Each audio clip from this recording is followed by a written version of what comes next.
All right, let's see. Lifted off from pad 39A at Kennedy Space Center. An incredible sight to see. Odysseus lunar lander separation confirmed. Our Nova C lunar lander has successfully separated from the second stage of the launch vehicle, autonomously commissioned, and made first communications contact with Nova Control. Our approach for landing is actually very similar to what Apollo did. All right, let's see what happens. The physics are very much the same. Let's honor this momentous milestone and prepare for the challenges and triumphs that await us on our lunar journey.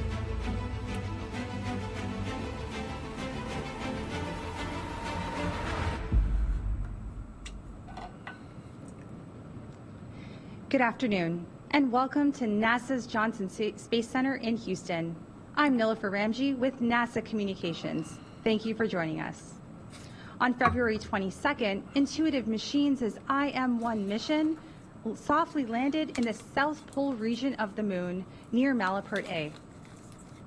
Named Odysseus, the lander completed a 7-day journey to become the first U.S. soft landing on the Moon in more than 50 years. Joining us today to provide insight on this historic mission and to answer questions, we have Steve Altemus, co-founder and CEO at Intuitive Machines, Joel Kearns, Deputy Associate Administrator for Exploration, Science Mission Directorate at NASA headquarters in Washington, Dr. Tim Crane, Chief Technology Officer and co-founder at Intuitive Machines, and Dr. Prasanth Desai, Deputy Associate Administrator of the Space Technology Mission Directorate at NASA headquarters. First, we'll start with some initial remarks from our briefers before opening it up for questions. All right, let's see what we got. We'll be taking your questions on our phone bridge this afternoon. So if you've joined us today, please press *1 to add your name to the queue and ask your question. We'll now begin with opening remarks from Steve. Thank you, Nilofer. Well, hello, everybody. I reflected before we came into the briefing studio this afternoon that this is the first briefing about being on the surface of the moon for the first time in about 52 years in this room. So that's quite incredible, and it's a pleasure to be here. Intuitive Machines, Odysseus lander landed yesterday at 5:24 Central Time. We did have a stable, controlled landing and a safe, soft touchdown. I'll give you a little bit of description today about the state of Odysseus, or Odie, and its attitude on the surface and what you can expect from it over the coming days. It's pretty incredible. It was quite a spicy 7-day mission to get to the moon, and I'll give you some fun facts about how far we've traveled and how fast we've gone. So just to begin with, the vehicle is stable near or at our intended landing site. We do have communications with the lander. It's from the larger radio astronomy dishes around the world that are part of our lunar telemetry network, and to the spacecraft from several of the antennas and 2 of the radios. So that's phenomenal to begin with. So we're beginning to, now that we're on the Goonhilly dish in the United Kingdom, we're downloading data from the buffers in the spacecraft and commanding the spacecraft and trying to get you surface photos, because I know that everyone's hungry for those surface photos. But we got some interesting data that gives us a position, an attitude of where the lander is, and I'll explain that in a moment. We have the sun impinging on the solar arrays and charging our batteries. We are providing power to the spacecraft, and we're at 100% state of charge. That's fantastic. I talked to you about the communications, and we will be taking an image, hopefully this weekend, from the Lunar Reconnaissance Orbiter to find the lander and pinpoint its location in the South Pole region of the Moon.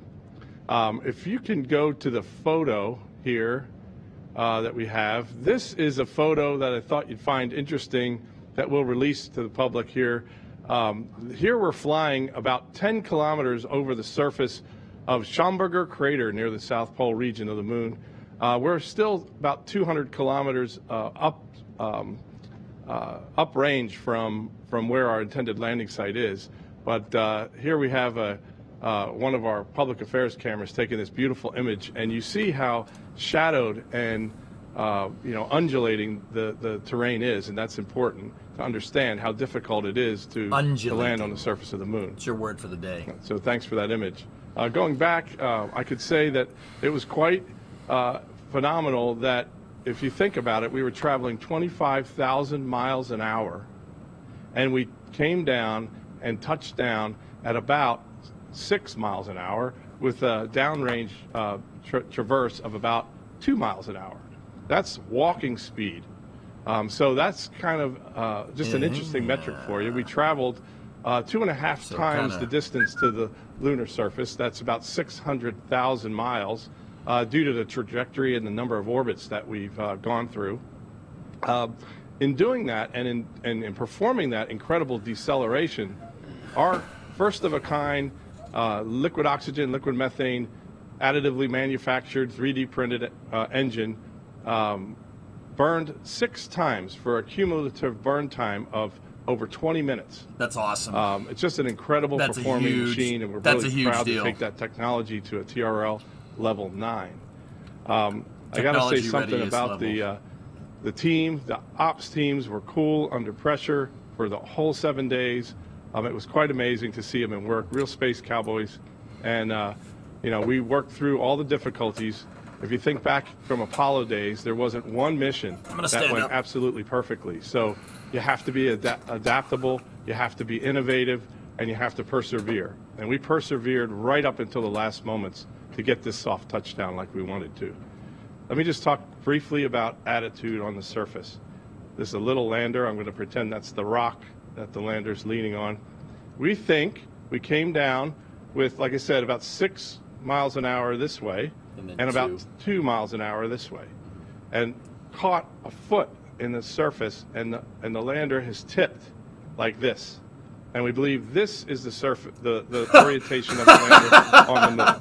We're getting sun moving this way around the lander, so the solar arrays are being powered, and we believe a little later we'll get solar sun on the top deck solar array. No way. The majority of our payloads are all in view, and we are collecting science, and we've collected science along the way to the moon, and been downloading that data. In particular, 3 payloads that are positioned on the lander, they have been operationally used in this mission. The LN-1 payload out of Marshall Space Flight Center, it assisted us in determining our precise location in space, orbit determination we call it, using a Doppler measurement. That was very useful, and as it was part of the Deep Space Network, it augmented our communications from our own commercial network. The other one you've heard about was the NASA Doppler LiDAR from Langley Research Center, and we integrated their telemetry stream into our navigation application, and we use that for our powered descent initiation. And then finally, the one that was very useful was a new technology out of Glenn Research Center, and that was the radio frequency mass gauging. And that instrument really gave us an understanding of what the propellant tank levels were, which helped us budget the amount of propellant to take us all the way safely to the surface of the moon. So very interesting mission so far. As we get more telemetry and turn more things on, we'll be updating you over the coming days of the analysis and the reconstruction of the landing.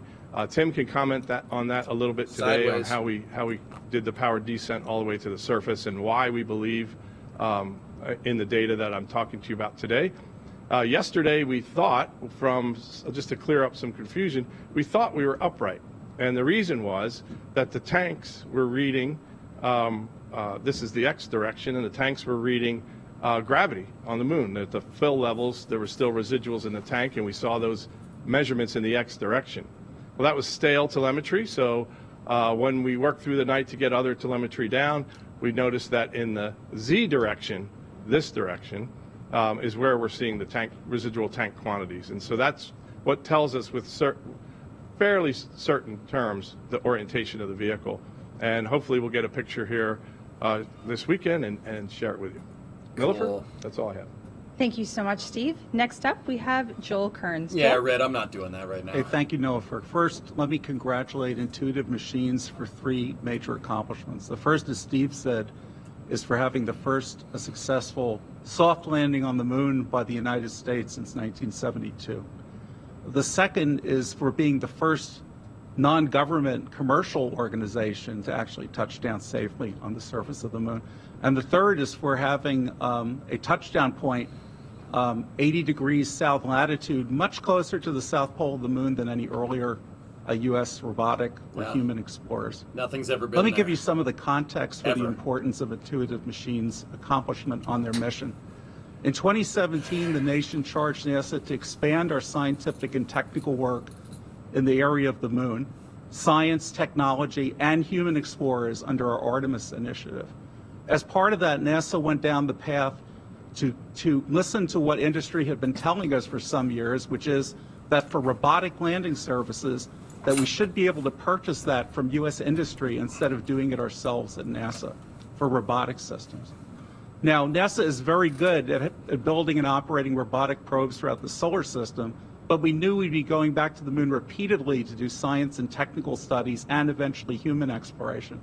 So we put into place this Commercial Lunar Payload Services Initiative, or CLPS, to buy, in effect, the service to bring NASA cargo down to the surface of the moon and have the data from those experiments brought back to Earth by industry.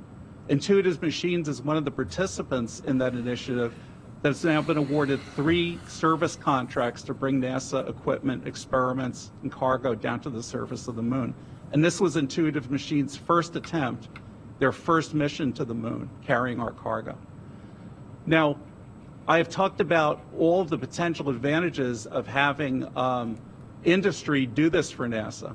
The industry had told us years ago that they thought they were technically ready to do it, that they thought if they specialized in doing it, that they could probably do it at less cost and much more frequently and much faster from initial order than NASA probably could, since we would normally build a custom spacecraft for every endeavor.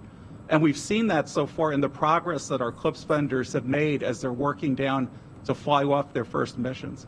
Intuitive Machines, though, however, in doing a soft touchdown on the moon has provided the first real evidence that this is possible to do. It's possible with today's technology, with dedicated engineering and appropriate financial management, to have a private company actually design a spacecraft, develop a mission, buy a rocket, and fly all the way to the moon and soft land on the surface of the moon. Not just in an area where we landed earlier, decades ago, near the equator with the Apollo missions, but in the unusual territory at the South Pole, which is the focus of our future human Artemis missions. This is a gigantic accomplishment. On this particular mission, we had the company bring 6 NASA science and technology experiments on board down to the lunar surface.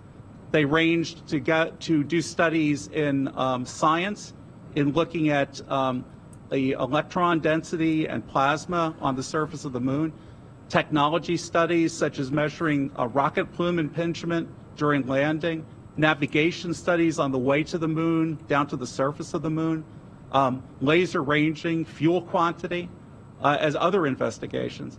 And interesting enough, when we started this, we had put together a list of different instruments and payloads that the commercial lunar payload services companies could volunteer to take down to the surface of the moon. And Intuitive Machines picked a complement of 5 payloads, which we later augmented with the radio frequency mass gauge fuel measurement experiment. And Intuitive Machines picked a number of payloads and experiments from NASA to bring down, which, as Steve brought out, greatly benefited them during the execution of their mission.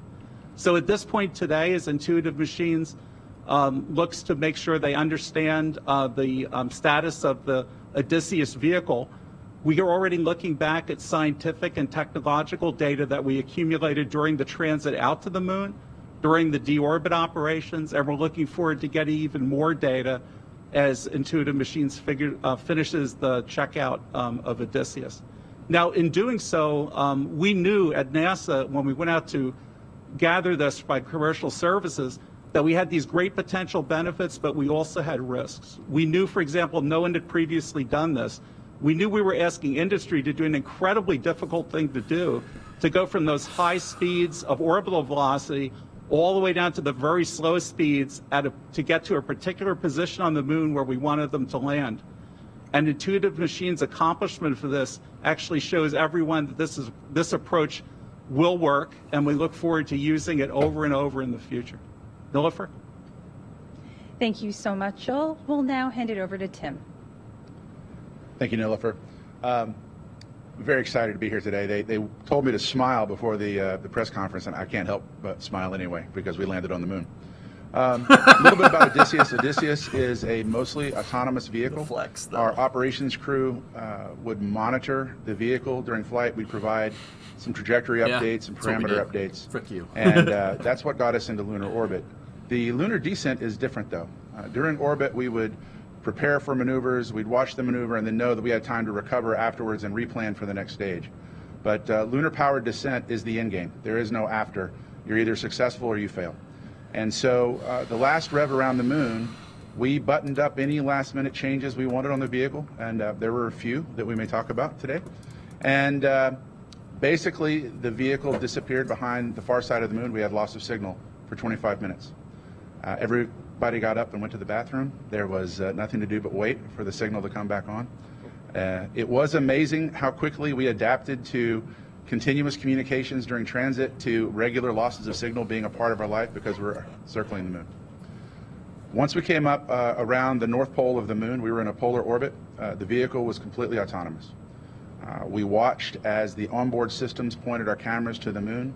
We processed over 10,000 images on board with our own machine learning algorithms to manage the speed of the vehicle. And the guidance system decided, based on the propulsion system, our available thrust levels, orbital velocity, and distance to the target near the South Pole, when the right time to turn the engines were. That's power descent initiation. And the engines came on approximately 13 minutes before landing. We were at full thrust for what we call braking 1. Basically, we were trying to slow down from approximately 3,600 miles per hour to something more like 30 miles per hour near the landing site. That's braking 1. The vehicle performed flawlessly. Our main engine thrust was good. Our thrust control was perfect. Engine performance has exceeded expectations in many ways. And flight control, my personal background, kept the vehicle pointed exactly where it was supposed to go for the entire burn. We monitored down until a pitch over event.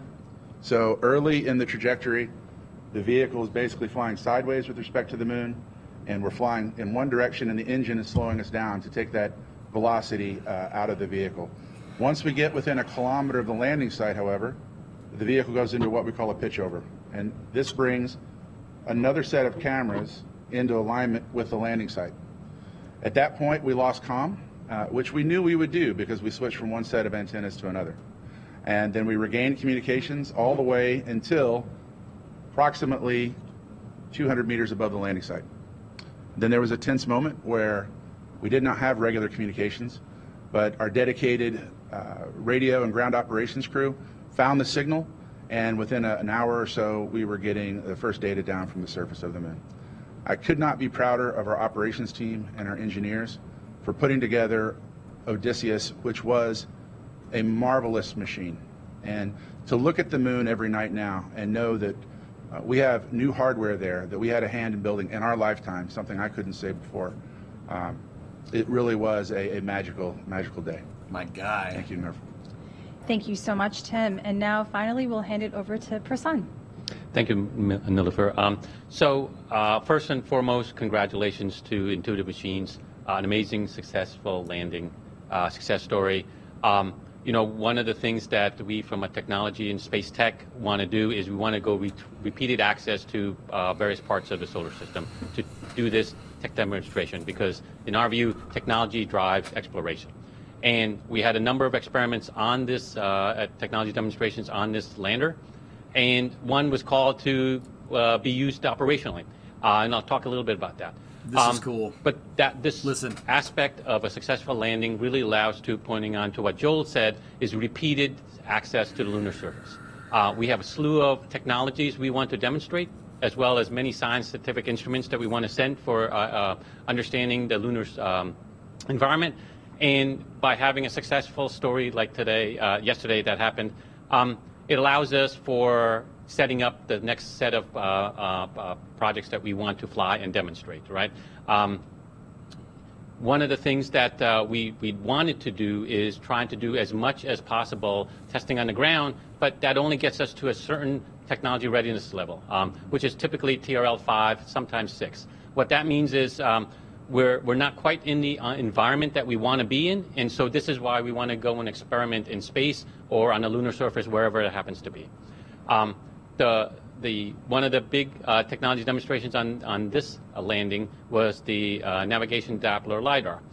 We were hoping through the test of flying on this mission was to get it to TRL 6, which is the relevant environment, the lunar environment. However, with the successful ingestion of it during landing, we were able to get an operational system now, TRL 9, which is it's ready to be used from now on, right, as opposed to further testing. This wasn't totally by accident. The teams at NASA Langley Research Center that helped develop this technology did a lot of development over the years, as well as working with Intuitive Machines to see about ingesting this data if necessary. Fortunately, all that hard work came to bear yesterday when there was a technical issue, and the teams decided that, hey, it was best to try to do the switch and rely on this tech demonstration. Everything we understand from the telemetry we received, which is limited to this point until we get all the data back, that the technology performed flawlessly. Better than expected performance. It acquired range and velocity data well above the required 5 kilometers altitude as it's descending. That's so cool. And the reason why we need this data for a successful landing is as landers come down, we would ideally like to have them come straight down. But because there's errors in all the operations of the system, you wind up being a little bit going laterally going there. This measurement is really to try to get an understanding of that lateral motion so that the system can counteract that and zero out that lateral motion to come down straight down. So you need these type of measurements to make that happen. This is one set of technologies that allows to do that.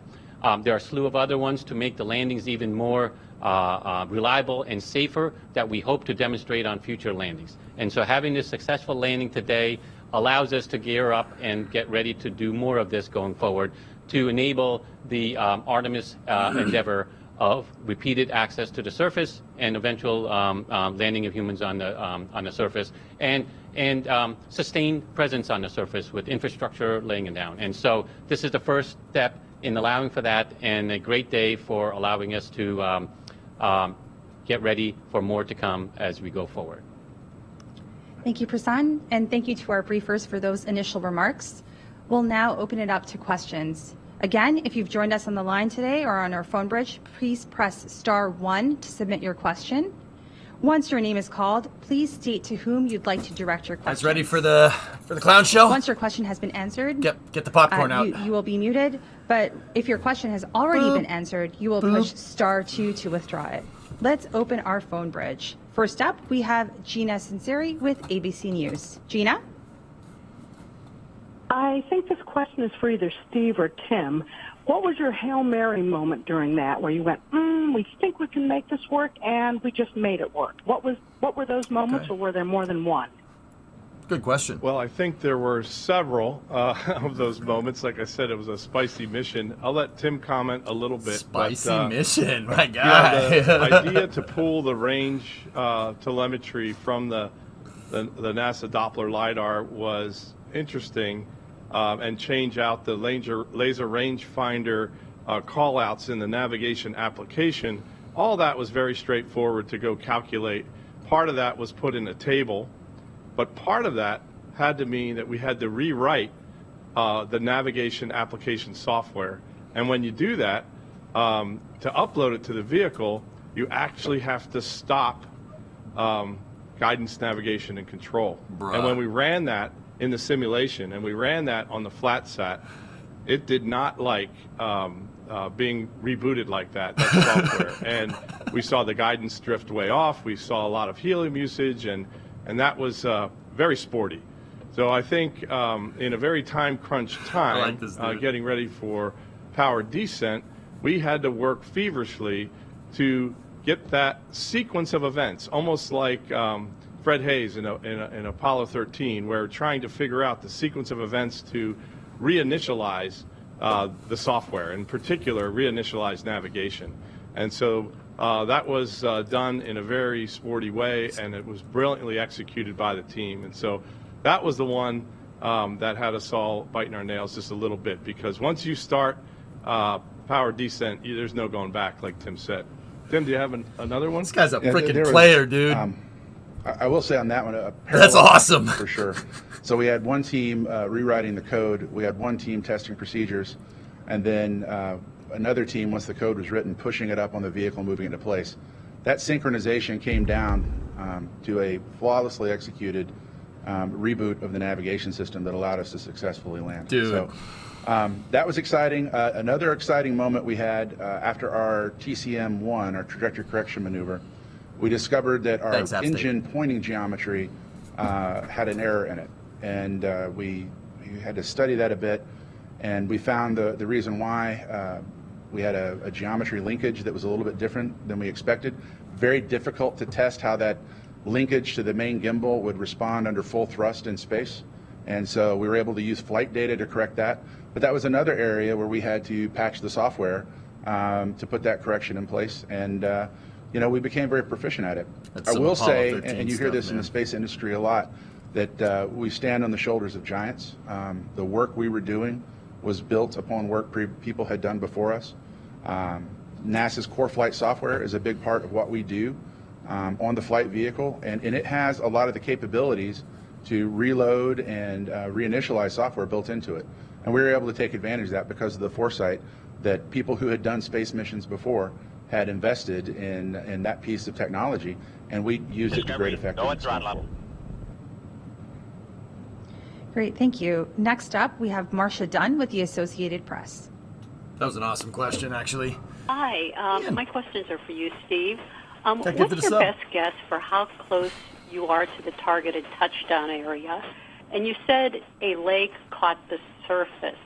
Do you think the lander came in tilted to catch a lake like that? Could it have caught on a rock and then belly flopped? And do you think Odysseus was ever upright even for a moment or two, or do you think it just landed on its side from the get-go? It dug in. Well, thank you, Marcia, for that question. We are reconstructing with the data that we get what we think happened. My theory is just a theory until we get an actual picture and see what happened. But if you pass me the model, Tim, I'll show you here. Is if we're coming down, we came down a little bit faster. We were supposed to come down at 1 meter per second, which is about 2 miles an hour. And we're supposed to null the lateral velocity, which is supposed to be 0, and we're coming straight down. We had about 2 miles an hour going this way. And so if you're coming down at 6 miles an hour, is what we think, and moving 2 miles an hour, and you catch a foot, we might have fractured that landing gear and tipped over gently, like I said. We have to go look at when the main engine cutoff was to see if the main engine had any coupling effect to that or not. I can't tell you for sure. It'd be good to see the health of the landing gear and see how that all looks. And so it'll be a few days before we get all of that put together and reconstructed. That's an action I've already given the team, and I look forward to the answer to help inform our future flights. I can add to that after pitch over, we have a hazard relative navigation system that generates measurements at 1 hertz. This is our optical processing. And we generated 84 measurements and processed 79 of those. So 84 is important because we have approximately a 120-second timeline from pitch over to landing. So the fact that we generated 84 accounts for a portion of that timeline. They're not necessarily continuous. The fact that we processed 79 of them and they were accepted by the Kalman filter that we have in our software means that there was very good agreement between the inertial measurement unit and our camera velocity measurement and the NDL navigation Doppler LiDAR on board. With those all in agreement, that means we had roughly 90 seconds out of 120 seconds guaranteed stable flight coming in. So we were very close to the vertical phase. We don't have the data from that interval yet, and so we're waiting to see what that is. But that's a really good indication that we were in stable control and vertical at the time we touched down. They hot rodded this thing with the NDL and got everything to be copacetic. That's nuts. You don't know how difficult that is. Hey, thank you very much. I think this is for Steve. How do you guys know it's resting on a rock, as it were, and not on its side? In other words, how many degrees off vertical did your tank readings lead you to think, if you've even got a number like that? And are there any payloads on board that simply cannot work in the current orientation? Thanks. Well, I'll let Tim address part of it, but our reconstruction, based on how much power we're getting off of this solar array, says that it has to be somewhat elevated off the surface horizontally. So that's why we think it's on a rock, or the foot is in a crevice or something, to hold it in that attitude. Fortunately, for most of the payloads are exposed to the outside above the surface that's down, the panel that's down towards the surface. That panel only had a single payload on it, and it's not an operational payload, it's a static payload.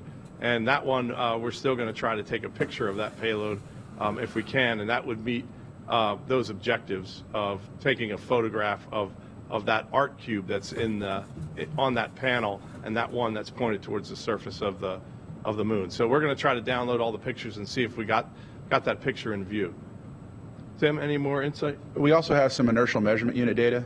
We've turned a lot of the flight instrumentation off on the vehicle for power management purposes, but before we did, we were able to get some packets and measure lunar gravity. And most of that lunar gravity was in the Z direction on that model, which is up along fairly close to level. So there is something, whether we run into a slope, which would also explain a tip over if there was more slope than we anticipated at touchdown.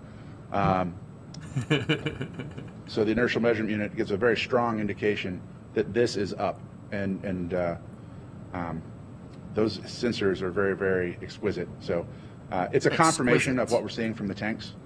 Exactly what the material is that's underneath the lander is something we hope to get some imagery from over the next coming days and find out more.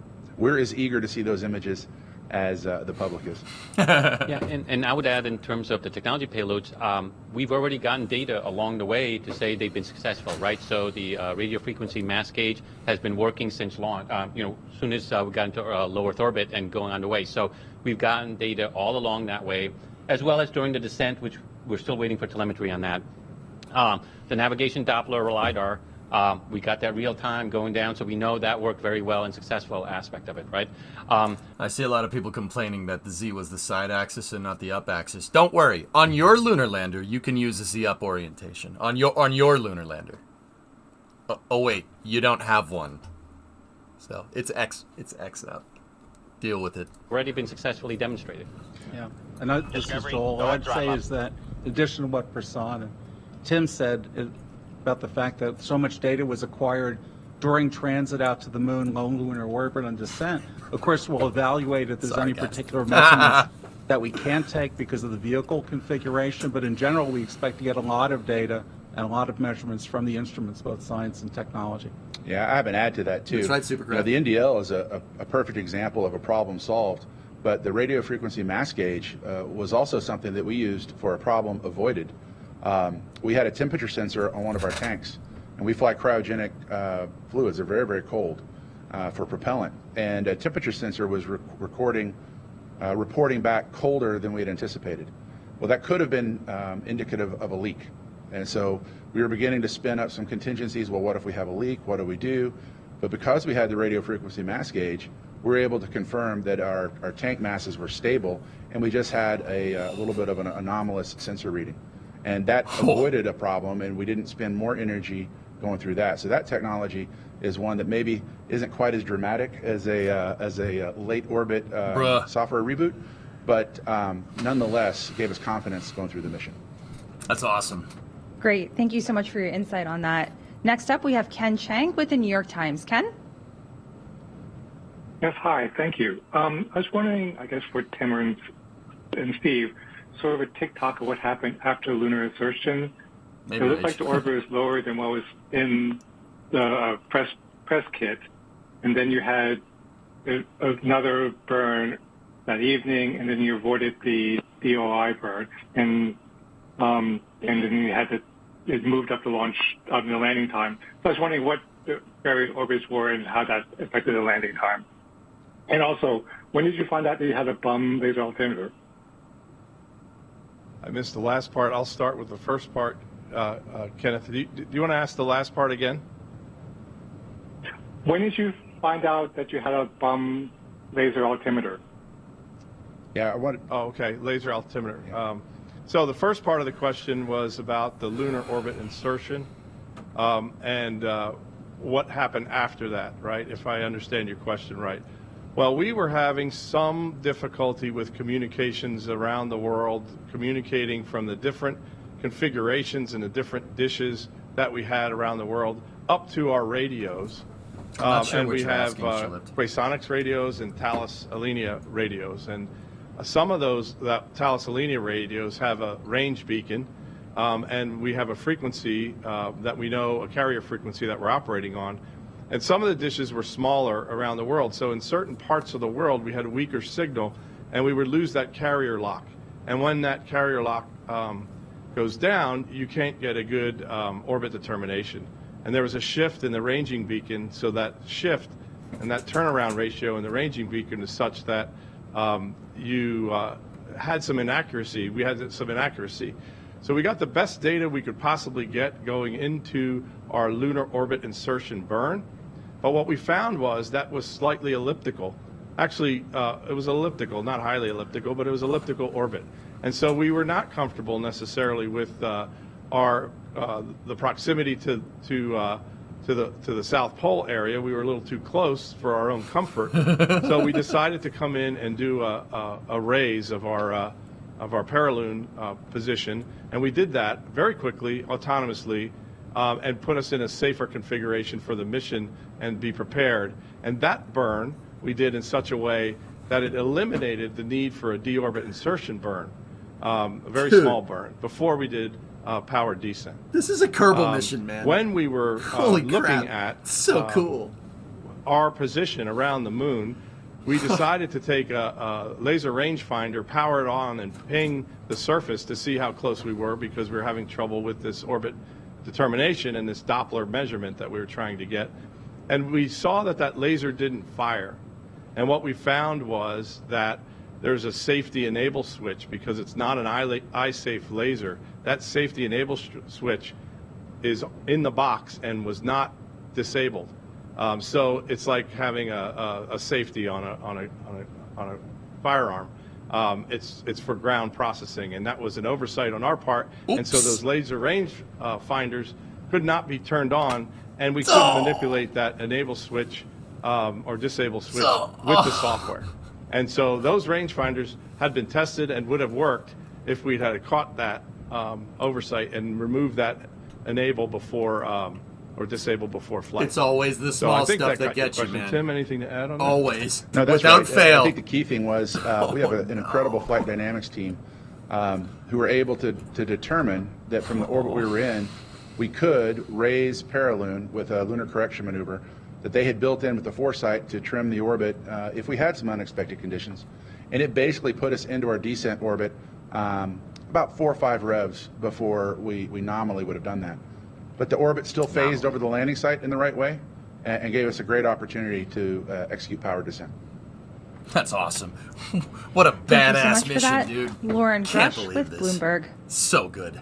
So good. Hi, thank you so much for taking my question. I think this might be for Steve or Tim. I'm curious The if NASA you've been guys able up there, like- to determine if the tipping damaged the lander at all based on the rock that it's leaning on.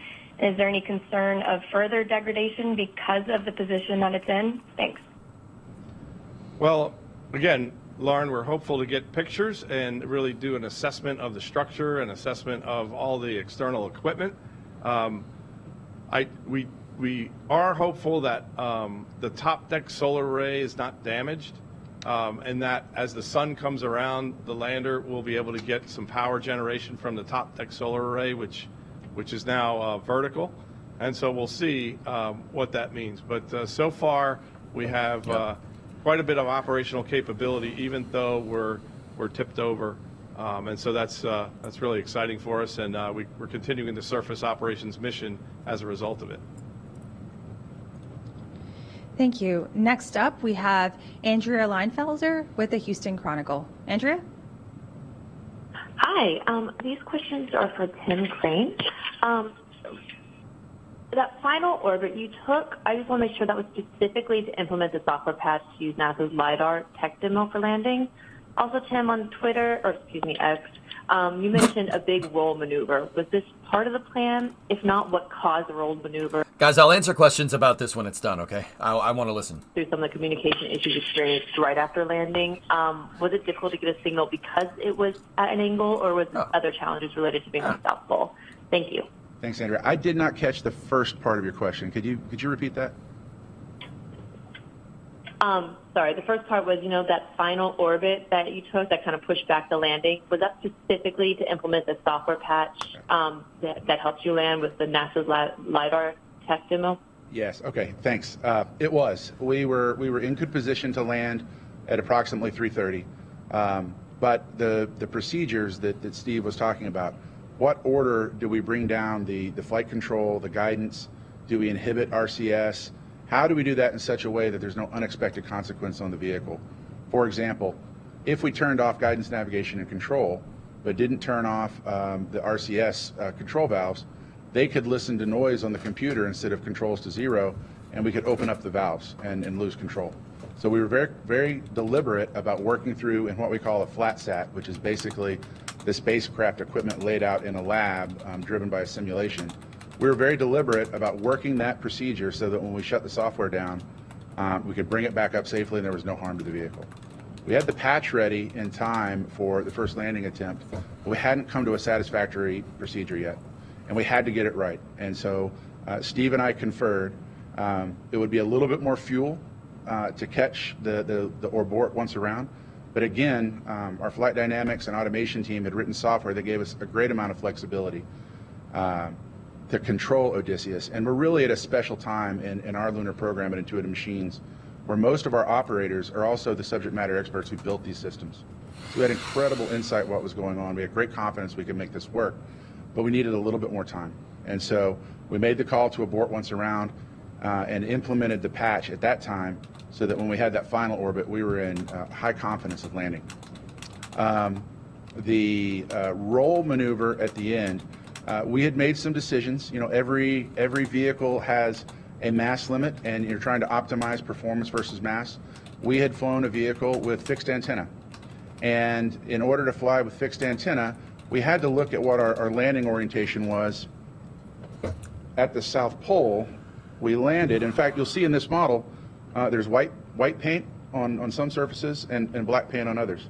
That's because we were going to land on the south near the South Pole, and the sun was going to illuminate the solar arrays, as you can imagine, and then also these white surfaces to reject heat. But on the other side, we have the cold side, and it gets very, very cold if you're not in direct sunlight on the moon. So we painted that black to catch reflected light off the moon and warm them up. So as we were coming down, we wanted our navigation cameras pointed to the ground. Then we wanted our navigation cameras pointed to the ground after we pitched over. But in landing, we had a planned roll maneuver to bring our antennas to face the Earth. And so in order to accommodate that, we had a planned roll maneuver. It was not unexpected that the roll maneuver would occur. It was also expected that there would be a loss of communications as we switched from our 1-2 antenna pair to our 3-4 antenna pair. Thank you so much for that. Next up, we have Chris Davenport from the Washington Post. Chris? Hey, thanks, everyone. For Tim and Steve, just regarding that audible you had to make, and I want to see if I can hone down on some of the chronology to get a sense of how the day unfolded for you yesterday. About what time Tim's the freaking man, you dude. realized that laser rangefinder wasn't working? And then did you immediately know that you could go to the NDL system? Was this something you had planned on as a contingency, or did you kind of make this up on the fly and decide, work on it, in real time yesterday? Thanks. I'll start, and Tim will add a lot of color to this because this one... These guys are the best. This one was, like Gina asked, was the Hail Mary issue. When we went around the night before and we made that laser rangefinder measurement, it looked like the laser fired. We got an enable in the data, but when we did a deeper analysis of it, it was not actually fired. It was an error in the telemetry. So when we dug into it, we that morning, this was the morning of landing, we called MDA and asked them what they thought about it and could we convert that physical enable switch to a software change to command that switch, and they indicated no, there's a physical cutout for this and not a software-driven cutout for this. So I get into the control room, I can laugh about it now, and Tim was on console as the mission director, and I said, Tim, we're going to have to land without laser rangefinders, and his face got absolutely white because it was like a punch in the stomach that we were going to lose the mission. And we went around and we said, what are we going to do? We started to hack into the OS, the operating system of the laser rangefinder, to see if there was a way we could trick it some way. We thought about running a simulated table of the powered descent phase and like predict with like some parameters how we might land, and there's just way too many variables in that running a simulation table in against a real world situation, so that wasn't going to work. And so Tim and I were walking through the halls and trying to find the experts, and he came up with the idea that says, why don't we just plumb the high beam laser and the low beam laser from the NDL into the registers for the HRN laser rangefinder and the TRN laser rangefinder. He came up with that while we're walking down the hall in a hurried way, and it only would work if we ingested the range measurement in the nav application, and we had done that because we had worked with the team at Langley for so long with the NASA Doppler LiDAR that we were able to have that instrument in shadow mode to give them better quality data. And because it was in shadow mode, we had that measurement in the navigation application. And it was just a brilliant piece of insight by Dr. Crane to say, let's clear the register and put those two lasers in as the actual makeshift laser rangefinders. So that's kind of how it unfolded, and we needed more time. So we delayed and took the risk and said, let's delay an orbit and switch to a later landing time, because the landing time was originally around 3:23 or 3:24, and we delayed till 5:24, as you know, based on a 2-hour orbit around the moon. So Tim, anything else? So cool, man. It sounds easy in retrospect. We had the navigation Doppler LiDAR already plumbed in the navigation system and had the range rate data, so the 3 beams on the NDL produce a velocity measurement, as Prasoon had talked about. They also produce a range measurement. And we were not using the range measurement. We had just the range rate as a backup to our optical systems. But because it was already plumbed in there, we had to rewrite time tags into our measurement loader. But the challenge was the lasers. So we have these 2 navigation pods on the vehicle. If you can zoom in there. You following me, camera guy? Anyways, there are these 2 navigation pods that have the cameras. There you go. 2 navigation pods on either side of the vehicle that have cameras, and the laser rangefinders point in the same direction as the cameras. And those angles were optimized for our flight trajectory to give us the best measurements to land softly. The NDL was under one of these, lander. And its angles were optimized to test the extent of its performance, not necessarily to feed our navigation system, but to test the sensor, because it was a technology development. So after we figured out we could write the measurements into the laser rangefinder, we had to quickly tell the computer that the laser beams were pointed in different directions. And so there were a number of attitude transformations of it's not in the same location, it's not in the same orientation. And if you've ever seen engineers doing right-hand rule transformations, there were a lot of broken wrists, put it down here, as people were trying to figure out which way is it pointing. And I will tell you that in normal software development for a spacecraft, this is the kind of thing that would have taken a month of writing down the math, cross-checking it with your colleagues, doing some simple calculations to prove that you think you're right, putting it into a simulation, running that simulation 10,000 times, evaluating its performance, Usually you find an error because you did something in that rotation wrong, and you roll it back and you go again. Our team basically did that in an hour and a half, and it worked. Steely-eyed missile men. It was one of the finest pieces of engineering I've ever had a chance to be affiliated with. That's so I'd like cool. to add to that the performance of the navigation Doppler leader technology and parallel that was developed by NASA's Langley Research Center was outstanding, and it was reliable, and that's what got Intuitive Machines some of the key data they needed in order to self-land. NASA's like, we helped. Great, thank you so much for that. Eric Berger with Ars Technica. Eric? Oh, boy.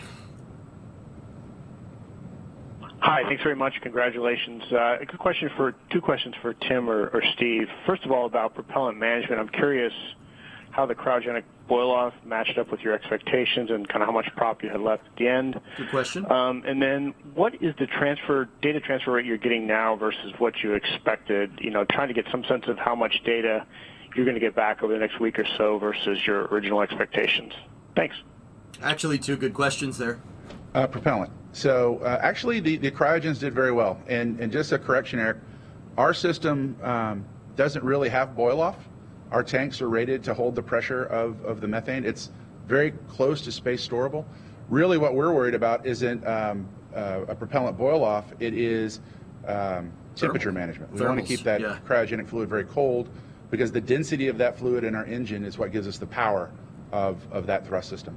So really what we were looking at throughout the flight was, did our insulation plan and our isolation of the cryogenic tanks from the hot material of the spacecraft, did that give us the right thermal protection so that we did not heat that cold system up? And that worked very well.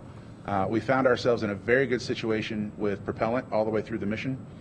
We used a little bit more helium than we thought through the mission, and had to adjust our control approach for that. And that was probably the area of concern. We run a little bit low on helium. So a lot of lessons learned there on how we'll manage that going forward that will play out very well. And in terms of the bandwidth, that's difficult to answer. One of the things that's happening right now, we built fault detection technology into our comm system that if we're not getting a command heartbeat up on two of the antenna pair, it will go through a sequence of powering the radios off, restarting them, and then if they still don't get the heartbeat command signal from the Earth, then it switches to the other antenna pair. And so one of the first things we're trying to do is get out of that flight configuration and stay locked in on two antennas. But with that flip-flopping back and forth, right now we're trying to get the command up to move out of that flight mode, but there's a beat frequency of we go from a good configuration to one that's down, and then we're about to come up to the new one, and we move to a new antenna. And so we're working through that. When we left to come over for the briefing, I think they just about had that solved, but I can't give you a strong number because there's a variability there as we go from different antennas to different dishes around the world.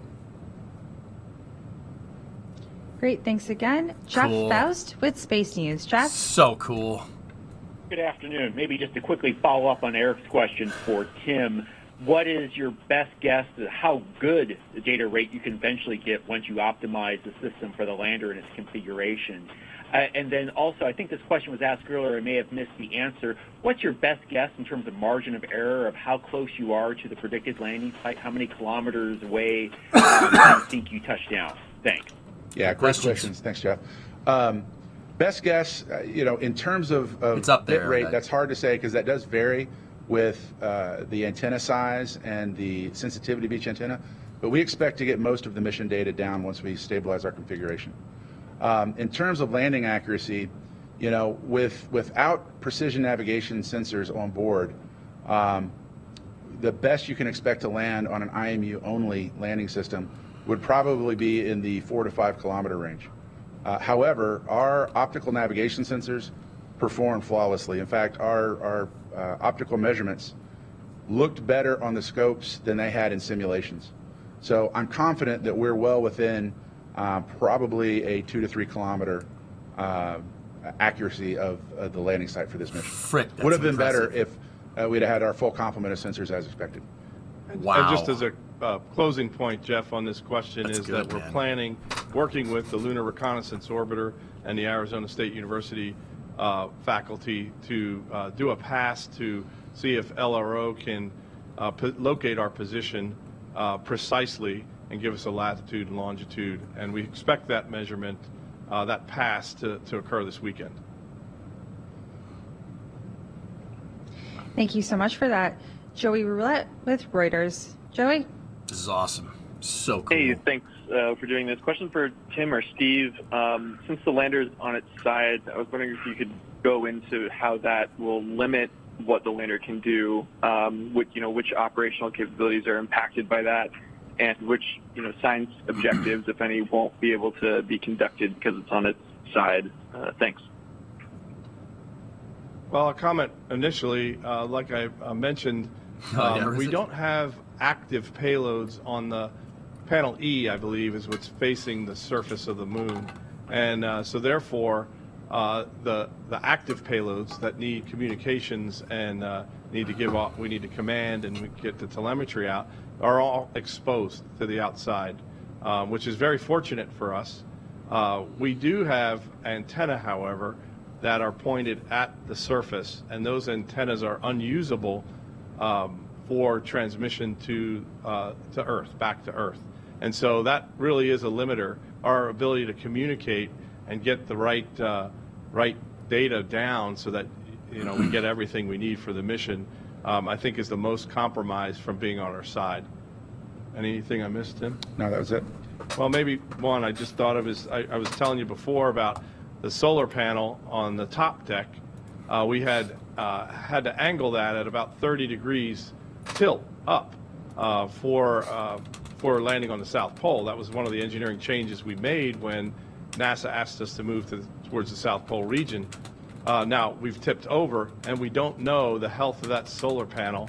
It would be great to get a picture and/or wait until the sun comes around and see if we get any battery charging off of that solar panel. So we'll see. We're in a great state of charge with the batteries. We're getting plenty of sun on the horizontal, the now horizontal solar panel, and we'll just have to wait and see with that other panel. Thank you so much. Jonathan Siri, Fox News.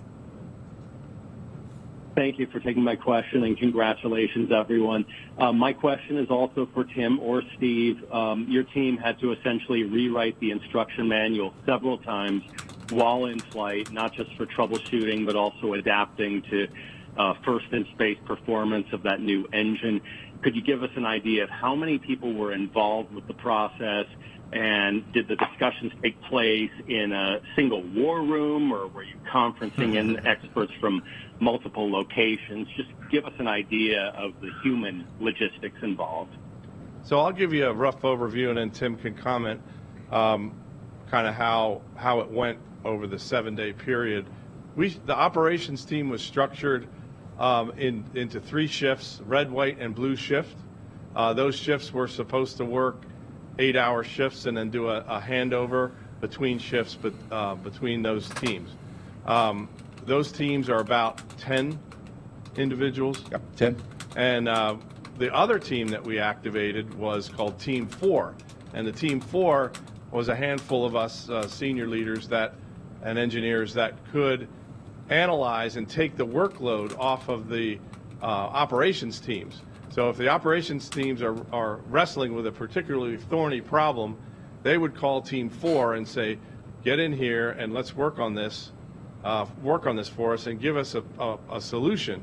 So we would pull in the subject matter experts for any of the disciplines that we would need to solve any particular problem, and we would work in a war room sense outside the control room to tackle that problem. We would have, for example, to activate and bring up the simulation, or activate and bring up the flat set.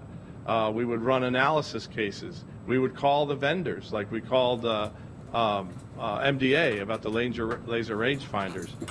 We called NASA and talked about the Deep Space Network with that orbit determination need.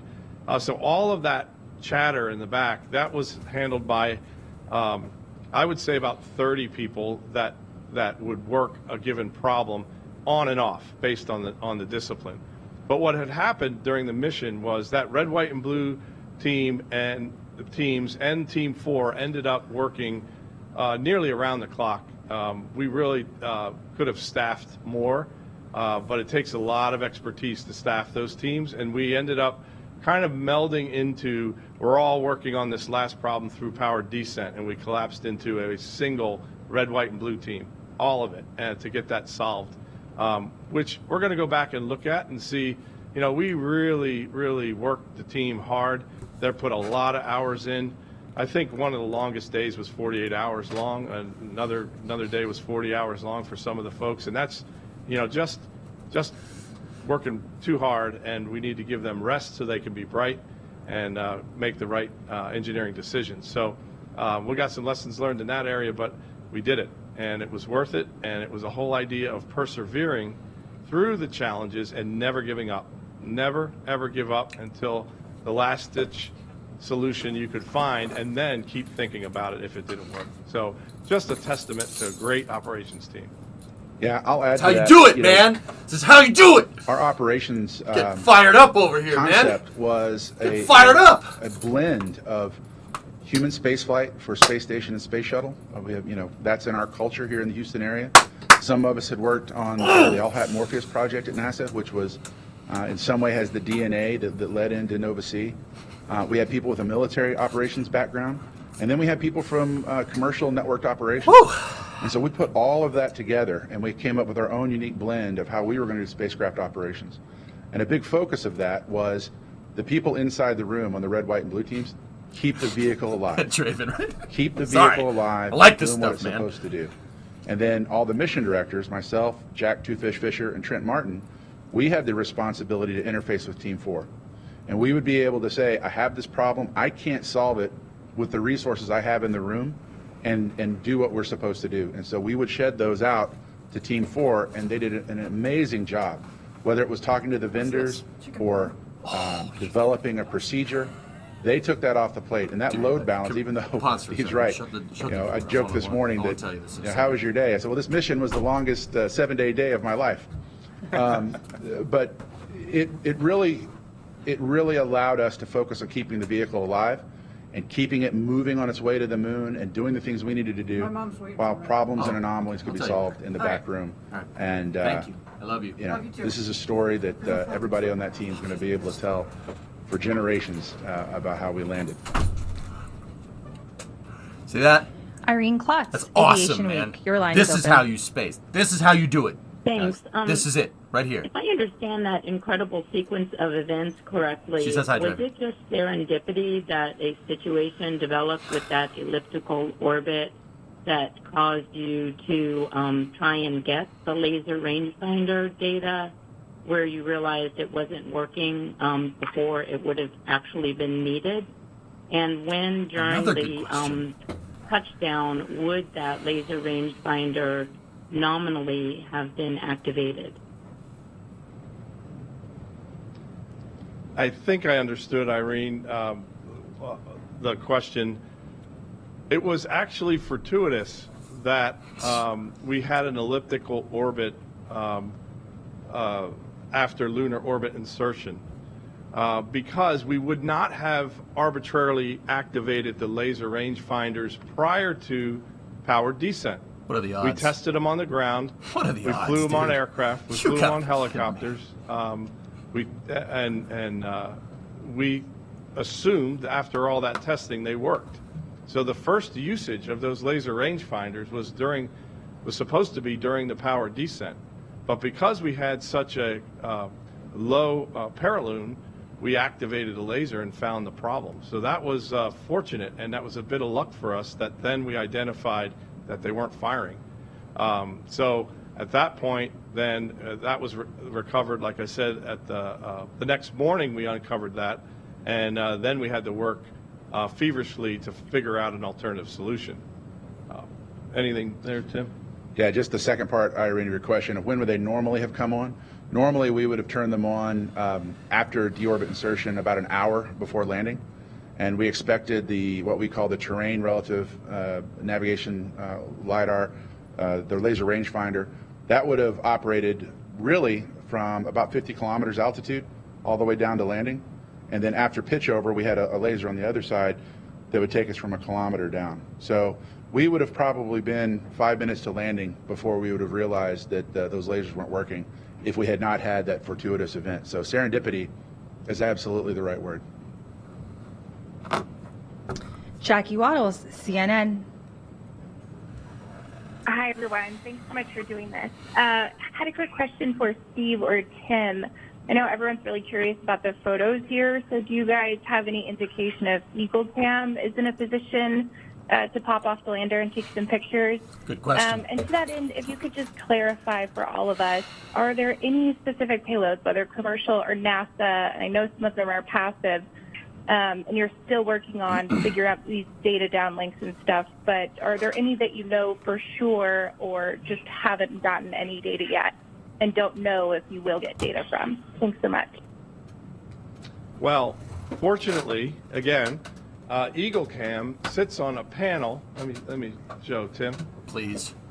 Please be upright. Please be upright. Please. If panel E, I believe, is towards the surface of the moon, Eagle Cam sits over here on this panel. Yes! And we plan to eject that Yes! camera off the side, so it will fall about 30 meters or so, maybe not that far, away from the lander and get a good shot of the lander position this way. Because if it was So on the we're ground, looking you'd be to, screwed. Power up that Eagle Cam. We were waiting on getting commanding ability.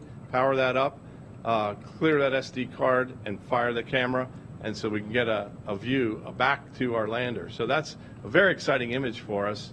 The reason it wasn't fired as we were landing was because of this nav system initialization that we had to do, which put a flag up to flag the Eagle Cam not to fire. So that was part of the troubleshooting we had to do to get the Doppler LiDAR into the nav system. We had to do these navigation initializations, and that shut off the Eagle Cam. And we knew that was in the software, but we just did not have time to go fix that. And so now we'll get it and get the image in the orientation that we need. This is one of the coolest missions around. The other question you had about doesn't get better than commercial this. payloads, we think we can meet all of the needs and from the commercial payloads that we have in the orientation we have.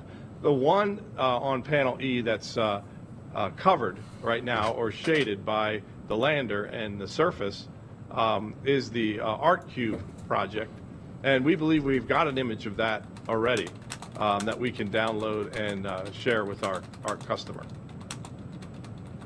I'll add that for the NASA science payloads, as we said earlier, that many of them have already taken a lot of data, a lot of measurements in transit and also on descent.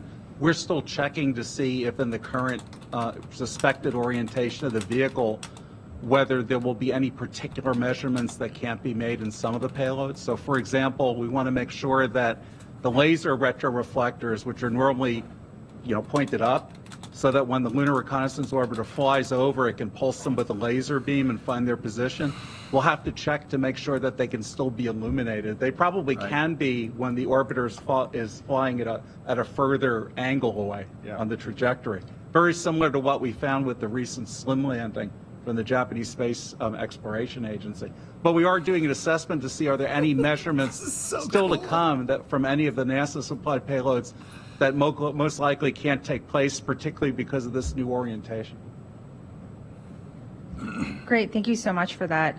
Will Robinson-Smith for Space Flight Now. Will? Yes, hi. Thanks for taking the time to answer our questions here. One for Joel and for Sun, if I could. Given the success and now the operability of the NDL, will that become a, highly recommended or required payload on future Eclipse missions? And what are the potential implications or knock-on effects for probably use that. The human landing system landers? Will NASA recommend that Blue Origin and SpaceX implement that into their landing systems? Thanks. It's a good question, man. I'll take a shot for Sun. Please add. So for a commercial lunar payload services initiative, we don't prescribe to the company partners that are doing this as a service, what techniques or technologies they use. But as you can imagine, all these different companies are always looking for low-risk, good performance ways to gather the data or conduct the operations that they are going to conduct for NASA. So I'm sure that this story, as you can tell now, is very public about things like the performance of the NDL, and we would think that people that are looking at lunar landers would be checking into that technology now that it's actually been flight proven operationally on probably an unanticipated flight test mission. Actually use it operationally.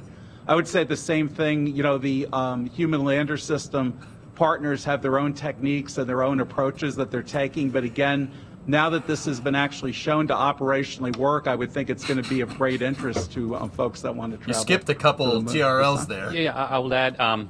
Whatever. We've actually, NASA has already licensed this technology to a small company to commercially provide this to whoever wants to buy it, right? And so this only adds more validation of the system. This is awesome. There's just a technical reason to add it, right? They beyond did, They jumped the 3 aspect that Bill TRLs. talked about, because it is an order of magnitude more accurate in precision and measurement of range and velocity components. It's half the power, half the mass of the traditional approaches that we've used in the past.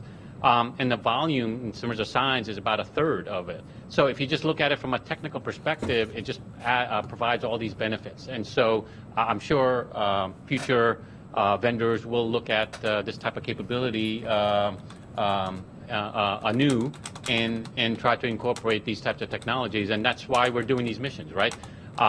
Is to develop better and better capable systems that allow us to do this more reliably, more capably, and hopefully more sustainably and more cost-efficient wise. So in fact, after the landing, I did joke with Steve there. It's like, hey, now are you ready for IM-2? Because we have 3 payloads already ready to go on IM-2, right? And so we're ready to demonstrate even more stuff that will help the greater space economy that burgeoning in here in the U.S. And we just want to augment that as much as possible we can with what we're doing. Yeah, I'll chime in as well.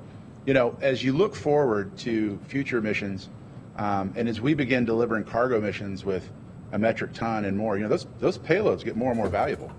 And as those payloads get more and more valuable, we're going to have to prove to our customers that we have robustness in our landing systems. One of the ways you achieve robustness is with redundancy or with dissimilar redundancy. So having 2 ways of measuring that landing. We had a camera system on board, but if you have a camera system and a laser system, one might fail in a way that the other one might not. And so I can see that as the lunar economy opens up, as NASA begins to send cargo and larger, more expensive payloads with companies like ours and others, that you're going to see demand for these kind of sensors complementing a suite of sensors that you use to guarantee safe landing is going to be something that will be an industry standard. Thank you for that. We are going to try and take 2 more questions, so I'm going to ask you guys to be brief in your remarks so we can get through these questions. First up, we have Marcia Smith with spacepolicyonline.com. Marcia? Thanks so much. Getting back to the communications question, I gather that part of the challenge is that you have so many different sites around the world with different capabilities. But I know that you had talked before you launched about the challenges of communicating at the South Pole. So how much of the comm problems are related to the ground stations and how much to the place where you are on the moon? And what lessons are you going to learn from all of this for the Artemis missions? Well, yeah, I'll answer some of that question.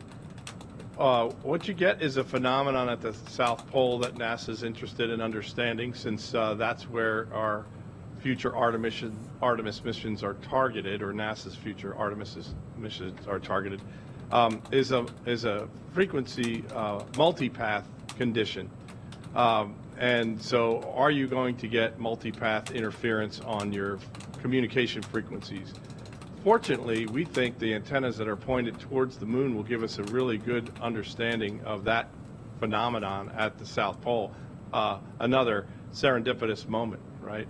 But I would say that, we thought about this landing on the South Pole quite a bit, and if you look at the mock-up, all the antennas are up high and pointed like towards Earth when you're sitting on the surface of the moon. In transit, it's very difficult. You have to constantly change your attitude to point the antennas back to Earth when you're headed toward the moon. So we're going to figure out an antenna location map for subsequent missions, and even mission 2, that gives us an antenna pointed back at the Earth when we're flying out towards the moon, for sure. Also, in this first ever use of our lunar data network, this commercially now available data network made up of these large radio astronomy dishes that we've stitched together in a network. Some of those dishes have had configuration issues. Some of those dishes have had a weaker power band. So we can all operate on this frequency, S-band set of frequencies. However, the power to reach the moon is what came into account as we went around and out towards the moon. The further we got, sometimes those power transmission levels were too low to have us keep the carrier locked up on the radios. Cool. So that was some of the challenges, and that's what we're looking for going forward, is to really regularize that lunar data network so that operationally we know the configuration. We can go upgrade to put additional orbit determination capabilities within our baseband units at each antenna site. And the best thing will be when we get our data relay satellites in orbit, we'll have that problem licked, and we can communicate short distance from the surface up to a satellite and relay that back to Earth. You were saying passing? In a more traditional way. So looking forward to those advances in the communication system. Thank you. And we have one last question we can take this afternoon. Sawyer. With Adam Mann from Science. Oh, Adam? come on!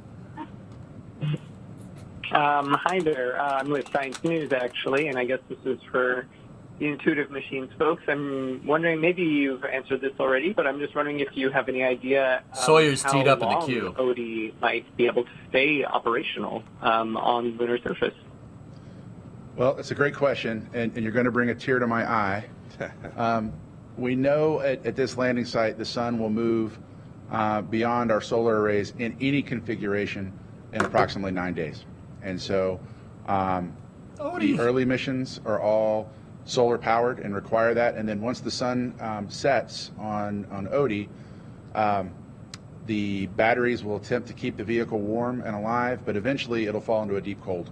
And then the electronics that we produce just won't survive the deep cold of lunar night. And so best case scenario, we're looking at another 9 to 10 days.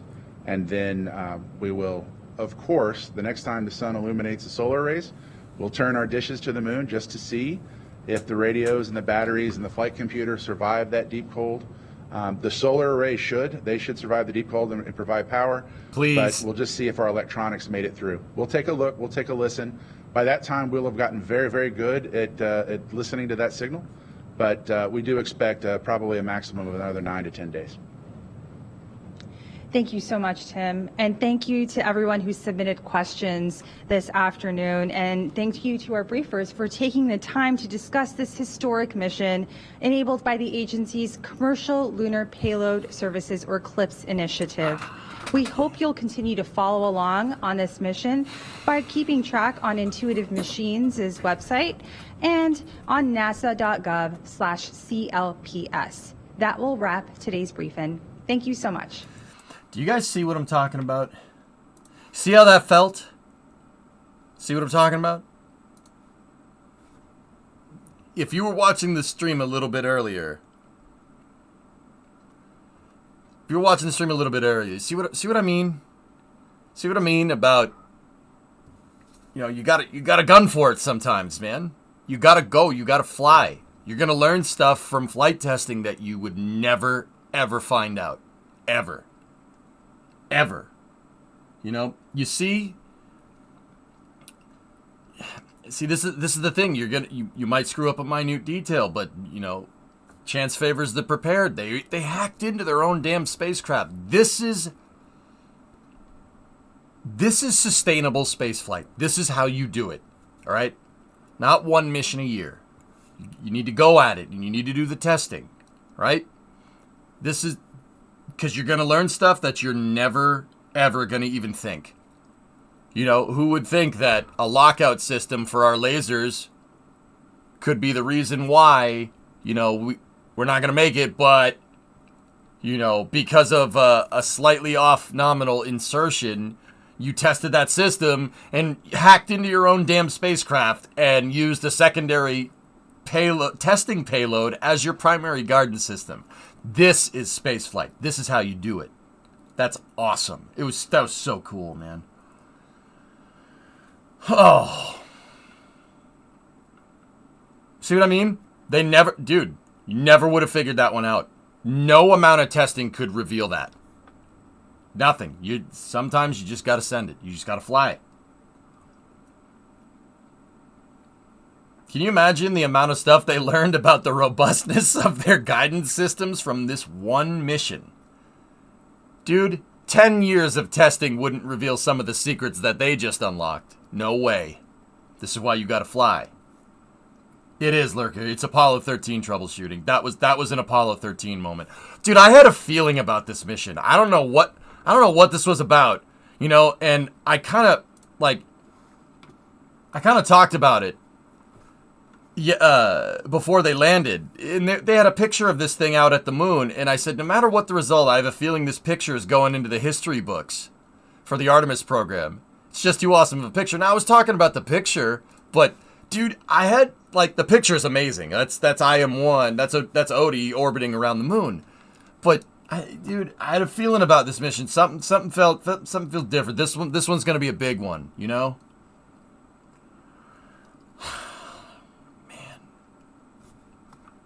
you see that? You see how gung ho those guys were about solving those problems, and how they were like, yeah, we were doing this and we were doing that. You see what I'm talking about? This is how we need to approach. That's how we need to do it in the future. Just like that. Just like that. That was some movie stuff. You couldn't make this up. Couldn't make it up.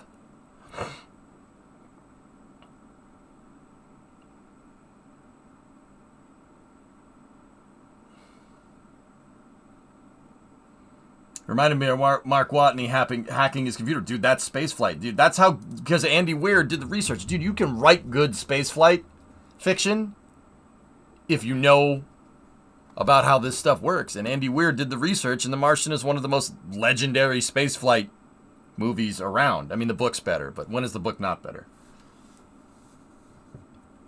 See if NSF can get an interview with that guy. Yeah, Steve and Tim, those guys are cool, man. Those guys are cool. Steely-eyed missilemen, them and their entire team. You see the confidence? Do you see? This is what I'm talking about. We were talking about a little bit earlier on the stream, right? About how you can't be like, well, that architecture's too complicated. They're never going to get there. You absolutely 150% cannot think like that. Absolutely not. Do you see the confidence those guys had in what they were doing? We landed on the moon. We did what we had to do. We went in, we worked together, we had all three teams convene, and we solved the problem. We worked the problem, and we fixed it. That is the kind of confidence and optimism you need to put something on the lunar surface. You can't sit there and be a downer about it. That's why when I heard that this afternoon, it just pissed me off. You can't, yeah, if you think like that, you're never getting near the moon. Have fun. I'm so happy this press conference was as good as it was. What Steve and Tim were doing there, how they were talking about it, their problem solving, the ability to work the problem, and the confidence in their teams to solve stuff. That's spaceflight. This is part of the reason why I love it so much. Yeah, Nick, something like that. Work the problem. Don't sit there and be like, it's too complicated. Those people that say that need to leave. They need to get that. There's the door. Go. They're businessmen. They have to feign confidence or they're stock dumps. They're stock dumped anyway, dude. Those guys are nerds. Those guys are nerds through and through, Fizz. Don't kid yourself.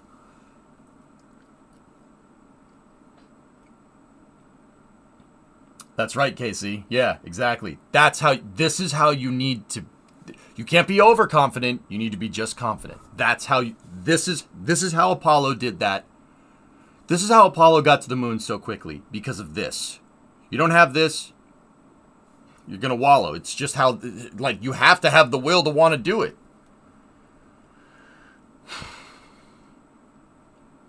So good, man. So good.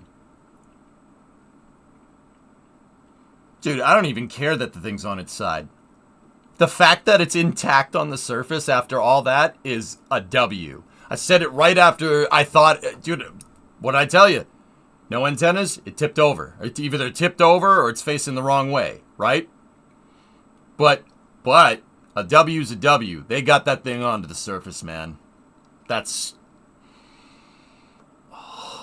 feels good, doesn't it? We're not even a part of it. We're not even a part of it. Feels great.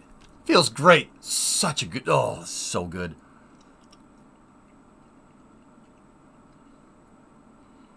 Jeff, that's how you space flight. What you just saw there, do you see the difference? You see the difference? You get this with the SpaceX engineers too. But you see the difference between that and like the Artemis presser that we had the other day? You see the dude, big differences. Even just the vibe. Totally different vibe. That right there is how we need to move going forward. If we're actually serious about going to the moon, that's what we need to do. The lander's on its side. Yeah, they thought it was upright, Lundprod, but actually one of the secondary science payloads was checked against their sensors, and they figured out that their sensor was anomalous. It was an anomalous sensor. So they used one of the NASA's fuel tank sensing, the fuel gauge that we were looking at the other day. That we were like, why did they need a fuel gauge? NASA's putting a fuel gauge on that. They used that to figure out what direction it was in. It's cool, man.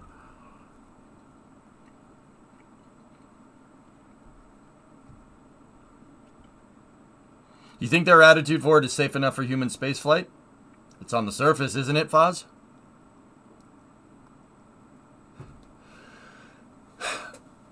I don't think it says whether intuitive machines or not would be good enough for human spaceflight. This was a test. This was a test to get down to the surface. And I'd say for a final exam, Odysseus performed pretty freaking good.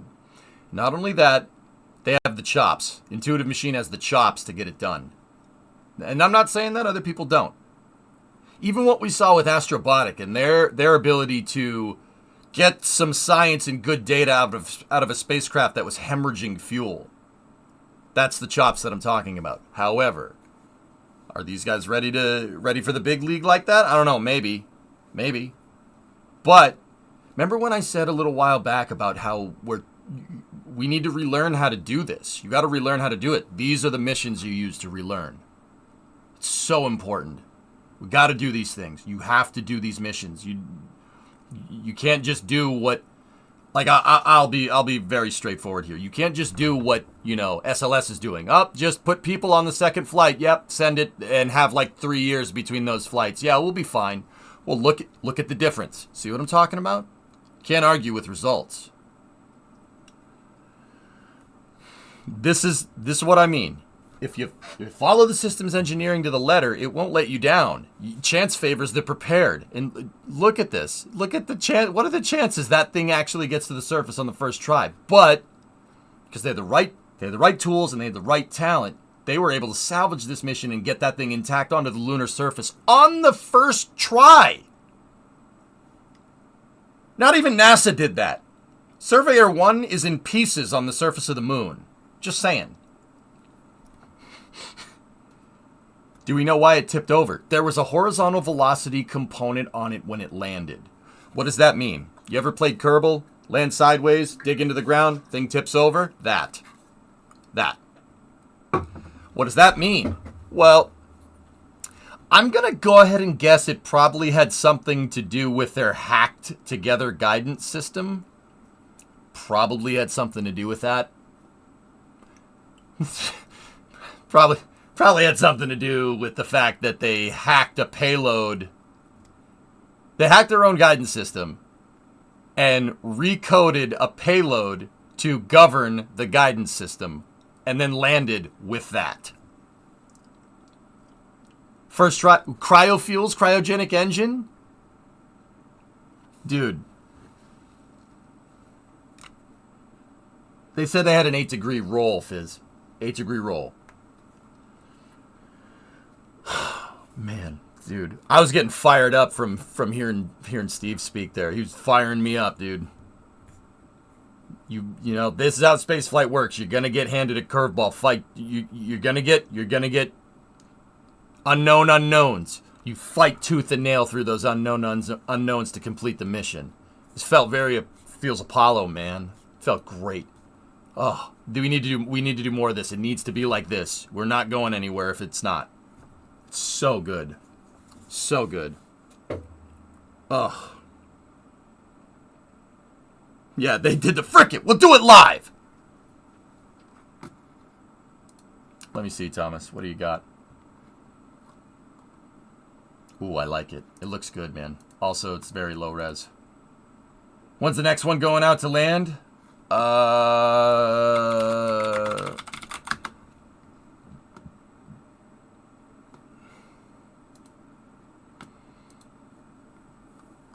let's take a look. Let's see what we got.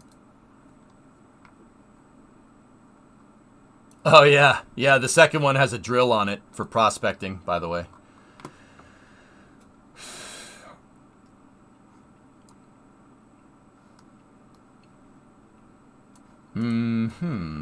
Yeah, so you should probably...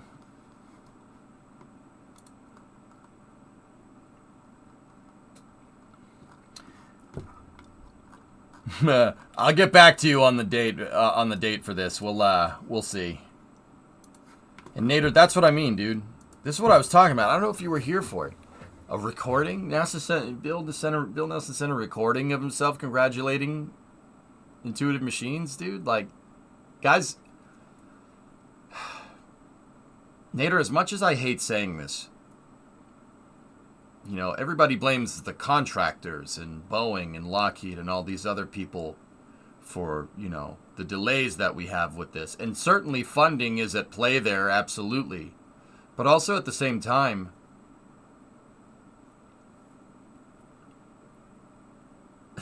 NASA is not without blame here, man. NASA needs to hold them accountable. If they're not going to hold them accountable, what's their incentive to actually complete the mission? You know what I mean? We're sitting here, one launch a year to the moon, one launch. That's it. That's it.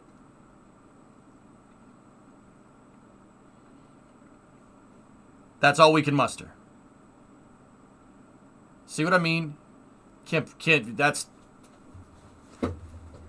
do that. Can't do that. We need more SLSs. I've been saying this for at least 5 years. We need more SLSs. It needs to be like this. It needs to be like this.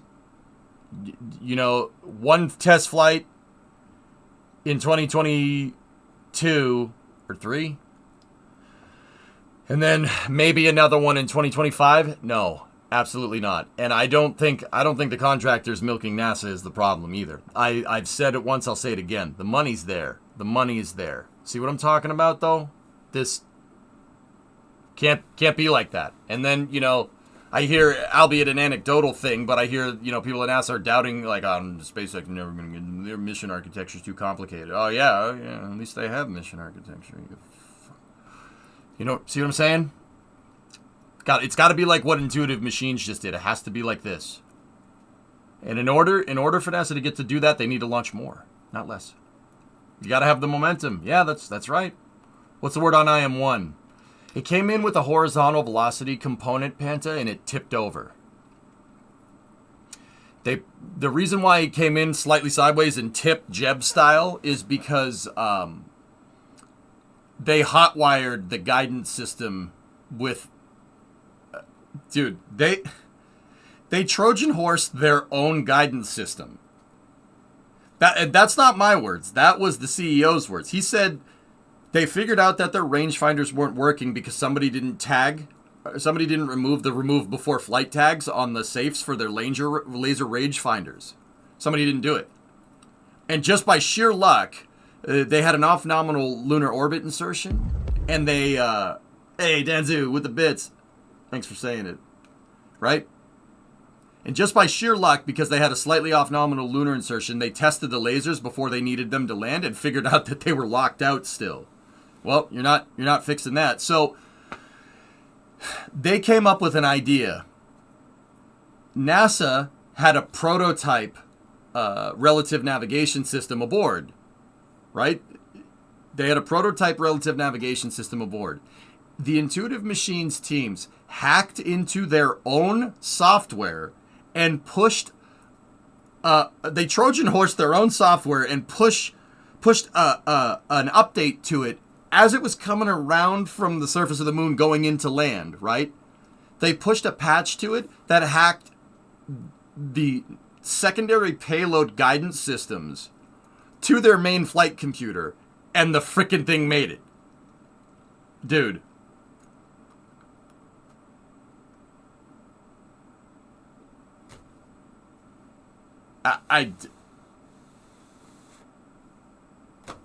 You can't make that up. You can't make that up. That's nuts.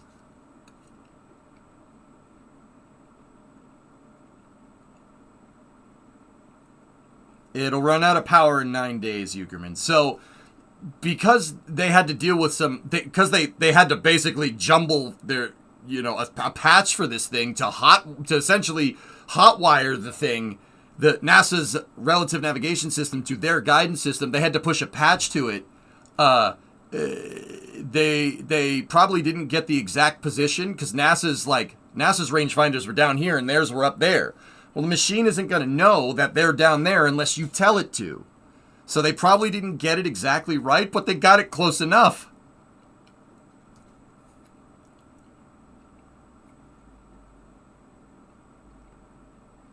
So cool. It's so cool.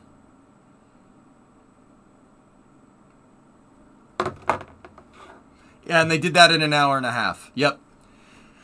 So they decided to extend the mission by one more orbit.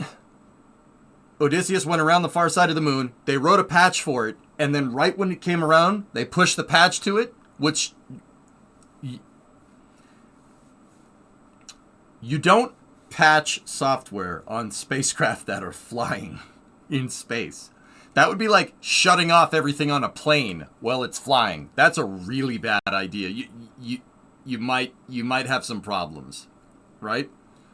They did that. They figured out a way to do that on a spacecraft in an hour and a half. Did it, pushed it, hot-wired their guidance system to NASA's navigation system, and landed the stupid thing. And then, out of everything, it tipped over and it landed, the top of it landed on a rock. So it didn't fall into the dirt. It landed on a rock, though at least they think. They think it landed on a lunar rock, and because it didn't fall all the way down, the solar panels still pointed at the sun. How the frick, dude? They restarted an IMU while in flight, Ian. Bro.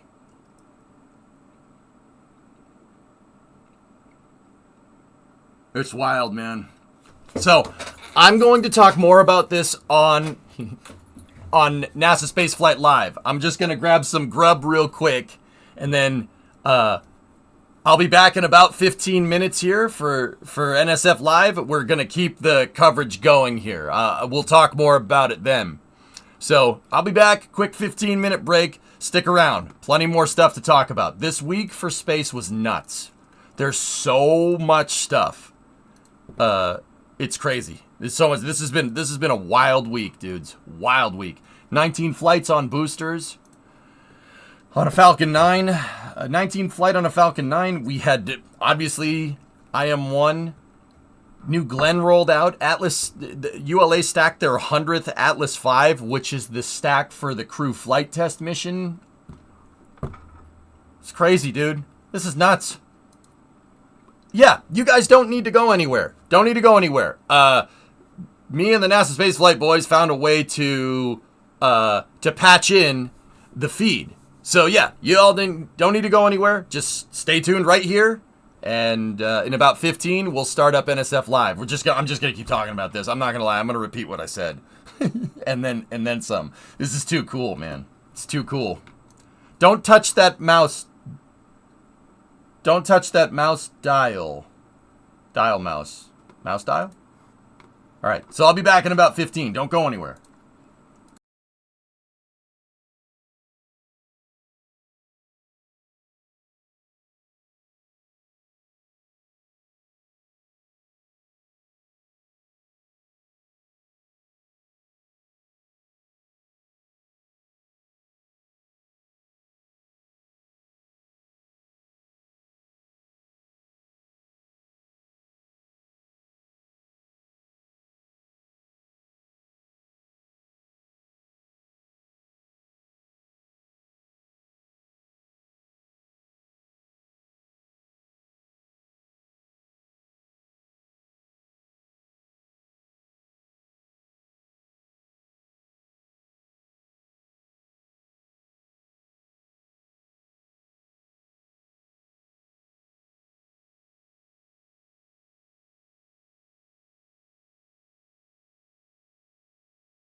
New Glenn is vertical, Odysseus is sideways, and Starship is down. This is NSF Live. Roll the intro.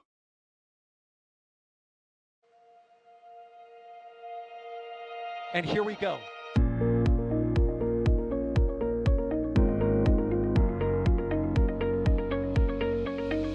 have liftoff. Propulsion continues to be nominal. RCPA chamber pressure looks good. Following up. Roger, roll, Atlantis. Water towers, fly! Yes! Tango down to nominal. Climbing down to SC off. Bring in SC off. It's orange! Orange 45! Oh my god! Oh my god! Decollage! Look at that! Put that in the big bag, 343 unfolds to go. Indeed. We rise together, back to the moon and beyond. If there's methane to be igniting in the flare, correct? Yikes. You read? We don't need any more of these.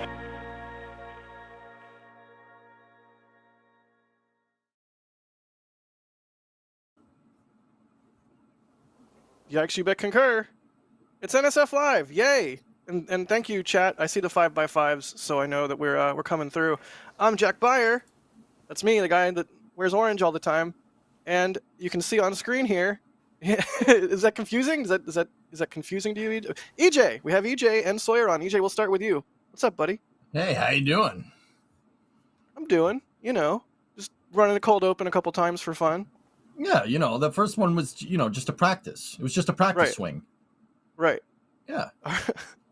And also we have Sawyer. Sawyer, how you doing, buddy? Good. The first one was the cold open. The second one was the warm open.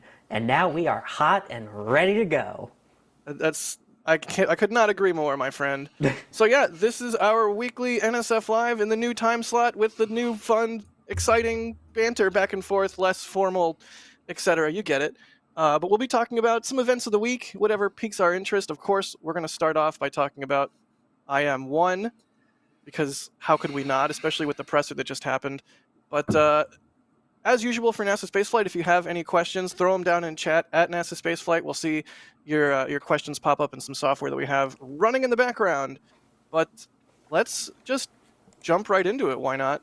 And start talking about Odysseus, because we just got that press conference from NASA and Intuitive Machines, and learned a lot, including that Odysseus is not actually vertical. Sawyer, I see you're doing a sideways look here. I'm imitating art, imitating real life with Odysseus. Nice. Yeah, a lot of interesting tidbits in this presser, and a lot to unpack. Sawyer, I know you were on the call, but did not get to ask a question. But basically, the three of us watched the presser, and where do we even start? Yeah, exactly. We start by pressing *1 to get in the question queue. No, I'm just kidding. So basically, it sounds like they had two crazy things to go on. First, there was the idea of the issue with the landing laser.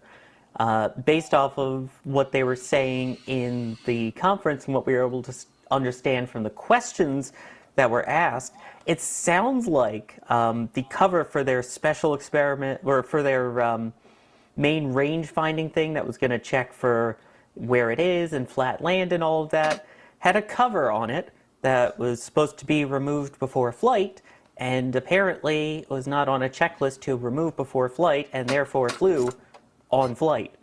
As a result, they then worked somehow with NASA, something they said would normally take, a month's work, in about an hour and a half, to say, hey, you have a LiDAR experiment on board. Can we use 2 of your cameras to help us with the landing? Oh, EJ. I don't know where I got that. I don't know what you're talking about. Anyway, continue. Well, the other one's on the moon, even though it's a box, not necessarily a tag. But still. So then it came time for the actual landing.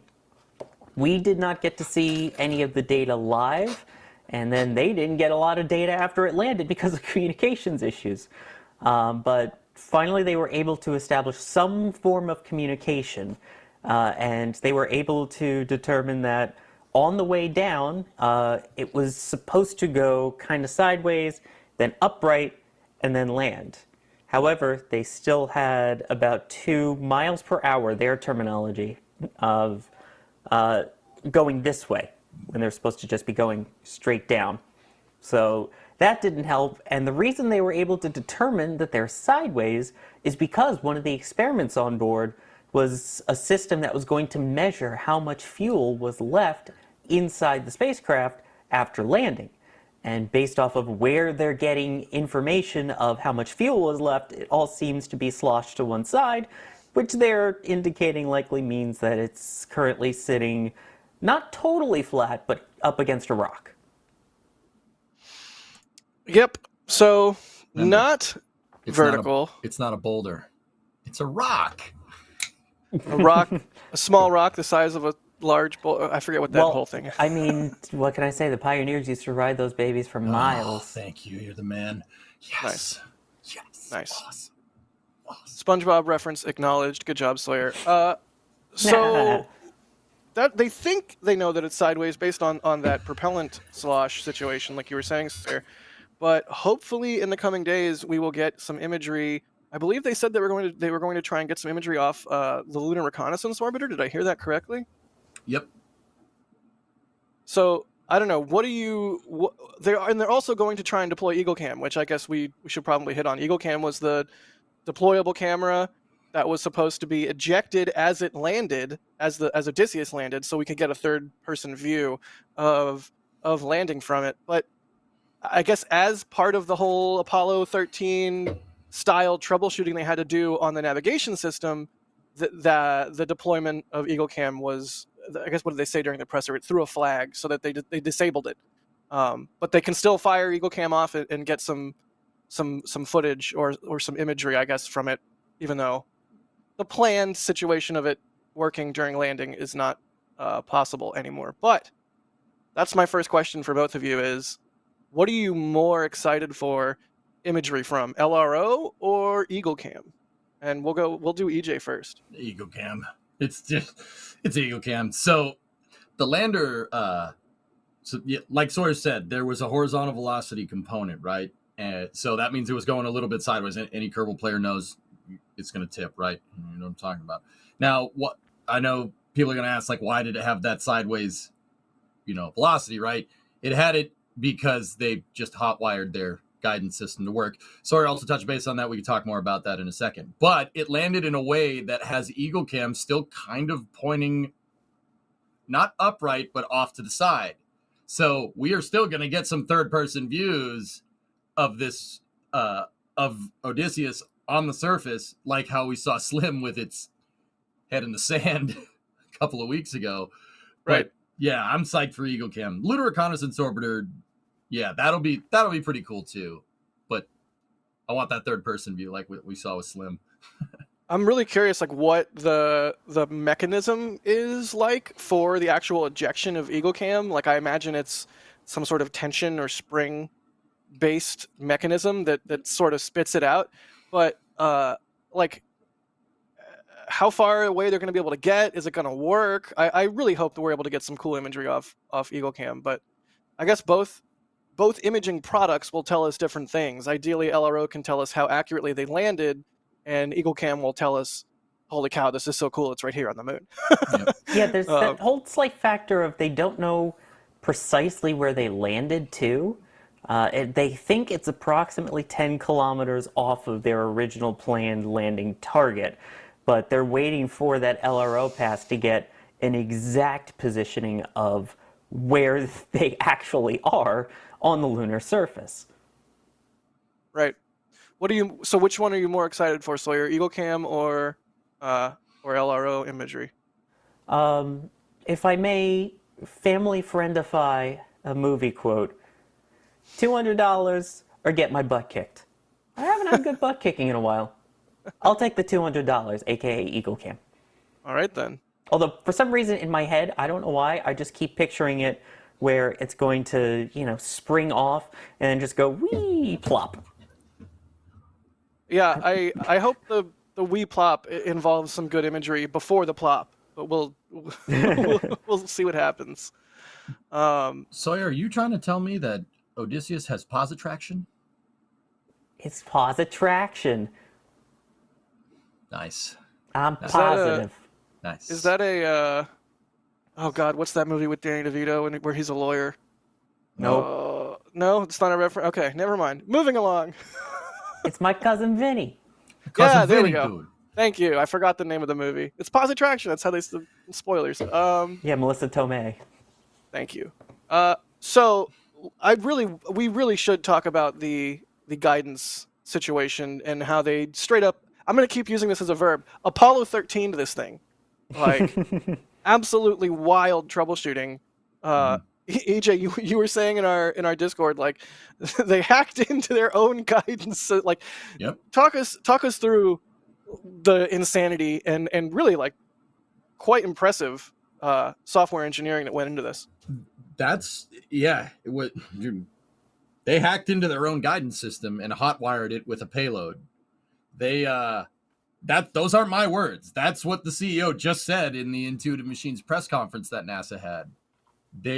Now, don't get me wrong, I'm not that much of a software nerd. I'm more the hardware side of things when it comes to space flight. I know more of that. But there are a lot of that's not, like, long story short, that's not an easy thing to do. You really don't want to, if you want to push software, you got to shut it off and turn it back on again, right? You got to refresh it. Doing that while a spacecraft is orbiting around the moon at however fast it's going, and the moon being not near here, and being able to not only figure out how to solve that problem, but get it done, push the software, and then go right into landing with a hot-wired guidance system that shows some chops over at Intuitive Machines. As Sawyer was saying a little bit earlier, there was a secondary payload that NASA was testing for laser range finding, and it was optical, if I'm remembering right. And the guys at Intuitive Machines talked to NASA, and they're like, "Hey, can we borrow that for a second?" And NASA's like, "Sure, absolutely." And like I said, that's probably why it tipped over, because the guidance system was hacked. They hacked together a guidance system because their original range finding system was still tagged out, which is, that's probably getting fixed next time they go to launch. But it's still crazy. It shows a facet of spaceflight that I don't think a lot of people see. It harkens back definitely to Apollo 13 and that kind of unknowns that you encounter when you have a higher risk, higher reward mission like this. And like I said, it shows that Intuitive Machines has the chops to be able to fix something like that. It's really cool. Hearing Steve, the CEO, and Tim, one of the engineers, I think it was Chief Technical Officer, forgive me if I don't get that correct, hearing them talk about the intricacies to fixing and solving these problems, if you ever listen to what the mission control loops were doing, how the mission control loops sounded during Apollo 13, it really reminded me a lot of that. It was really cool. It was really special. This is a really, really cool mission. It's a great start to, open the door to the future lunar exploration and hopefully future lunar economy. It's really, really, really cool. Yeah, I really think that deserves underscoring, that this is the first step through the door of commercial lunar operations, and it's a big step. I mean, it's wild, it's not man. a crewed lander, yeah, but it's a really important thing as we get into hopefully a future where going to the moon is way more trivial than it is now, and there's way better access and cheaper access, and we can send more people, and all the good things that we want to see. Yeah, baby. But to your point, EJ, it really, like you said, it really does show Intuitive Machines just firing on all cylinders, able to perform the swap with an experimental piece of hardware that was never designed to be used for flight critical data that they just hot wired into their system. It's truly amazing. And I think on that presser, they were talking about how they had like segmented out their different teams so that there's like the team that's in mission control, and then they had like the what do they call it, team 4 or group 4 or something like that, which is like their I mean, for lack of a better term, like their red team or like their fix-it guys. Just the whole description of how that all played out. Like, I would love to see a long form piece, like going blow by blow throughout those entire 12 or 24 hours or whatever, culminating in that abort once around. Because holy moly. This is the type of stuff you need to be doing if you're going to go explore the moon. This is how Apollo got people down to the surface. You need to be flexible. You need to be ready for unknown unknowns. If you want to read, if you guys want to read about this kind of stuff, Gene Kranz, who was a NASA flight director, the most legendary flight director with, I'd say, Chris Kraft, like right next to him, like probably lateral shift between those two.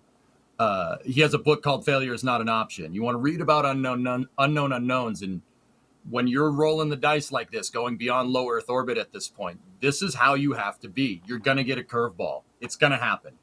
And it's going to be a Michael Bolton scenario. You're going to mess up some mundane detail and have a million pennies. Take a penny from the tray.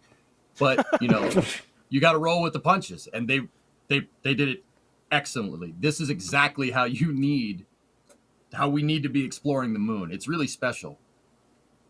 Yeah, I couldn't have said it better myself. And it's not.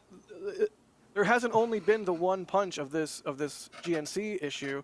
There's also been the punch of, well, turns out they landed and tipped over, or they landed sideways, one of the two. I think they were saying they landed and tipped over. Is that right?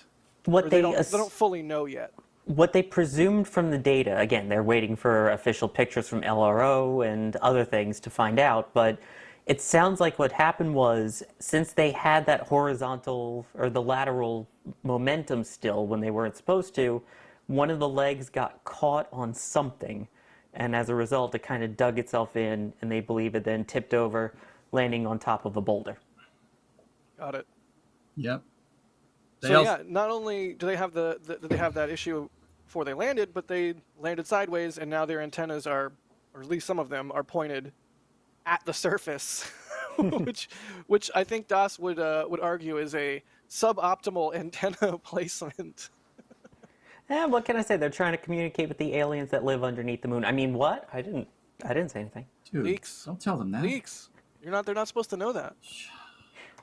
But yeah, and so that is yet another thing that they're having to troubleshoot and figure out, how can we increase the power of our ground stations to talk with it better? How can we set up a relay or anything like that? Like, just constant troubleshooting. And now there's a ticking clock, right? Because they have a max of, 9 days on the surface before they lose sunlight.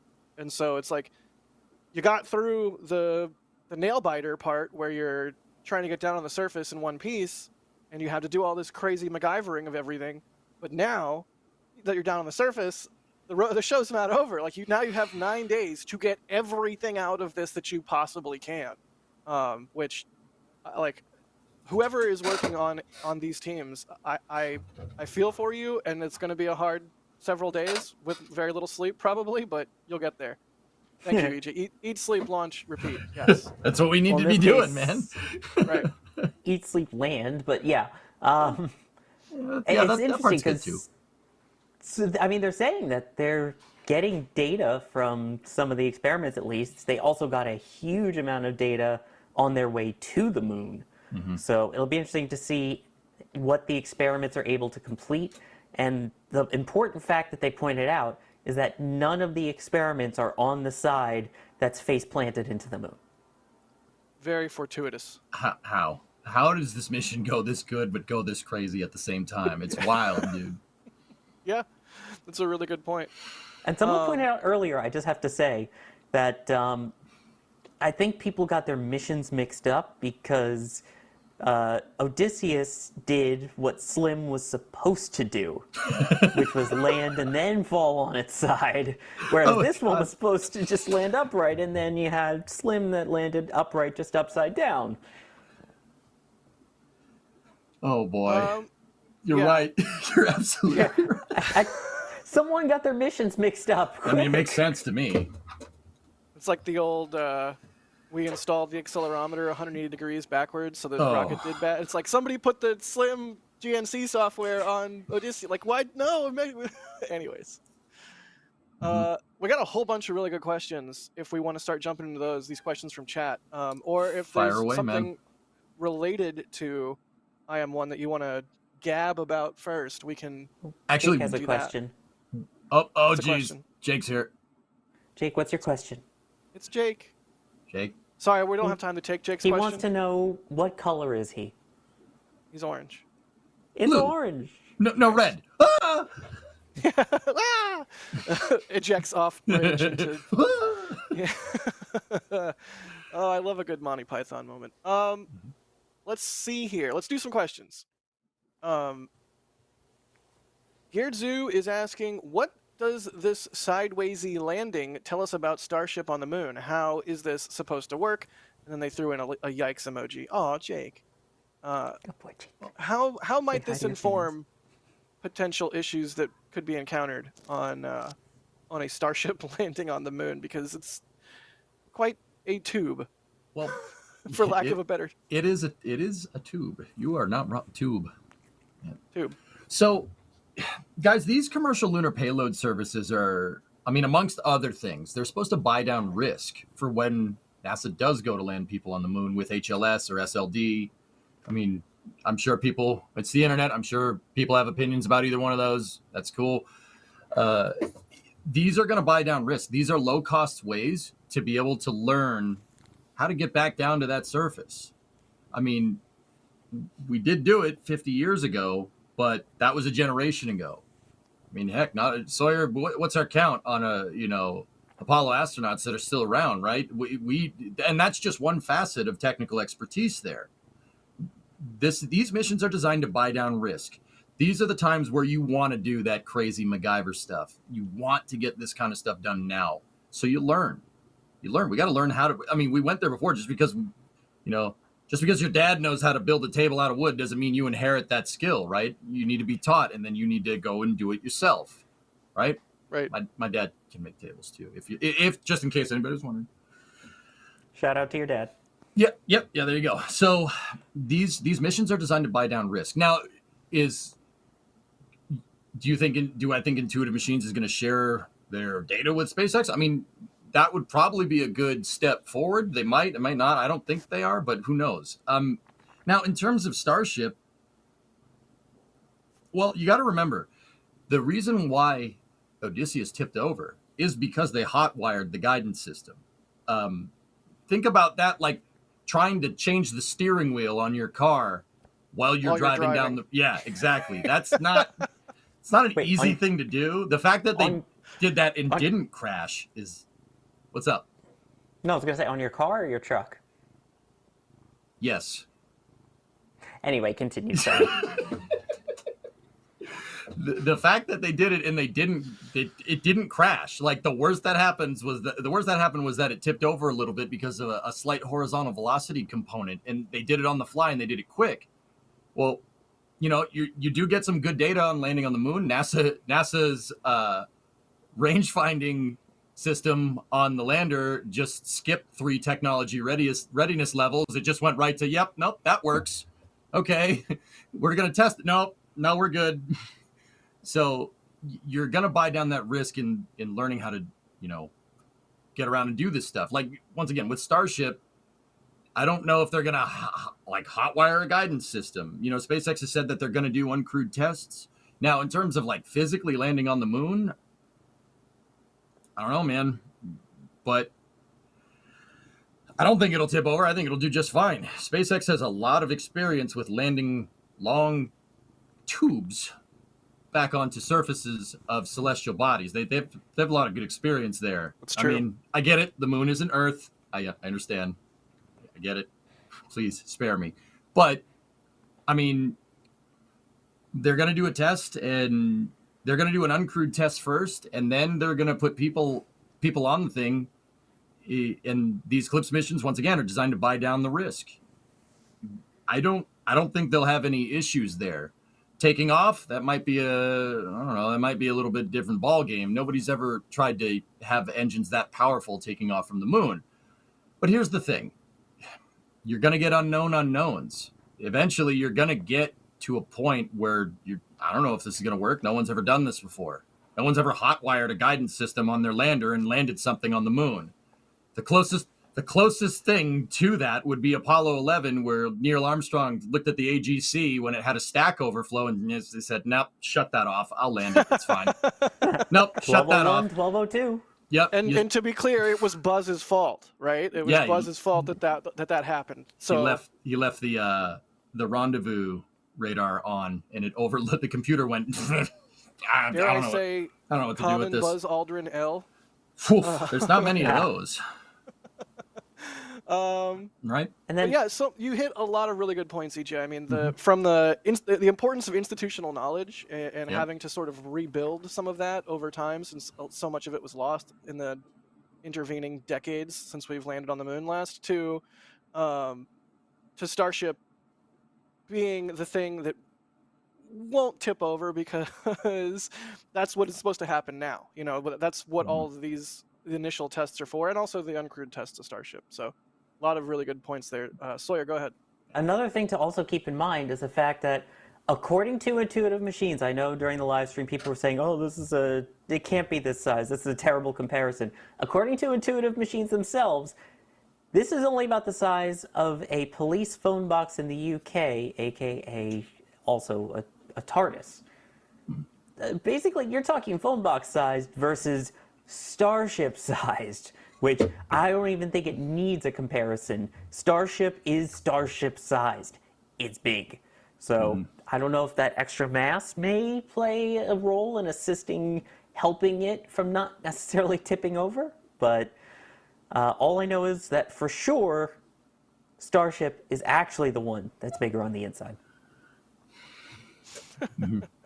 At a certain hold on one second, dude. At a certain point, guys, you know, we're doing stuff differently than the way Apollo did. Apollo had a, you know, lunar orbit rendezvous architecture, and you know, with our landers this time around with the Artemis program with SpaceX, the HLS, that's an Earth orbit rendezvous style system, and then for like with the refueling, and then you're doing lunar orbit rendezvous. Eventually, we're getting into unknown unknowns because no one's ever done this. We're blazing a new trail. Blazing a new trail like that is not without risk. You got to be bold, but you also don't want to do a stupid when you're doing space flight. But there's always going to be those higher stakes because no one's ever done this before. Right.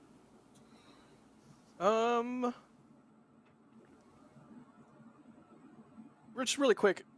Toby Woby, I'm assuming is how you're supposed to say this name, says, let's not call this a success, okay? I disagree. This is a success. Like, what about this is not a success? Obviously, there's been some challenges, but they landed on the moon. The thing is in one piece. It's communicating with the ground. That's a success. But would you call Slim a success? Yes.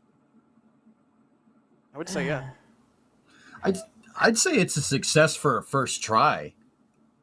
If, you know, Intuitive Machines gets to their coming flights, you know, IM-2 and IM-3, and we still see this kind of stuff, that's when I'd be like, But I have no reason to believe that they won't stick that landing. They'll put that thing right down on the surface next time. Calling it now. Remember this. Yep. I think I agree. Go ahead, Sawyer. I'll do the ding ding fight mode here. I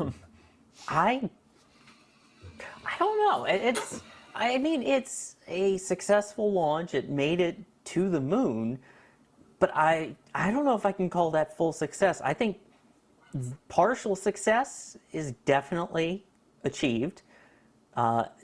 Basically, even in their own words, they said that their path to success was soft landing upright on the moon. The upright part is the key there.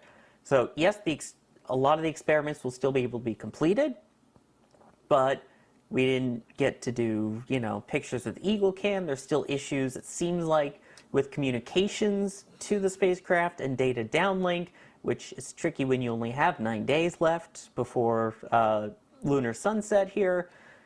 it's just, I don't think I can classify this as a full success. Like you said, next time, EJ, I think you're completely right that they'll get it upright and we can call that a success. But yeah, it's safe to say it's not a failure. Yeah, see, you know, so yeah, they didn't achieve the original mission objectives. Yeah, absolutely. Right? That's I think you're you know, right on the ball with that. But here's the thing, when you're running into unknown unknowns, your definition of success does change, especially when you get a curveball. Look at Apollo 13. Apollo 13's objectives for that mission changed very quickly after they stirred the tanks. So, you know, per the original objectives, I would say, yeah, you're right. They didn't get to do what they wanted to do, and that stinks. But given the, you know, proverbial poop sandwich that they were dealt, right? Like, I'd say they did, you know, within that new confine of mission criteria, I think they did pretty good. That's why I'd say success, because the objective can change. It usually doesn't with a mission, but sometimes you get curveballs in spaceflight. That's how this works. But how is Apollo 13 classified in history now? Successful failure. Exactly. Task failed successfully. Let's see. We have some more questions. Edward Brown, this is interesting. I had to do some Googling here for the answer. Edward Brown is asking, how clear will the satellite photo be from Lunar Reconnaissance Orbiter? So a cursory Googling tells me that the resolution of its narrow angle camera is half meter per pixel. And Sawyer, you said it's how many meters tall? Like 4? Hang on, I have the number. I'll let you know in just a second. It is 4.3. Yeah, roughly the size of a police phone box. Here we go. Actual height 4.3 meters. Yeah. Okay, so it'll be something like 10, 8 to 10 pixels in an image from LRO. So it's not going to be like a super crazy detailed high definition image but it will be able to, help IM determine its orientation and precise location. Thank you, Patrick. I guess for reference, there's an Apollo 14 landing site image. So EagleCam is still going to be like the goods, right? But the LRO imagery is certainly going to be important in terms of characterizing where exactly they touched down, how accurate they were able to get, and all that sort of thing. Just so you know what you're looking at there, that tiny little white dot in the middle there, that is the base of the lunar lander, the legs, and that blackish spot around it was from the landing, displacing all of the regolith. Nice. So they'll definitely be able to see, where the engine left its marks, and they should likely be able to see the orientation on the fact of, hey, is it a nice, tiny square, or is it kind of oblong? If it's a nice tiny square, it's up. If it's oblong, it's probably sideways. Mm-hmm.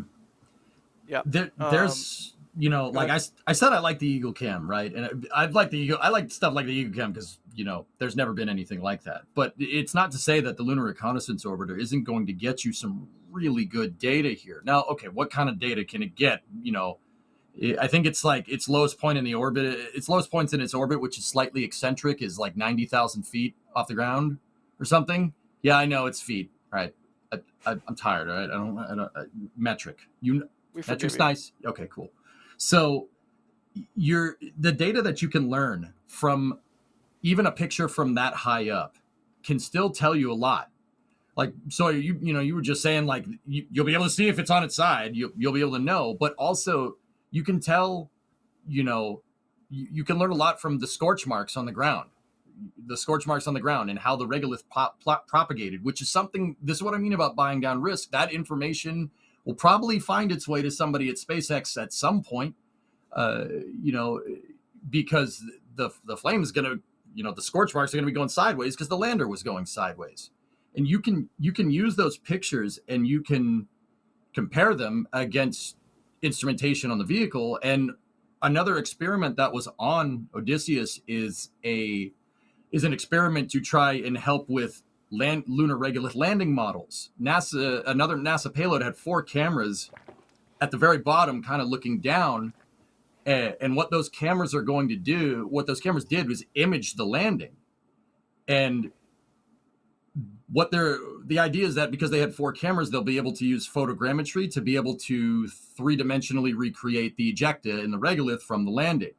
You can compare that against the Lunar Reconnaissance Orbiter, and that right there will get you that's a ton of information and a ton of stuff to learn how to get back into the scheme of things for like a soft landing on the moon. What he said. Sorry. That's true. More questions? Question mark? No question mark. Exclamation point. All right. Indeed. What he said. Keiichi is asking, it seems nobody adopts Mars Pathfinder-style airbag landing. Why? This is an EJ question if I've ever heard one.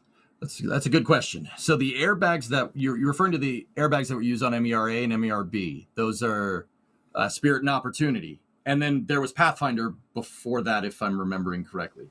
So the thing is that when you're on the moon, there's no atmosphere. So if you do a slight descent, right, you slow down and then you fall back down to the surface, there's nothing in the way of stopping you except the ground. That means you're pretty much going to hit the surface going, I don't know, maybe like 2 times the speed of a rifle cartridge. Like, I don't know if an airbag's going to save you at that point. Now, the reason why they used it on MERA, MERB, and Pathfinder is because those probes re-entered Mars from a trans-Earth injection. When you're re-entering from a trans-Earth injection, you can use what little Mars atmosphere there is to actually slow yourself down. Later JPL probes, Curiosity, Perseverance, rip Ingenuity, still in our hearts. They all use aerobraking. When you're using the ground to slow down, you're using lithobraking. Now, they did the majority of their deceleration with the heat shield and then a drogue chute behind it. And then at the very last second, they plopped the thing out and it started bouncing around.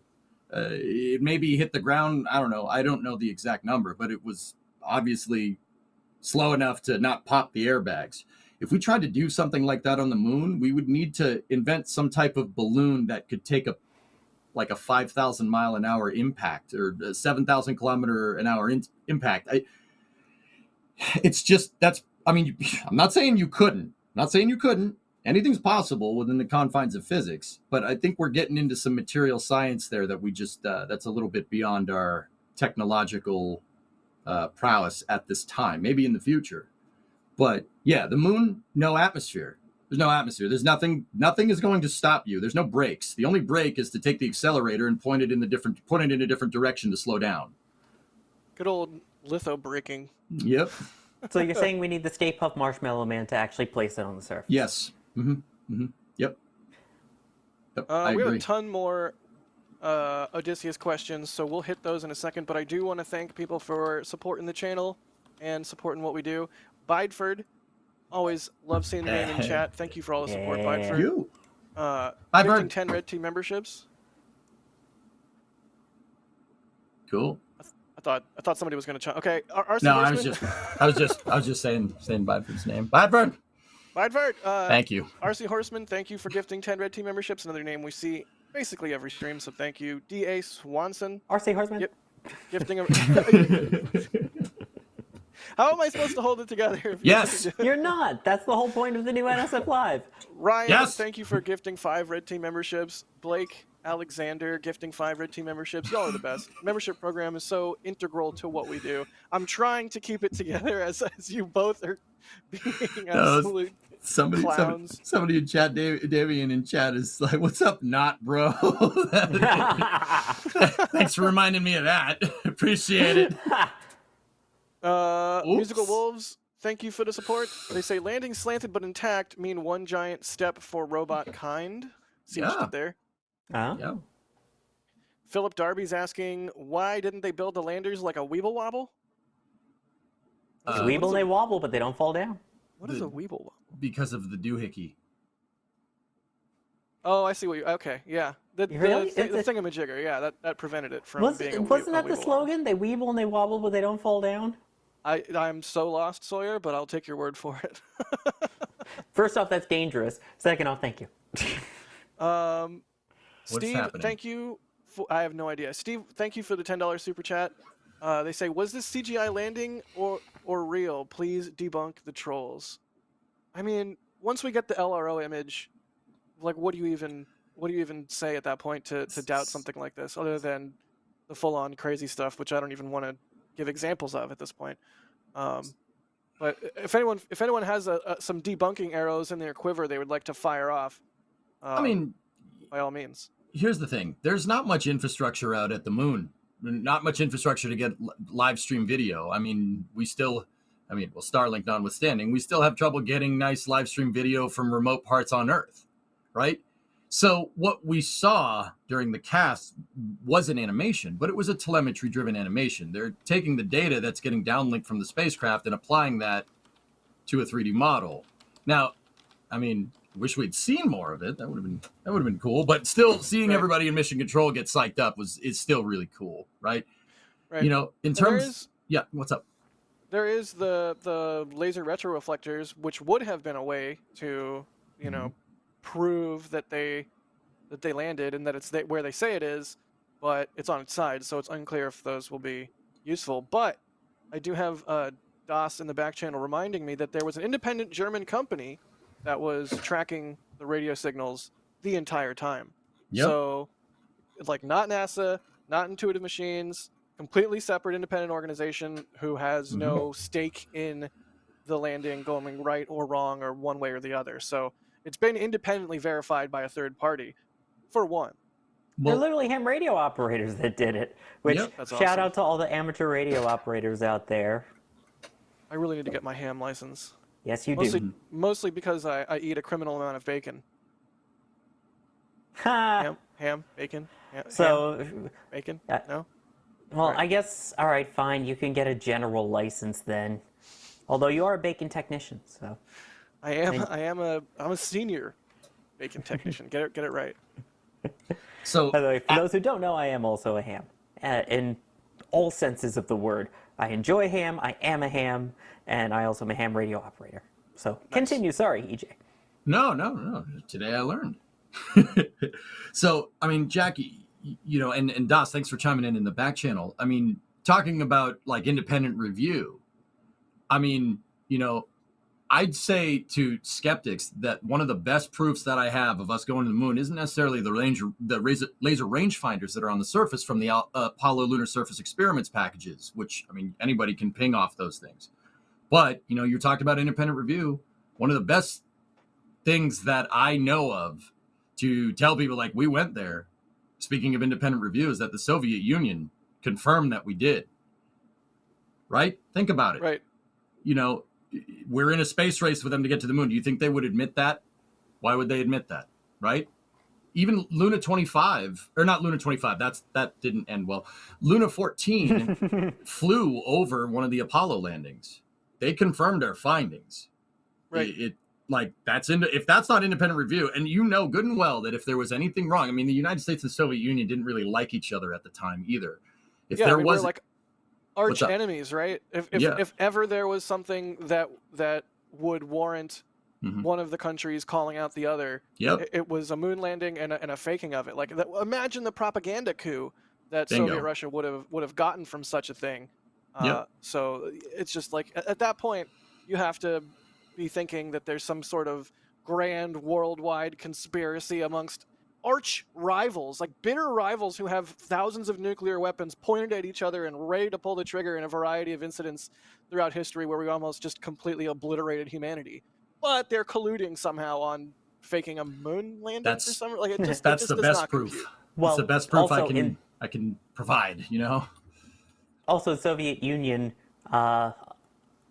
Apollo land you, so. Wow. Oh, gee. Or landing confirm you. I don't know. In Soviet Russia, landing confirm you. It was a good try. That was a fail. Smirnov. I'll hang my head in shame. Thank you. And yeah, we can see here the tweet from AMSAT DL showing the spectral, spectrogram. Is that even the right word? But showing that they're receiving radio from the lander. So there's that. It exists. Right. It's the spike at the top, but also down at the bottom. Oh, sorry. Thank you, Patrick. That very big blue line. That's Waterfall, what right? we really, it's train time. That's what we really wanted to see. When we first got word that they were getting, oh shush, a slight signal from it, it was a very, very faint blue line on the bottom portion there. The fact that it's a lot thicker now means that it's stronger. Obviously, still not at the strength that they want, it seems like, at this point, but the fact that it is strengthening is a good sign. Yeah, I mean, and yeah, go ahead. EJ. Okay, cool. Yeah, cool. So sorry to build off that. You know, a lot of people were bumming that we didn't get some live video. I mean, once again, them hot wiring their guidance system may have introduced a roll rate. They did talk about roll rates during the landing, but they lost signal right in the middle of a roll. If the guidance system was hot wired to, you know, that included a horizontal velocity component when they were going to land, there's nothing that you know couldn't suggest, I guess, that there may have been a roll rate involved here. So why is that a big deal? The antennas aren't omnidirectional. They're regular antennas from as far as I can tell. I think they're I don't, Sawyer, I don't know. You're going to have to help me with this one. I don't know if they said they could do S-band, but they were using like UHF, if I'm remembering right. I think it was that they were really focusing on the S-band, but that's where they were running into the issues of their own ground network was not at full capacity, trying to receive the signal with some of the receivers were completely out. Some of them were not transmitting and receiving at full strength. So, yeah, I believe the main issue was that the S-band wasn't functioning as they expected, so they had the backup. Yeah, so, okay, thank you. So what am I getting at with this? Guys, long story short, the antennas don't turn. The antennas don't turn. So if there was a roll rate, the antenna's pointed in the wrong direction. And if the antenna's pointing in the wrong direction, you're not going to get any feed. They're not going to get any feed. They didn't get any feed. Yeah, and that loss of comms was anticipated because they were planning on doing a roll maneuver. I don't know if they planned on doing a roll maneuver that was quite as aggressive as it ended up being, but the roll was specifically there to orient those antennas the right way, and clearly, you know, the front fell off / tipped over. So so don't do that again. You know, so they're no longer pointed the right way. But that was part of, you know, the roll. There was a planned roll, and there was an expected comms blackout, but obviously things went a little bit. To use a term from IM themselves, spicy. It was a little bit spicier than they got a little anticipated. spicy. I love that they repeatedly referred to it as spicy. That was amazing. Yeah. Spicy roll, yes. Spicy roll. Brett, thank you for the store purchase. They say my wife says keep up the good work. They got the patch. And what else did they get? Did they get a sweet orange shirt like the one that I'm wearing? Oh, they got the Flight 3 patch. Wait. Hey. Okay, I have to do this. Wait. Aha! You're wearing pants, right? Okay, Aha! good. this time I am wearing pants, yes. It's orange. Nice. It's orange. That's the shirt. It's a good shirt. But thank you, Brett, for the store purchases, and thank you to your wife for the kind words. Jim Cavett, thank you for the super chat. They say happy Friday, y'all. Musical Wolves. This is we need to really yes. No, my Musical God. Wolf says Jake needs a cat in an astronaut suit emoji. Can we get Jake in an astronaut? I'm not like a dress up your pets kind of guy, but this is too good. I like having my arms intact and not covered in claw marks, so probably not. You can always sedate him. Give him like a You can little. always Photoshop give him too. Give him a little kitty Xanax. Like you're good to go. No, that's human Xanax. Sorry, I'm keeping that. And Corey Lene Carruthers, thank you for gifting the 5 Red Team memberships. If you got a gifted membership, be sure to thank the person that gave it to you, whether it's RC Horseman or Bideford or whoever. We appreciate all of the support. I do have a question, though. A genuine question, surprisingly. What's the question? Do you think there's a potential for, either IM-2 or IM-3 that they consider having like an antenna dish or something that can at least be moved and rotated once it's on the surface? Like right now they have it every 15 minutes that they try and establish comms and it restarts, whereas potentially instead you also add one that's, every 15 minutes the dish does a slow 360 in case it receives a signal. Right. This is something they talked about in the presser quite a bit. First off, they talked about having to reorient. I almost said reorientate. Is that even? Whatever. Misunderestimate. They had to reorient Odysseus in flight in order to get the antennas pointed back at Earth. And so one of the things they called out is like, we're definitely for the next missions going to have antennas that do not require us to reorient the vehicle in flight. And then another thing they called out was, having movable antennas is something that they mentioned that they wanted to have. So I think yes, Sawyer. My answer would be something along those lines is a very good idea, and a good piece of learning from this mission. EJ, you look like you have thoughts, my guy. I mean, they said that they want to go to movable antennas, but I mean, and that would be cool. It really comes down to what you learned from IM-1, right? I mean, at face value, oh, well, we had problems with the antennas. Why not just make a movable antenna? Well, okay, you're changing the design here. Changing the transmission equipment on anything that flies up in space is just as radical of a design change as changing a fuel tank, changing an engine. It's something now you're back, that throws you back into testing. Unless, Intuitive Machines is pursuing kind of rapid iterative testing, in which case you might change it. But there's always a trade-off, right? You're trading simplicity in the IM-1's design with fixed antennas with an alternating software algorithm. You're just moving that risk from software risk to now mechanical. A movable antenna is going to have different power needs than this because it needs to move. How's it moving? Is it going to use electrical power? Does it use hopes and dreams to move around? You're changing the spacecraft here, and you're introducing variables that will put you back into testing and not necessarily back into flying. Now, maybe I'm wrong. Maybe they're going to say, it's clear that Intuitive Machines has the chops to problem solve on the fly. Maybe they'll put a movable antenna on and say, all right, let's do it. We'll do it live, But anytime you change a component on a spacecraft like that, you are doing the opposite of buying down risk. There's always a trade-off. Changing variables like this could complicate missions in the future. You don't want to go back to square one. You want to build off of the previous missions. And in this particular case, I think the antennas, the thing is on its side, and the antennas are still working. I mean, that's a pretty good case for the antenna design that they have now. I'm just putting it out there. It's like I get asked this all the time.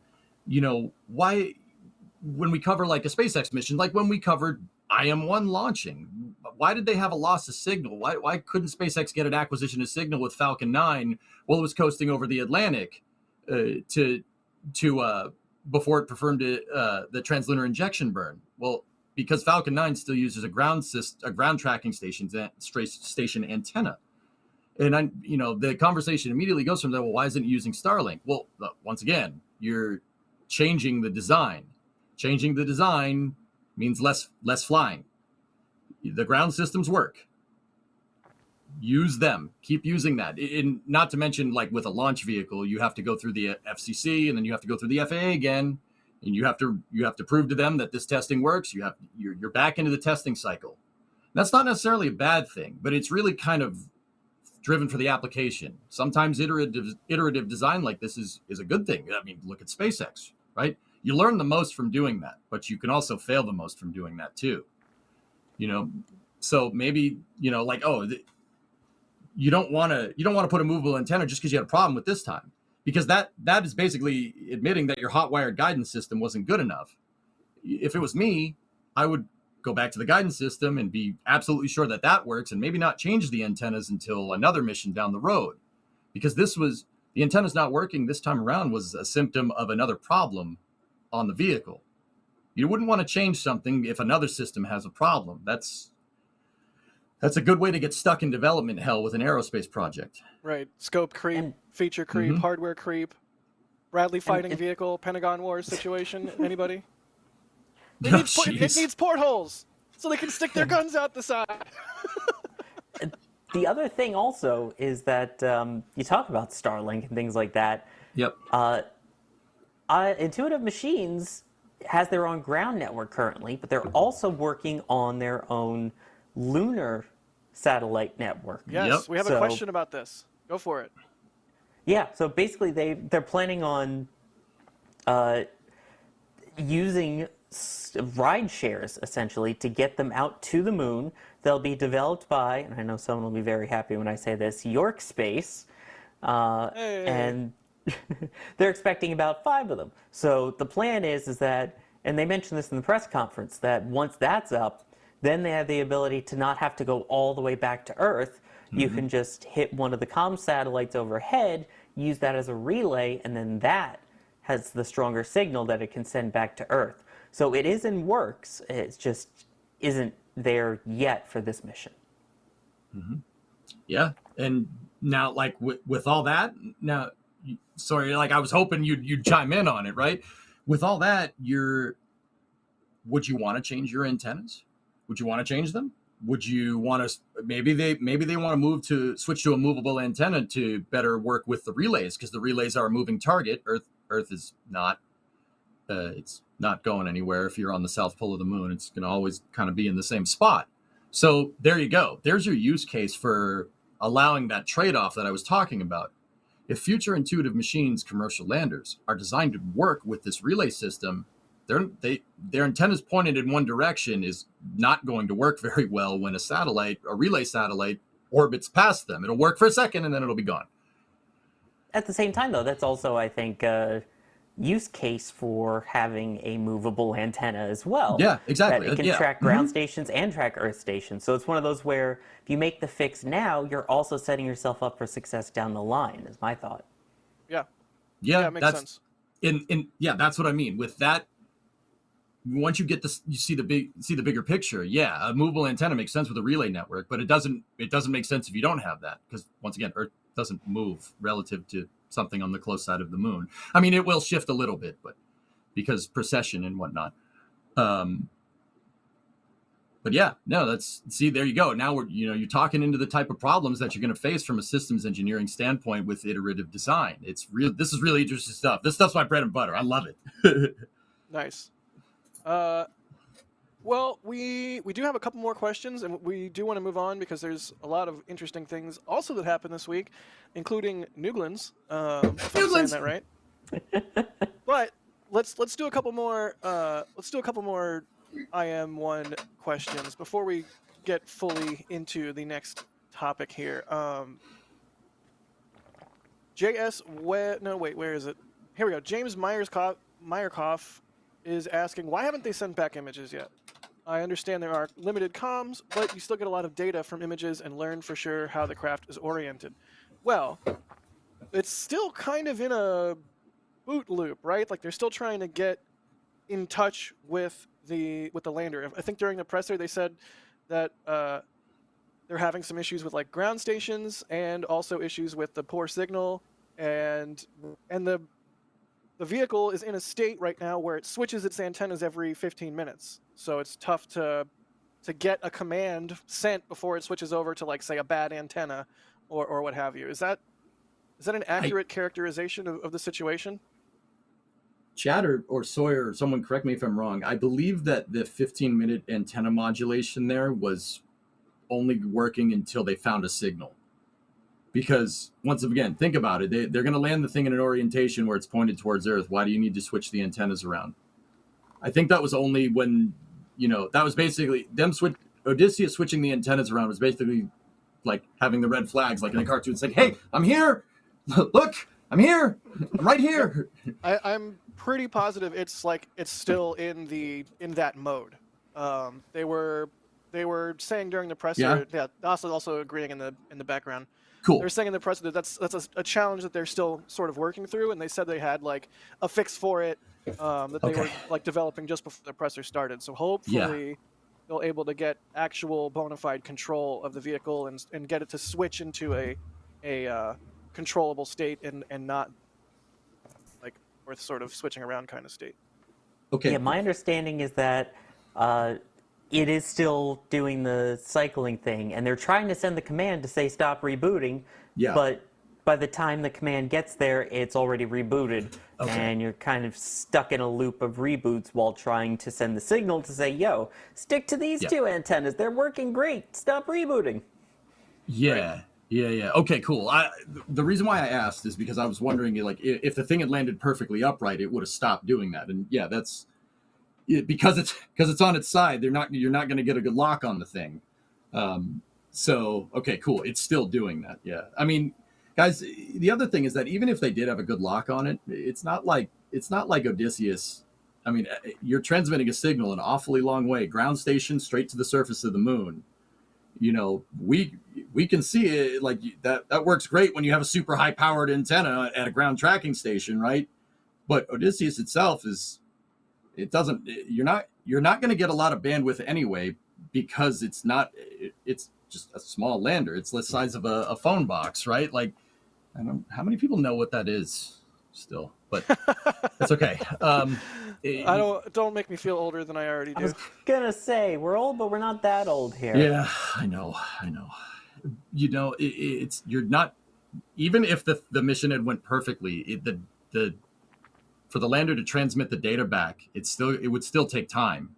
It's just not a high-powered antenna, because, you know, when you build a spacecraft, everything has to be as low mass as possible, because mass fractions, delta V, rocket science and stuff. So, yeah, I mean, it would still be slow, even if the thing was perfectly upright and the mission went perfect. It would still be slow, guys. Let's see. Rankley was asking if Intuitive Machines has any future lander missions or other future missions planned. Yeah, there's 2 more of these, right? Yeah, yep. IM-2 and 3. Dr. JJ is asking about footage from EagleCam. Once again, that did not deploy and landing as planned, but once they are able to get control, get through this whole boot loop thing, they're going to fire off EagleCam and attempt to get some imagery off of it.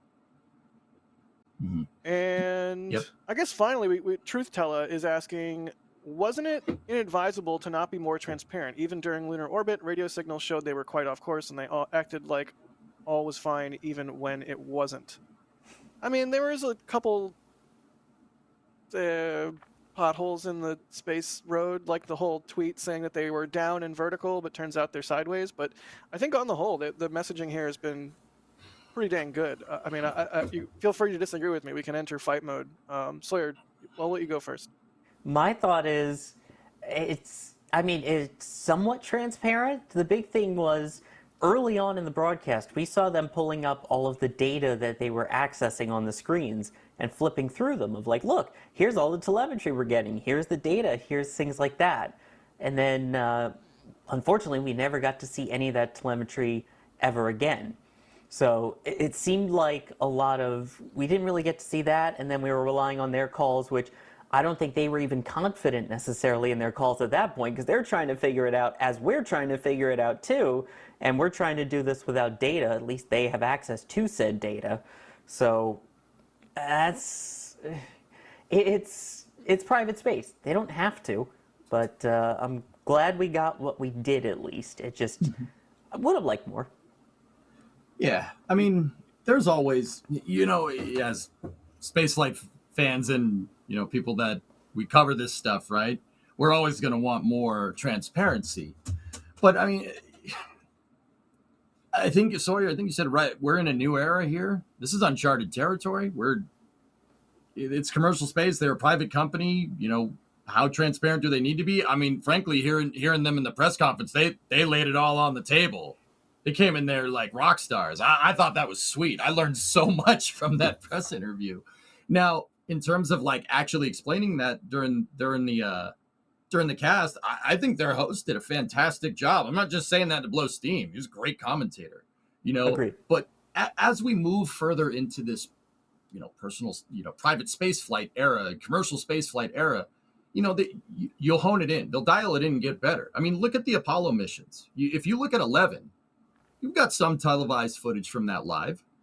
But if you compare that to the amount of televised footage we got from the later Apollo missions, 15, 16, and even 17, 17 showed the ascent.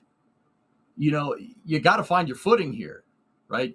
It's going Right. to take some time as we enter this new era. Hopefully we move towards transparency. That would be great.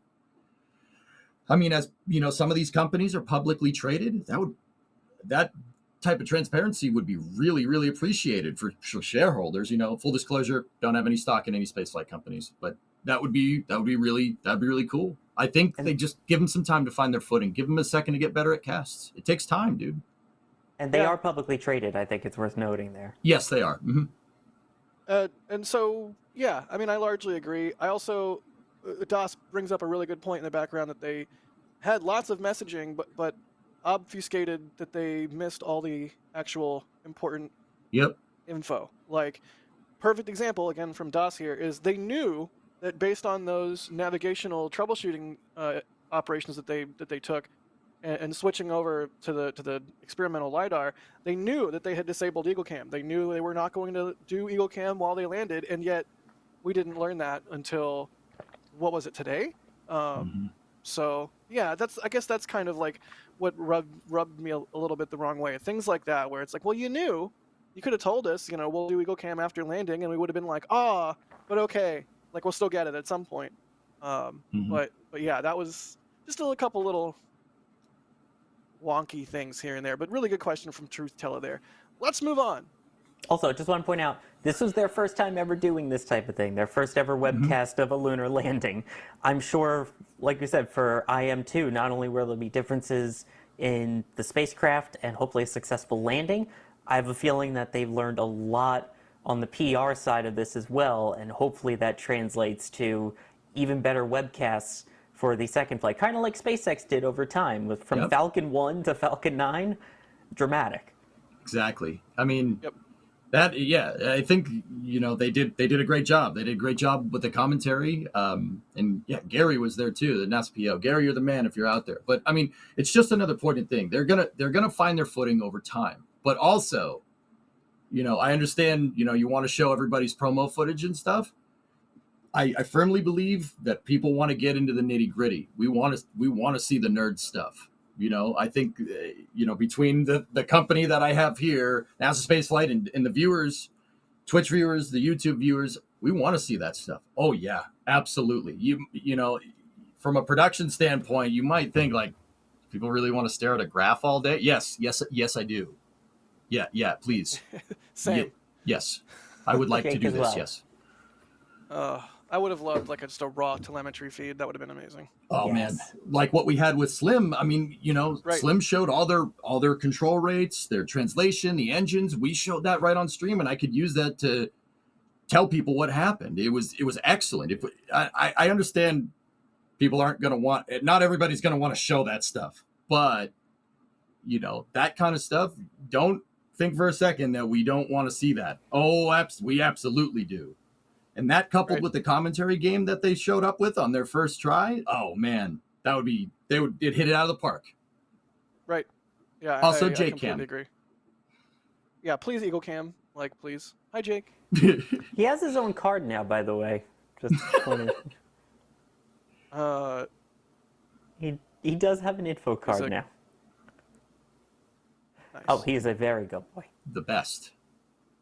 All right, let's move on and talk about New Glenn. The Pathfinder is vertical. New Glenn's at the pad. Oh, let's go. Awesome. Forget old Glenn's. So excited to see this rocket finally vertical. What is it? LC-36? I always forget. So exciting to see. I'm overjoyed to see New Glenn on the pad. Sawyer, have you been able to see it with your own two eyes yet? I have not yet. Hopefully it's still vertical around Crew 8 time. But, I mean, having seen the pad out there and, the transporter alone, it's big. It's... I know. Wait, great commentary here. But it's big. Hey, sometimes it doesn't... Why use more words when few do trick? Like... You're not wrong. Like, the thing's a beast, right? And it's hilarious too because the lightning towers are so huge that it sort of like distorts how big the rocket looks, even though it's friggin' massive. What I've been telling people over on my end, over on Twitch, hi Twitch viewers, what I've been telling people is, look, guys, I mean, that rocket isn't as big as a Saturn V, but it's almost as big as a Saturn V. It's close. That is a big launch vehicle, and it's partially reusable too, which is that's pretty cool. It's pretty cool. Can we talk though about how cursed the Pathfinder looks without the strakes or fins? It just looks wrong. It's just too tube. I need less tube. So you're saying it's their version of Ship 26? Oh no! I Yeah, knew you were gonna do basically that. way to go, Sawyer. Yes. Francis Chen in chat just said the same exact thing. But yeah, Great minds. The actual ultimate version of New Glenn will have strakes and some aero surfaces on there that are not currently present. But it is a mighty good looking rocket, I gotta say. For all the joking around. Mm-hmm. It's really, really cool to see Blue take this big step like this.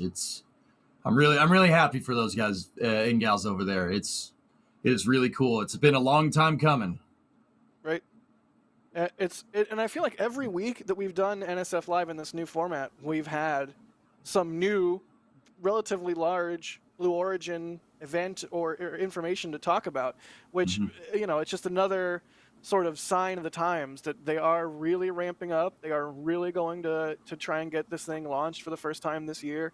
And, the days of people snarking about, Blue not having any hardware or Blue not doing anything are well behind us at this point, which is so nice. Absolutely. Yeah. They've just been cooking for a while. That's all. It's slow roasting, right? We're barbecuing here. Okay. Right. The rocket meat is going to be just falling off the bone by the time Jack, it's ready to. That's why I like you. We don't want that. We want it in one piece, Jack. I was going to say the insulation would be falling off the tank, but we don't want that either. Let's just leave the ice falling off the tank. How about that? That's also bad, but yes. No, just the normal ice, like as it lifts off, like the frost on the outside. Come on. Oh, right. Okay, fine. Well, we don't have any side-mounted orbiters, so everything's good. You went there, huh? The Hoff is asking, why does Jack look disproportionately wrong on camera? Do I look wrong on camera? No, don't full screen me. Why would you do that? Patrick, why would you do that? Well, we need to verify for ourselves. That's why. So we called. Find me here. I'll get back here. So I'm. All right. There we go. Right here. Yeah, that's like more. Yeah, we're more like even now. All right. Hey, what's up? So we're calling this a Pathfinder. JS Web Productions is asking, is this rocket flight hardware or just a test article? Part of it is. Part of it is stuff that might find its way on to future flights. Part of it is stuff that will fly in the first New Glenn. The first stage tankage, I believe, is for Flight 1. The engine section is not flight fidelity, but it could be in the future. Sawyer, I think I'd like to think that the engine section is like the Enterprise of parts for New Glenn. And, Enterprise was a real space shuttle. It's a real space shuttle chassis, but it's not flight fidelity, but it could have been. I mean, we got Challenger instead, and that's cool. I like Challenger. It's my favorite. But they could be used for stuff in the future. The engine section in the first stage. I'm not sure about the payload fairing in the second stage, though. Sorry, do you know? Payload fairing, I'm not sure. Again, I believe that they could use this and do a sort of cryo test. It wouldn't be with the actual methane. It would probably be nitrogen. But I believe that is a way that they can test the ground systems at least first. Then they can roll it back, put on the actual strakes, put on, the engines, and then do a static fire test. We do have a bunch of good questions here. I mean, X-Bar was just asking, will there be a static fire? So are you just assuming there'll be a static fire, or do we know that from Blue themselves? I don't know if it's official or not, but I don't see why you wouldn't. I mean, Vulcan did it. Falcon Heavy still does it sometimes. for a first time ever for New Glenn, I would assume that they would static fire. Mm-hmm. Same. So I'm getting an update in the back channel from our resident nerd, Alex here. Alex. Yeah. He says that they did cryo test with the second stage a while ago. These tests will only fill the boosters with nitrogen, fill the booster tanks with nitrogen, which are flight articles. So there you go, right from our resident expert. And nerd. I mean, I am too, but yeah, you said resident nerd, and I was like, which one? It's like all of us here. Yeah. To varying degrees. Probably should have clarified there. Spreadsheet nerd. Excel extraordinaire. And according to him as well, that in an interview with Aviation Week, Blue Origin officials did say that a static fire is planned for this summer. You could also learn a lot more about which ones are flight hardware and which ones aren't in today's This Week in Spaceflight. Nice. That came out earlier today. Watch in it, case you won't. You were not aware. All49 is asking, how soon New Glenn recovery attempt? How long do we think it'll take before they start actually doing recovery, even just like a simulated like soft splashdown kind of thing? I mean, that's a good question. We've seen a little bit of what appears to be Blue-style hardware at Port Canaveral, as we saw in the last flyover, but obviously it still has a ways to go. I think once we see more of that infrastructure built up at the port, and especially once we get word of, hey, they're in the works of building their own version of a drone ship, which, because of the size of the rocket, is going to have to be larger than the SpaceX ones, then I think we might be getting close. Obviously, I feel like the first flight, I don't know, maybe they would try? Alex is saying first flight will have their barge out there for a landing attempt. Mm-hmm. So there you go. Yeah, Christmas is also coming, but... Damn, man. Jeez. I'm spicy. I'm spicy rooting today. for them. I really am. I love this rocket is freaking cool, but... it's even SpaceX took them a while to nail it down. I see the same thing probably with Blue. And also, if we're talking flying in like late year, where are we on the landing barge? Do we have an update? I have not seen one lately. I mean, sorry, I'm gonna say put up your dukes here. All right, let's roll. Ding. Round 2, fight. So. I think they'll do a landing on the first try, and not just because I really would like to see that. That would be really cool, even if it pops. Probably still going to learn a lot, but I think they will do the landing, and you know what? I'll even go so far as to say they'll get close to sticking it. You are right. It did take SpaceX some time, but you got to remember, Blue has New Shepard. Now I get it. New Glenn is not New Shepard, but landing a rocket is landing a rocket. Okay. It's shown that New Shepard is pretty dang adaptive at being able to come down and maneuver right onto a pinpoint target. They do have experience with throttling engines. They have experience with the guidance systems involved to do a precision landing. Once again, that doesn't necessarily translate over to New Glenn. New Glenn is a way bigger launch vehicle with different propellants, absolutely, but it is prior experience. They're not going into it cold turkey like SpaceX did. SpaceX was just like, all right, let's try to do this. SpaceX had Falcon 9, or Dev 1, Dev 2, and before those Grasshopper. So they had a little bit here and there, but that's not routine flights up and down. And even coming back down, pinpoint landing this thing with people on board. People weren't on it when it landed. They separated in a capsule.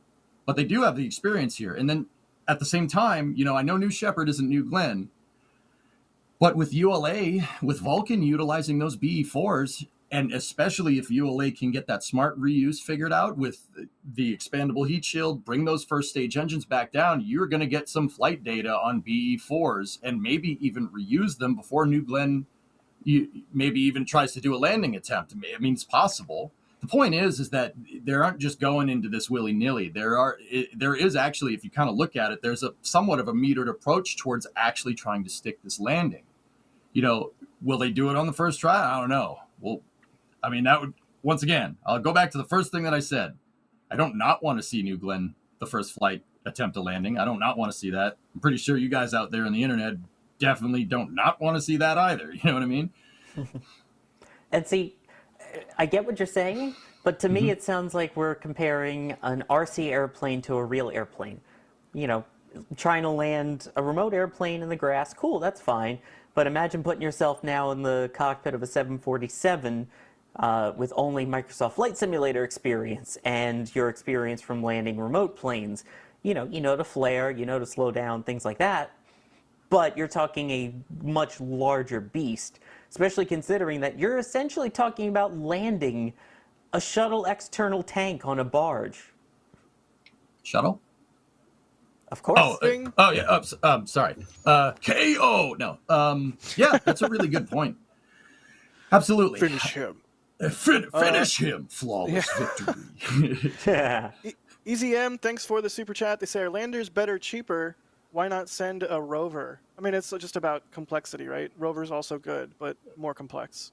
Wait. Slim had a rover on it. Same thing. You can have both. You can have your cake and eat it too. Slim deployed a rover in those upside down, which made for that fantastic picture that looked like it was the splash screen for Kerbal.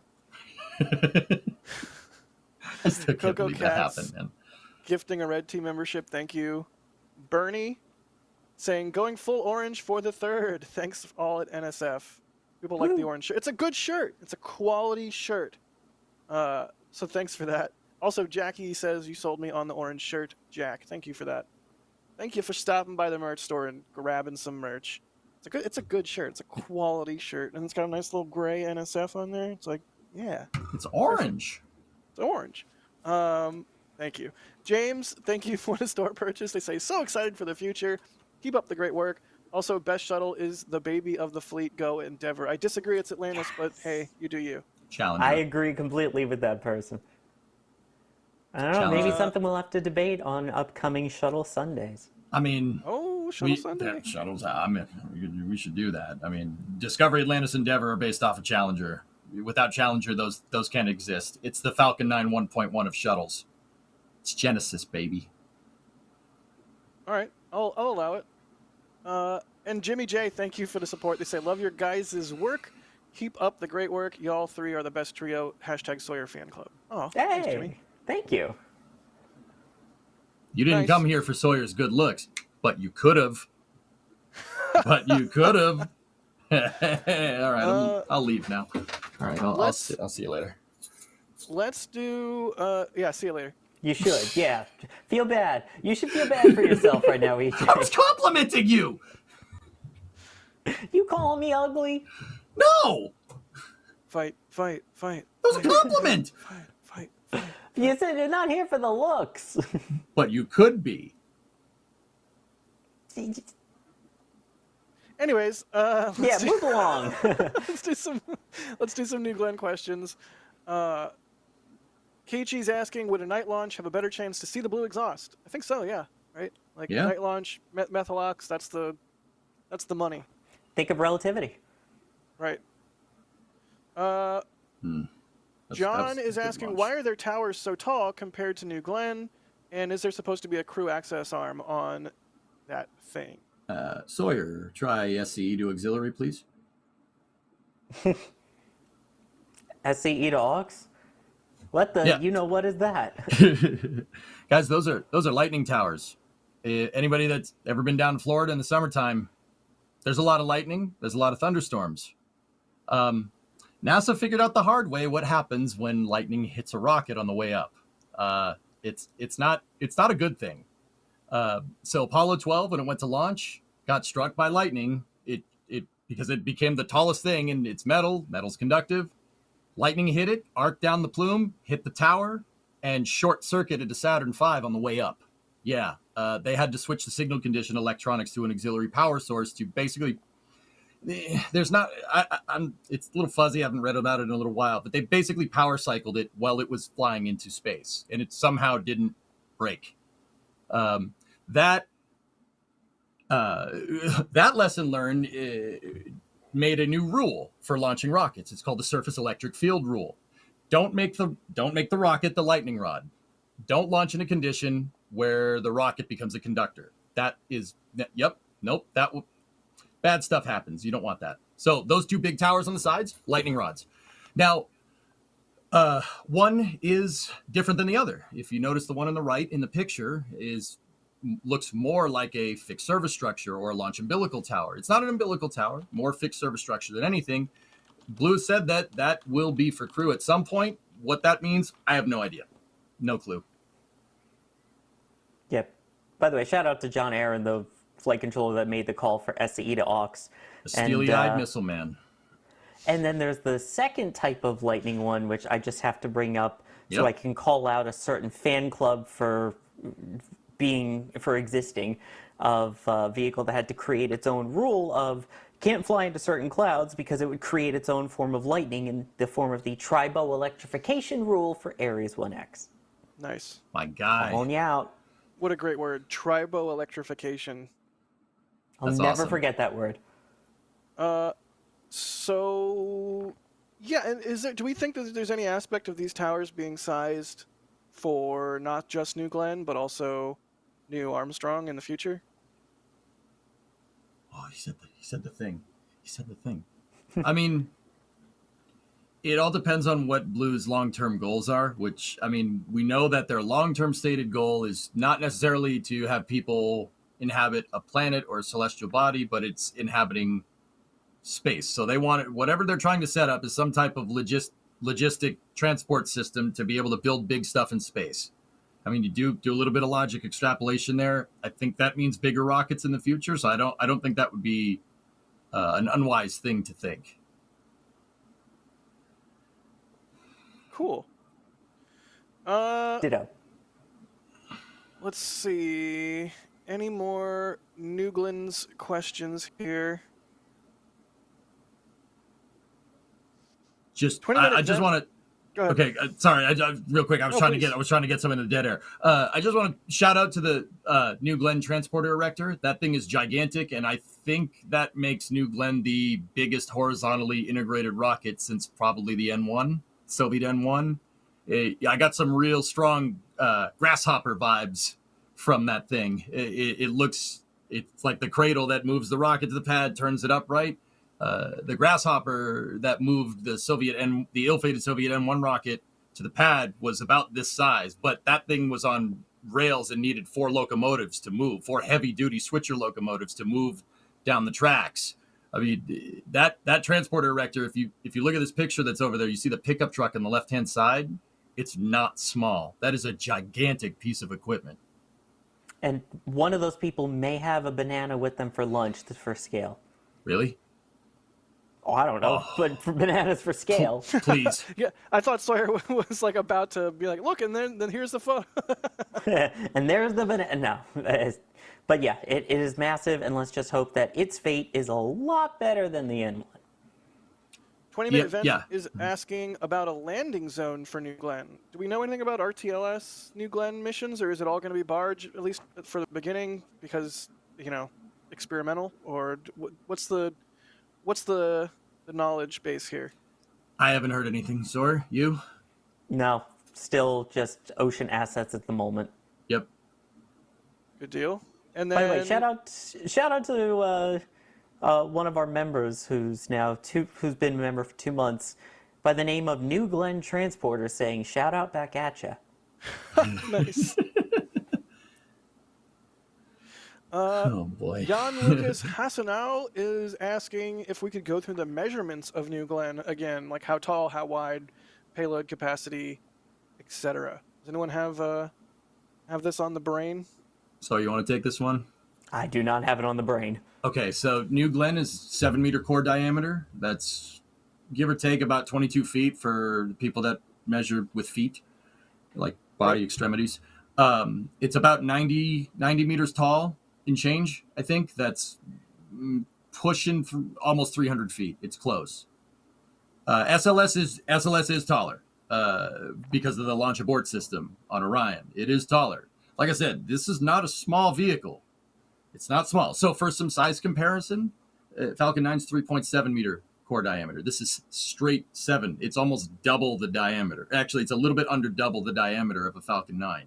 This is a unit of a rocket, very big.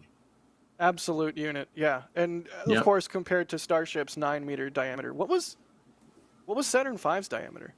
10. Like before it tapered. Yeah, Saturn V used the 10-meter core on the S1C and the S2. The S4B was a 6.6 meter core. Saturn V was about 100 meters tall, 330 feet, give or take. And yeah, I mean that rocket was a unit as well.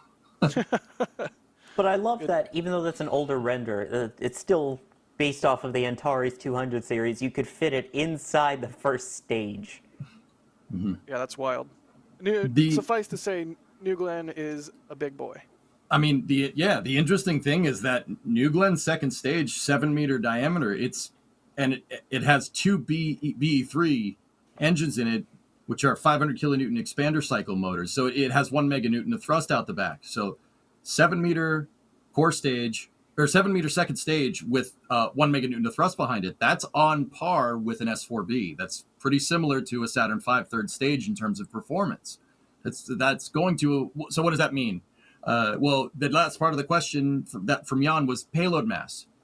Blue in their packets in the past has said that this thing will be able to move about 45 tons. And if anything, we haven't heard much update on payload capacity since like 2017.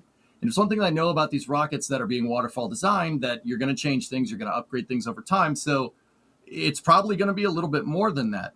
But utilizing New Glenn's high energy second stage will be able to afford you high energy transfers to the moon, albeit not with a big payload. But if you're opting for some type of in-flight refueling architecture, it's really, really suited to task here.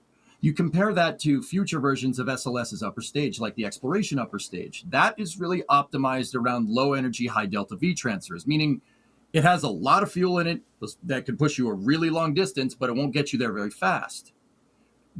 You could see the kind of duality between a rocket that was designed for scientific exploration versus a rocket that's designed for moving logistics, for commercial economy in space. Right. There's a big difference here between those stages. That's a lot of gift memberships. Wow. Yeah, holy. That's a lot of gift memberships, man. Cannoli, Airbertac. Another one of those common names we see pop up, gifting 20 Red Team memberships. That's absolutely wild. Thank you. Wow. Airbertac. If y'all are new to our channel, or you just don't know what the membership program is, it's absolutely amazing. It is through YouTube. You can sign up for a monthly amount of support at various levels, or you can get gifted a membership like Airbertac just gave 20 people a Red Team membership. There's different levels of support, and EJ has a cowbell. Do we get to, is this the part where we say subscribe and ring the bell? No.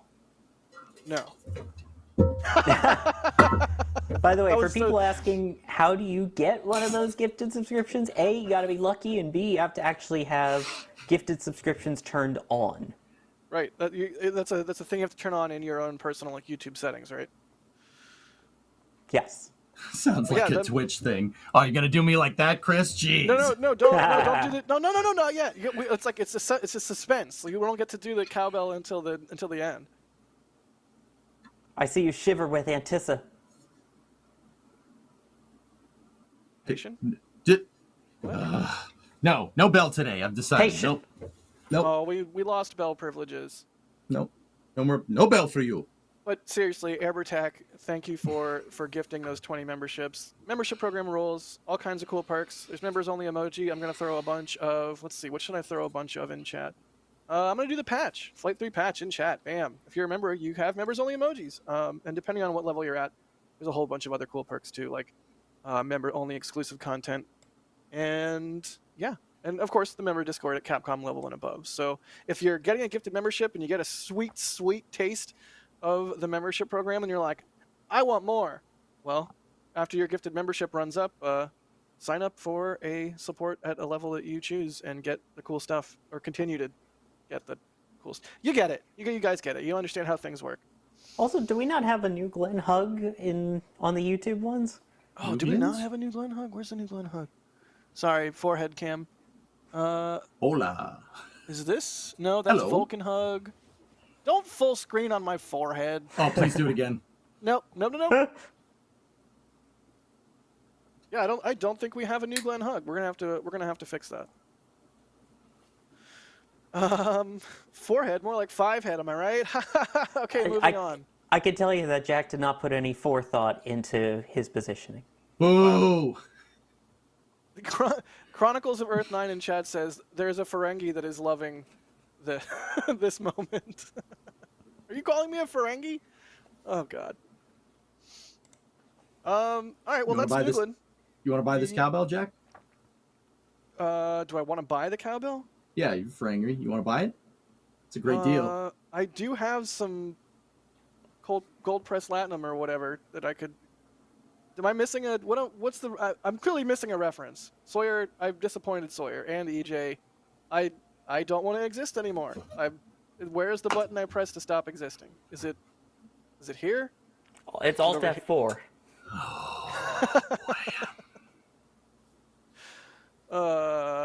Yeah. I'm sorry. I'm a failure, you guys. You can just take the show. I'll just go away. Oh, no, we need your help to move ahead in the show. Damn, don't kick him when he's down, man. Well, he actually is down, and I can't kick, so we're in trouble. Oh, yeah. All right, I'm Poor back. choice of words on my part, I guess. Hey! He's back. Welcome back. Jack's back. I'm back. Hey. All Anyway, right, so space stuff. Any more Newglands, or do we want to move on? No Newglands. No, we have New Glenn enough today. All right, New Glenn complete. New Glenn confirmed. Let's move on to a potential buyer for ULA. A Jack buyer for ULA? A Jack buyer for ULA called Blue Origin. Wow, Sawyer. I can't believe you just made me do that. You didn't make me do it, but you prompted me to do it. Wow, Patrick needs an ad blocker. That hurts. Oh, that was good. Yeah, I got you, man. That was I came here to party, you know. I have no words. But yeah, so there was this rumor that's been going around for quite a while now. The latest before this was that there were 2 finalists, sort of, Blue Origin and a private equity firm named Cerberus, which also owns Stratolaunch, by the way. But it seems like Blue Origin has emerged as the front runner here. Who has thoughts about all of this? I have so many questions. I don't know if I have thoughts, but I have questions. Like, what the heck is going to happen to Vulcan if Blue Origin buys ULA? Like, do they fly Vulcan and New Glenn? But yeah, I don't know. EJ, the look of consternation on your face tells me you are currently firing some neurons in an attempt to generate a thought. I'm actually thinking about your question, dude.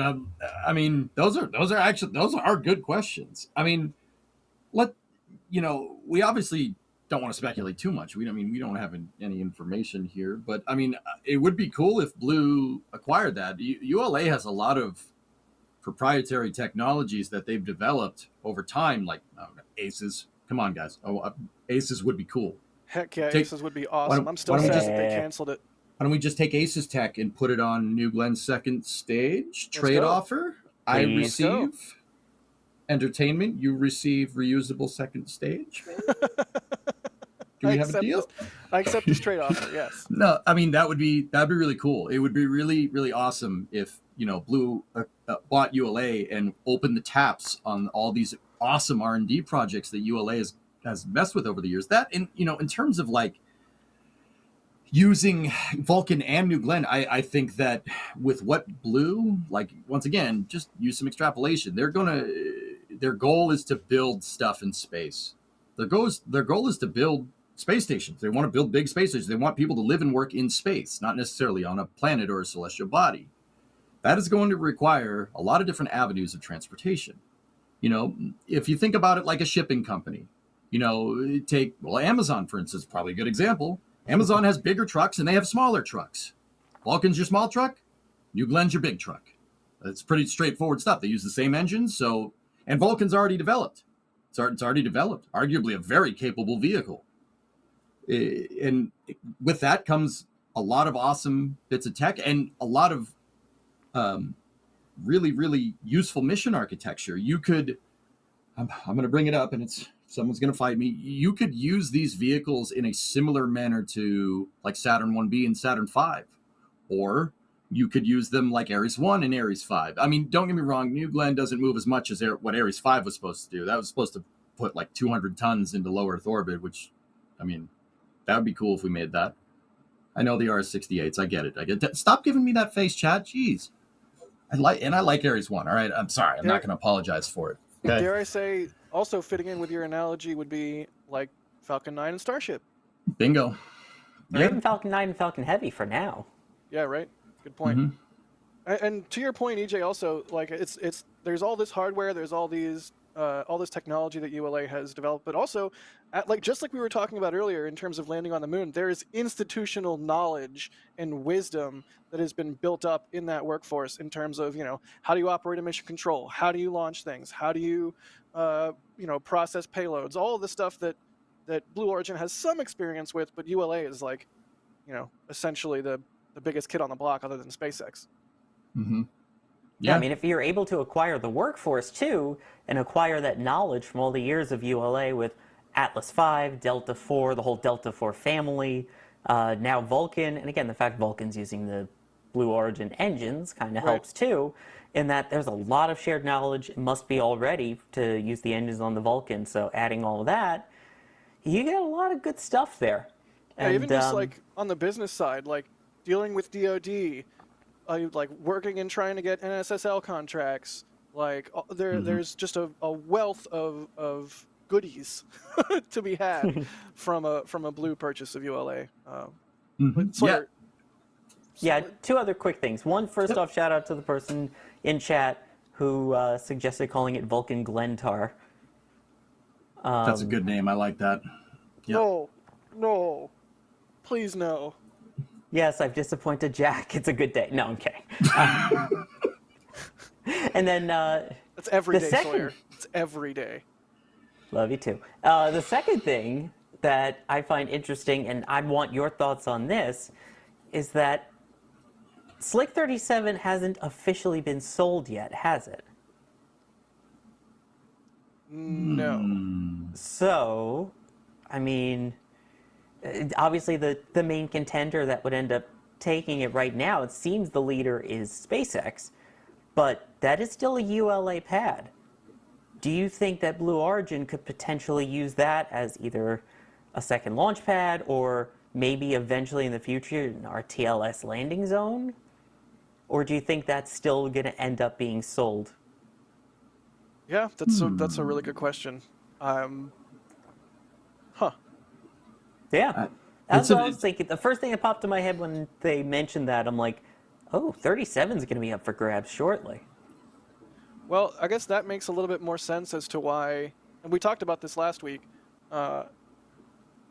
this Starship pad at the Cape that SpaceX wants to build might go at 37, but also might go at 50, which is like just basically an undeveloped patch of land right now. So there are options for Starship should 37 not pan out. I mean, yeah, it's possible. Yeah, I'd say sorry. That's not a bad theory, to be honest. I mean, we know that the pads are leased, so because the pads are leased, right? And ULA is just a tenant of this, the Space Force station. That means it's contractual, and there could be stipulations in the contract that ULA could exercise launch extensions for Delta IV. Very unlikely, and we know that's not happening. But there might be some bit of nomenclature in there to, be for a next generation launch vehicle that they launch. And if if Blue ends up acquiring them, yeah, it's possible. I don't see why not. And a good clarification from Andrew M in chat: it can't be sold, but it returns to the United States Space Force after the final Delta IV Heavy, and ULA or Blue could request the pad again. Yeah, so that's kind of what I meant. Yeah. Yeah, they're contractual leases, guys. Like nobody owns the pad. You're just a tenant. Right. Cool. Well, we'll see. I got what happens. Yeah, dude, I got one more. I mean, we talked about, we went right to, okay, what if Blue acquires ULA? Now, there's this other private equity firm called Cerebus, you said? Now, Cerebus. I'm always questioning if I'm actually pronouncing that right. Yeah, I'm right there with you, man. No disrespect, obviously, to them. I don't know much about them, to be honest. You said they own Stratolaunch, which that's actually pretty cool. That's really neat. I mean, they pulled Stratolaunch after Paul Allen passed away. And that was terrible. They were reeling, and now they bounced back. They've acquired more assets for different types of testing in the upper atmosphere and stratolaunching things. So I think, I don't really know too much about them, but I think a more poignant thought would be there are private equity firms out there looking to acquire aerospace companies, not just like a contractor or a supplier for an aerospace company, but the actual launch vehicles themselves. That, I think, is a much more poignant thought. The fact that we actually have end-to-end launch vehicle provider that has private equity firms at all interested in acquiring it shows kind of the fundamental shift in commercialization over the last 10 years. I think it's a very interesting, thing to kind of noodle on up here. The fact that we're even in this position is kind of strange. I mean, it's not a bad thing. That's really cool. That shows that people are willing to put dollars behind commercial space, in my opinion. I think that, and more money spent on space is definitely not a bad thing. Right.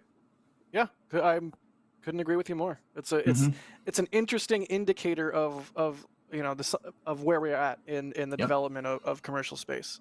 Mm-hmm. Cool. All right, next up, Falcon 9 makes it to 19 flights. Yeah, baby. Twice, right? Now they have 2 boosters that have hit 19 with yesterday's launch out of Vandy. Is that correct? Mm-hmm. Yep. Sorry, you want this one or me? You got it. Okay. I'm just going to do this for 1058 while you continue along with the new 19 flight booster. Good man. So, SpaceX, a couple of hours, or actually about 3 hours after Intuitive Machines touched down on the moon, launched Starlink 715 out of Slick 4 East at Vandenberg. This, it was, it's a Starlink mission. Those are kind of, I'm not about to say they're getting boring, but it's definitely becoming routine, right? Which is not a bad thing. It's never going to be boring for me. I don't know about you guys, but this kind of did fly under the radar, right? But a poignant thing to think about is that this was launching with booster 1061, and there's footage of it landing over there. That was the 19th flight for this booster. It's amazing to me that this point just seemed kind of come out of nowhere. I remember when SpaceX was like, "Oh yeah, we're reusing this one. We're reflying it. It's flown 2 flights. 2. Right. Now we have obviously 1058 flying to 19 flights, which whatever happened with that thing, that it seems kind of violent. I'm not sure what happened there, but it definitely ripped that thing in half. If I had to guess, probably the ocean. The ocean do be like that. It do be like that sometimes. It do be like that. And that stinks that happened to 1058, but 1061, now you're right at 19. That's that 19. There's not much things that fly to space, period, that can be reused 19 times. I mean, I can think of a couple, maybe 3 things right now that we have that have flown a good amount of times. I'll bet you guys can't guess what I'm thinking about. I bet you can't. Sawyer, do you know? Could you help me out? It's definitely not shuttle. I can't think of any reusable space plane, space transportation system that might do something like that. No, of course not. It's definitely not shuttle. No. Right? I mean, what is Atlantis had 33, Discovery 39. What's Endeavor, Sawyer? You're putting me on the spot. Oh, sorry, man. Sorry. Back channel. Alex. Shh. Come on, go. No, I got it. It's just, I keep forgetting if it was 34, 35. Hang on. I feel bad that I don't know this off the top of my head. I'm sorry. I will know this Sunday for Shuttle Sunday. This is like happening this Sunday. Man. 25. Okay, cool. I mean, it's crazy that, Sawyer, like, I know you're shuttle nut. Jack, I'm not sure when you kind of became a space nerd and got bitten by the space bug, but I know Sawyer. Yeah, okay, cool. That's a good thing. I saw a shuttle launch as a kid from the Causeway because all right. did not shut up about asking my parents to get us a car pass ticket so that we could see a shuttle launch from the Causeway. I see nothing wrong here. I've been doing this my whole life. Yeah. Good man. Okay, cool. So, I mean, you guys know at the end of the shuttle program, we weren't even, people weren't even sure if reusing something was a good, viable thing to do for a future space flight economy. Which is wild, right? Did you guys think that, a little bit over 10 years on, we'd be counting reuse on any spaceflight hardware almost 20 times? Ever? That's crazy. It's crazy how we kind of turned that one around, because I don't know about you guys. What's the term, like the Overton window or whatever? Like, it's shifted so much since when SpaceX was first starting to land and reuse boosters, to where, back then there were so many naysayers saying, like, oh, it's not going to be financially viable, or oh, it's not going to be, even if it works, it's not a good idea, or it's never going to work for all these reasons. And over the ensuing decade, we've gotten to a point where it's so routine, it's like almost unremarkable. So I don't know that I could have predicted it or anticipated it back then, just because of how lame everything was, for lack of a better term. You know what I mean? Dude, those of us that were here, I mean, with the advancement of commercial, there's a lot of new people that are interested in this. I mean, even now, people are still super into it. I get asked, like, oh, you like space? What's SpaceX do? Like, or hey, what's NASA up to? Like, get asked that all the time. You get asked that in polite conversation. Right. We didn't get asked those questions about 15 years ago. We never got asked that. Right. It was like some serious doldrums for a long time. Yep. It was not fun.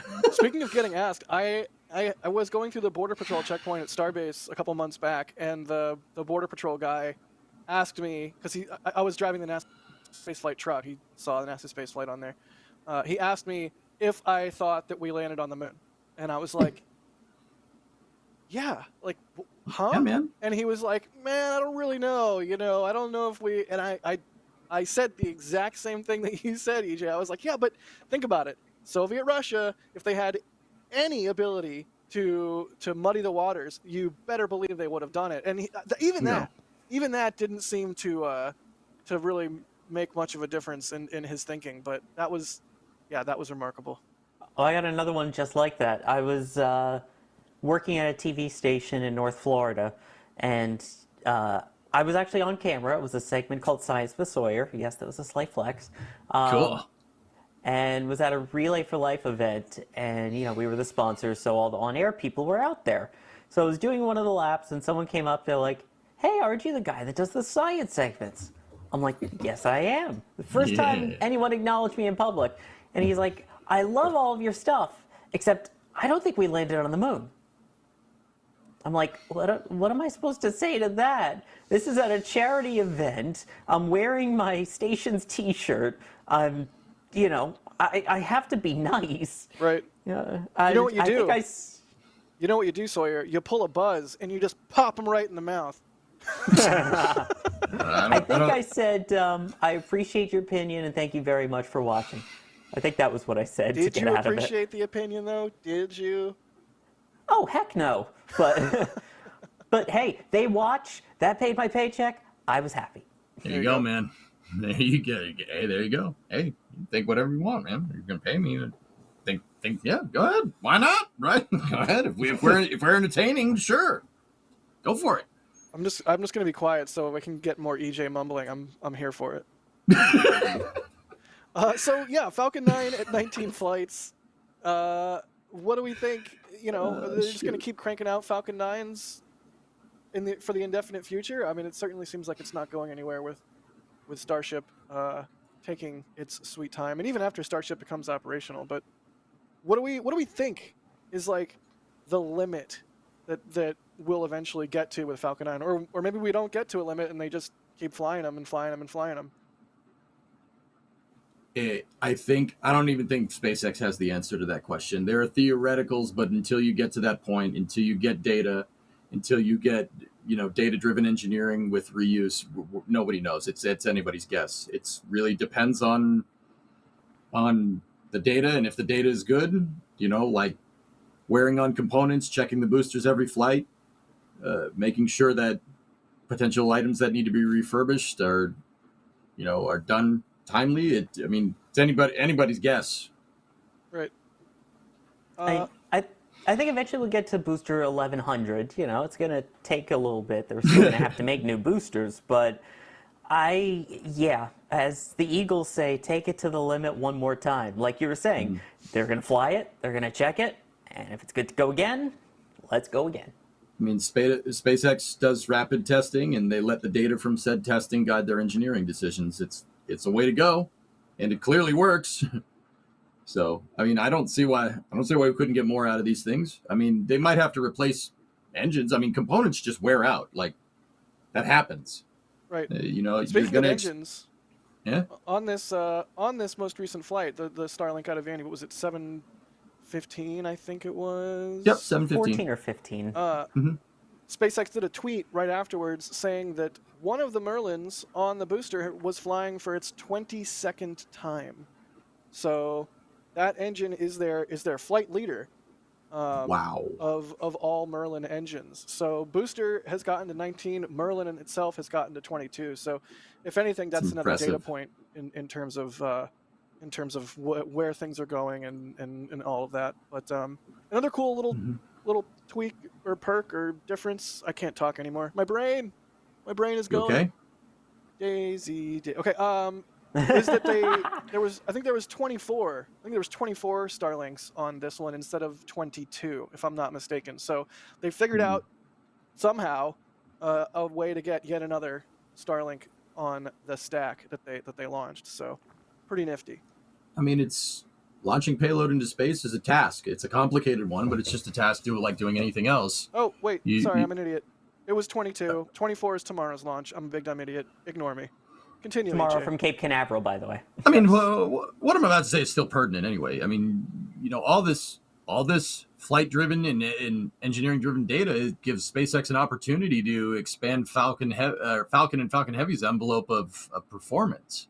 It's very clear that they've tweaked the trajectory. If you watch all the launches, you could just see kind of where the first stage is going by its apogee when it's coasting, or if it boosts back. You can see that they do tweak the trajectory from time to time, and all this flight data is going to allow you to buy down the risk of expanding and maybe flying Falcon 9 in a condition that you wouldn't have previously tried, because you're slowly, steadily, incrementally expanding what it can do.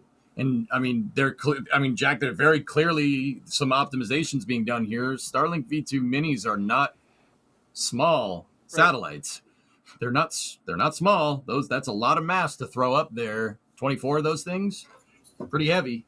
And that just shows that even now, even with Starship development in full swing, SpaceX is still looking at operational upgrades to Falcon's architecture. It's pretty cool. Right, yeah, finding ways they can do some tweaks and eke out a little bit more performance here or there, however they can. I forget which launch it was, but it was another recent launch where the Merlin vac did not have a stiffener ring on it. It's just like they're still continuing to make little tweaks and changes. That was 714 out of Vandy. Nice, thank you, Sawyer. No stiffener ring, huh? No? By the way, this launch will be pretty funny tomorrow, but it's funnier than 24. Uh-oh. Race 5. Hey, EJ, who's the one who made the first SpongeBob reference today?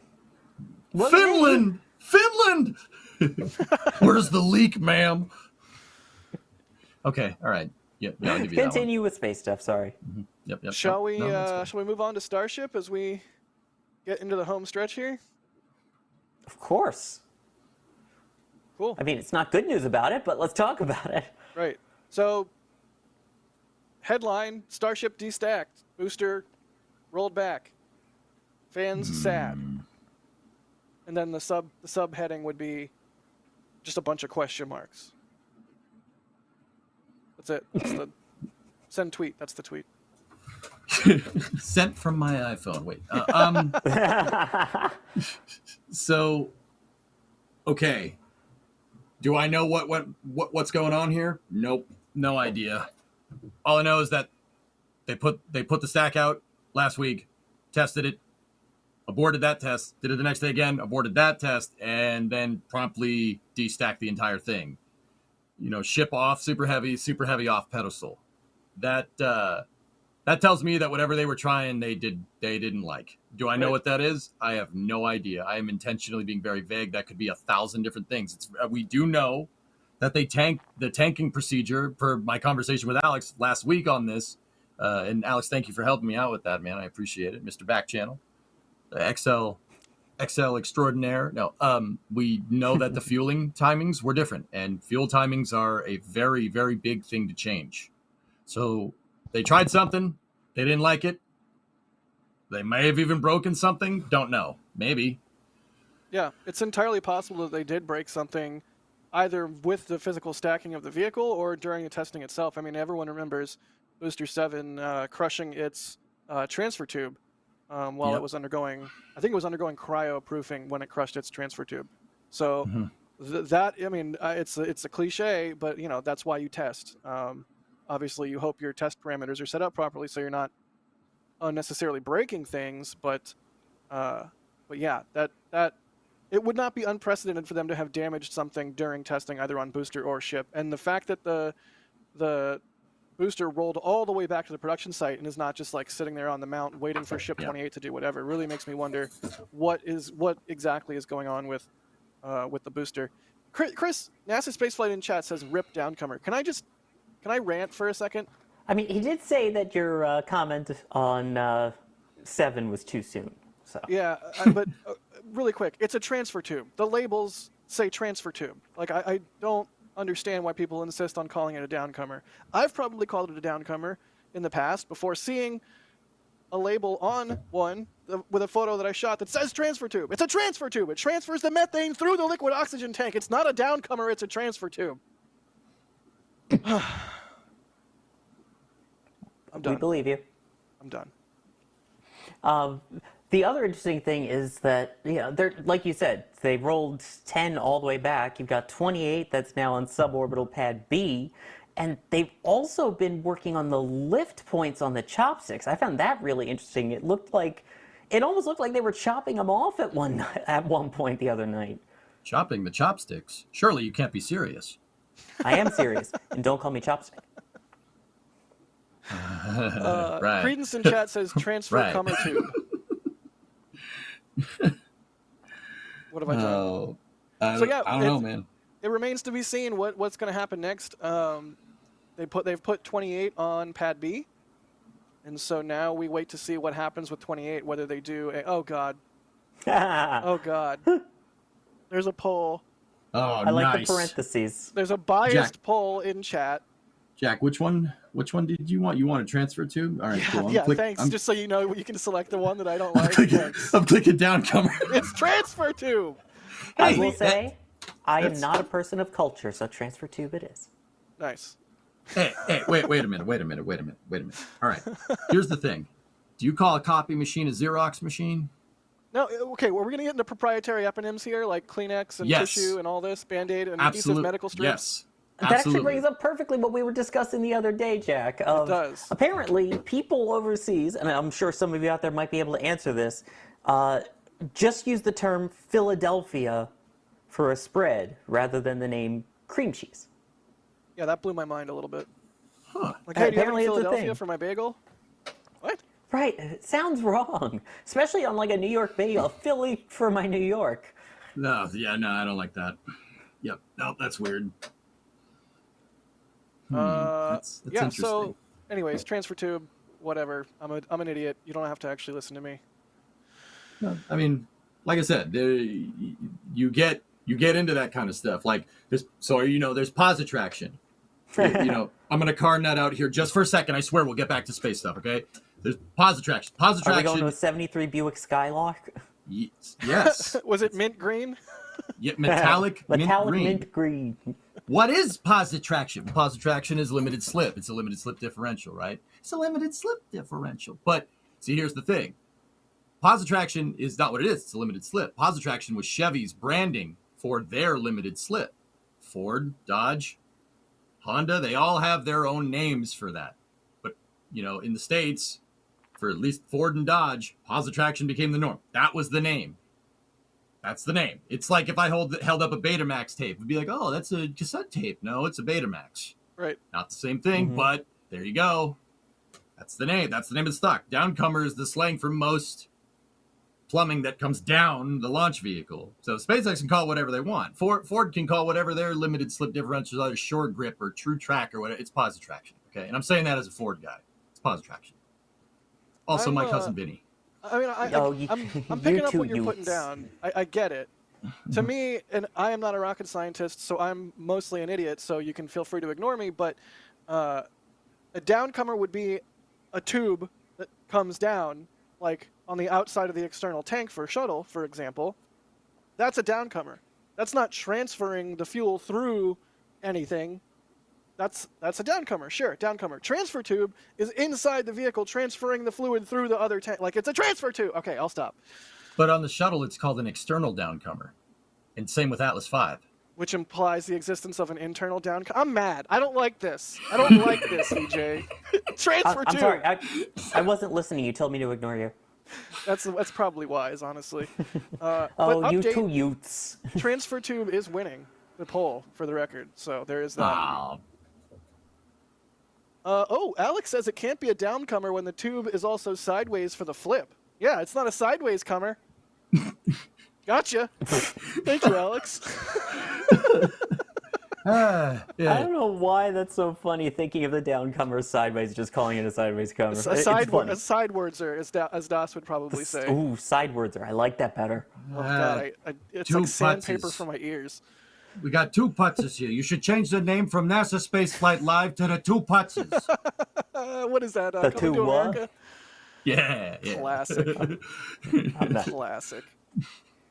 So yeah, I don't mean, it's weird. There's like not really much else to say about Starship. I mean, the tower sections arrived in Boca. They're still at the port. The booster's back at the production site getting worked on. 28 will probably be spin primed, static fired, some kind of engine testing in the coming days. We did get new closures for the 26th, the 27th, and 28th. 26th is scheduled 8 to 8. 27th and 28th are possible 8 to 8. So those are full-on testing closures. It's not like a rollback closure or anything like that. So we will have to wait and see what happens there. But yeah, that's basically it. Other than perhaps we could talk or speculate briefly about the location of Second Tower, if you guys want to do that. I think in SpaceX's renders, it's just going to be a little ways south of the other one. But once again, we have to wait until we start. I mean, once you start seeing dump trucks start moving around dirt just to settle. I mean, we did talk about this. I think it was 2 weeks ago. Yeah. Once that's going to be the dead giveaway. So trucks start going out there moving dirt. New stuff, to paraphrase in Friend of Five Things, new stuff has come to light. Oh. I'm doing a big Lebowski. The new stuff that has come to light is that new parking lot over there by the suborbital side, the tank farm. They're tearing up the brand new parking lot they just put in and built a fence around. So it certainly seems like it's going to end up replacing the suborbital side of the launch site. I can't read what Patrick is highlighting. It's too tiny. Fill up 0.16 acre wetland there. Right. So with a second orbital launch pad. I don't know if we have a map also as part of this, but that little 0.16 acre wetland is like a notch that is cut into their property line on the suborbital side. So filling that in would sort of fill out that entire little notch, for lack of a better word. So it seems like tower's going over on the suborbital side, and now there will be no more suborbital side, and of course that ties into ship engine testing moving over to Massey's. So all of this is starting to come together. It's all coming together. Yeah, they're building a gigantic test stand at Massey's, are they not? Yeah, and it looks like it's going to be used for ship static fires. So no longer will need Pad B or Pad A, and they can just go full orbital at the launch site. Imagine launch site with no suborbital infrastructure. What's the world come to? Yeah, Oh. right. By the way, Jake, if you love me, call it a transfer tube. Oh, wait, what do you know? He agrees, as does YouTube chat. 55% transfer tube, 44% downcomer, 1% of where did that 1% go? Nice. Let's go. It's a transfer tube. It's not a sidewardser. SMH. My head. So yeah, there's that notch we were talking about. See that little red? Yep. Red. There you go. Yeah. Literally that one piece of grass. Yeah, it's literally like a little sliver right there. It's hilarious. Can we go up to Patrick? Yeah, there you go. You can see it. You can see it better Okay. from the top down right there. What that looks like. No, I need to see the legend here real quick. I'm gonna nerd on this for a second. I'm right here. Yeah, nerd on. Well, Word. Sawyer is a legend, but Yeah. I think he means the key. Yeah. Well, it says legend. I mean, it doesn't say Sawyer for what it's worth. It could though. Well, yeah, Hang on. that is There the you go. parking lot that they are Pick a key. starting to tear up. That they literally just finished building. So, red area is the proposed wetland impact, high marsh area, and the line highlights current pad limits. And then there's the property boundary here. And then we have an unvegetated salt flat. Yeah. Okay. So I love just me a good unvegetated salt flat. Oh yeah, who doesn't, man? Who doesn't? So they got that sliver of land. I don't think the pad is going to be built on that sliver of land. No. But yeah, that area around the parking lot will be all encompassing for a pad. If I had to guess. Yeah, I mean, basically the document saying that they need that to fill that in to build the second pad means that in this area there will be the second pad, not necessarily that it's going right there on that little sliver. Mm-hmm. Yeah, I'm wondering if they were going to fill in the unvegetated salt flats that are on the lower part of this picture there, because there is that kind of piece of terrain that comes in. And it kind of connects into where they used to land starships during the suborbital testing era, right? Right.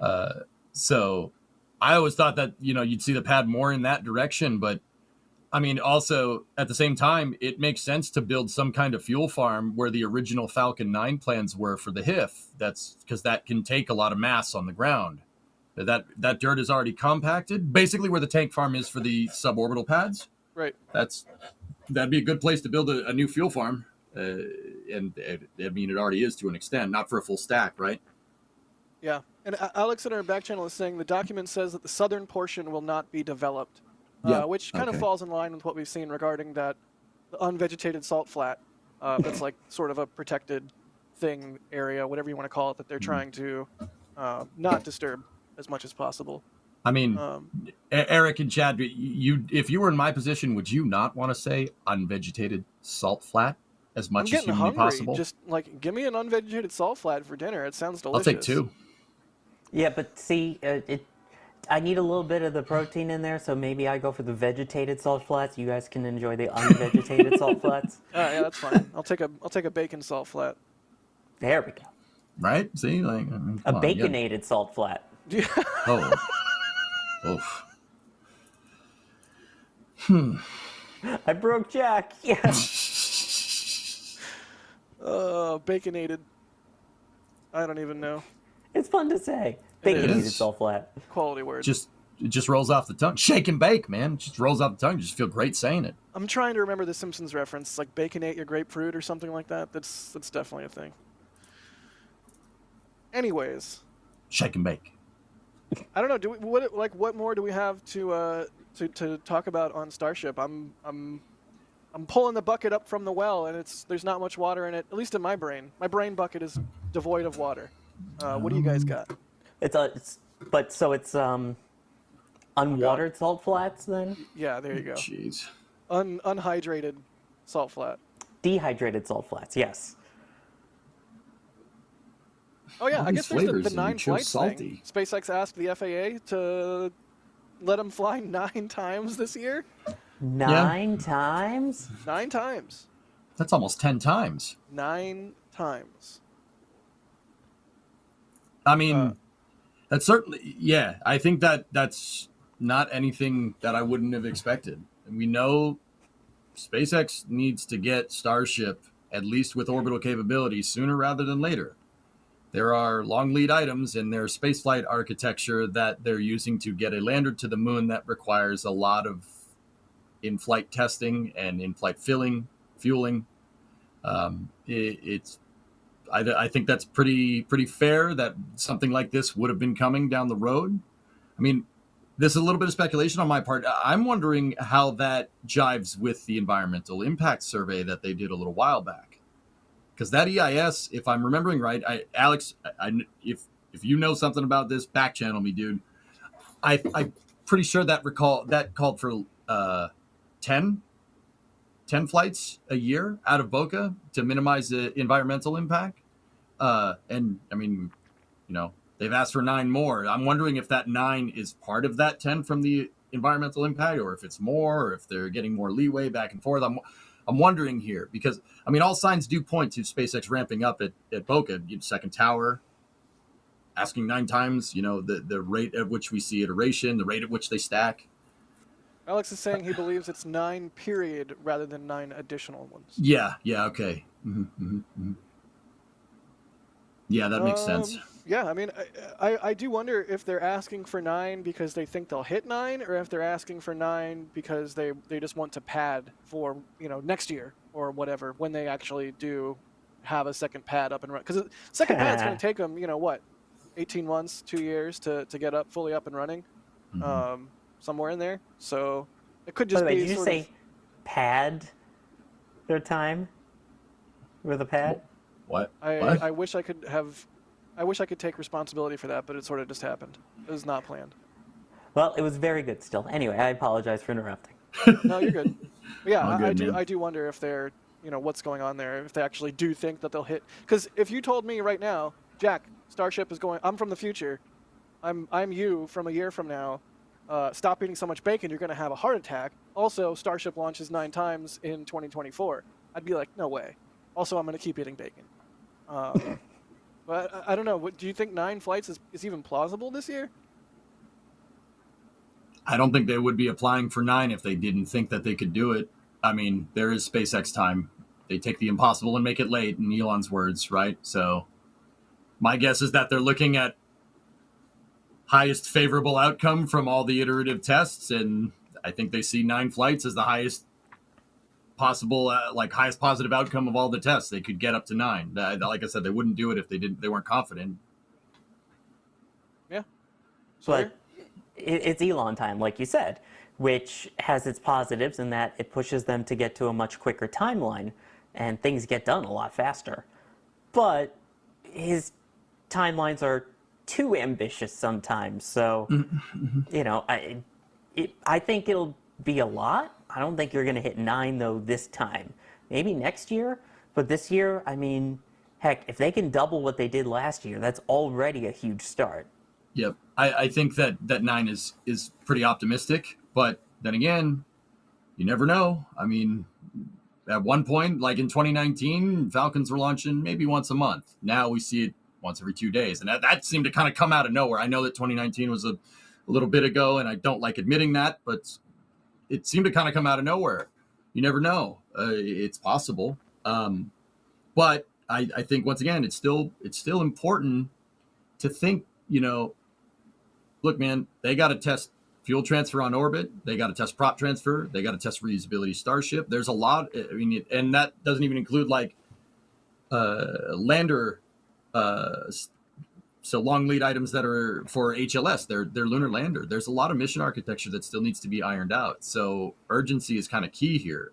Remember, I know we had some not great news with Artemis 2 being moved to 2025 and then Artemis 3 to 2026 for the development of a launch vehicle, especially one as complicated as Starship, 2026 might as well be next week.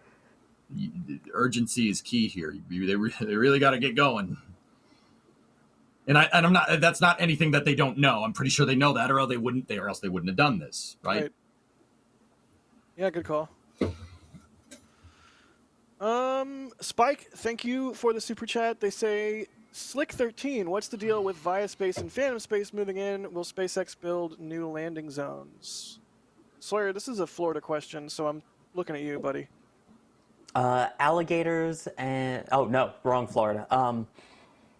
As of right now, they still have not had any activity done over there.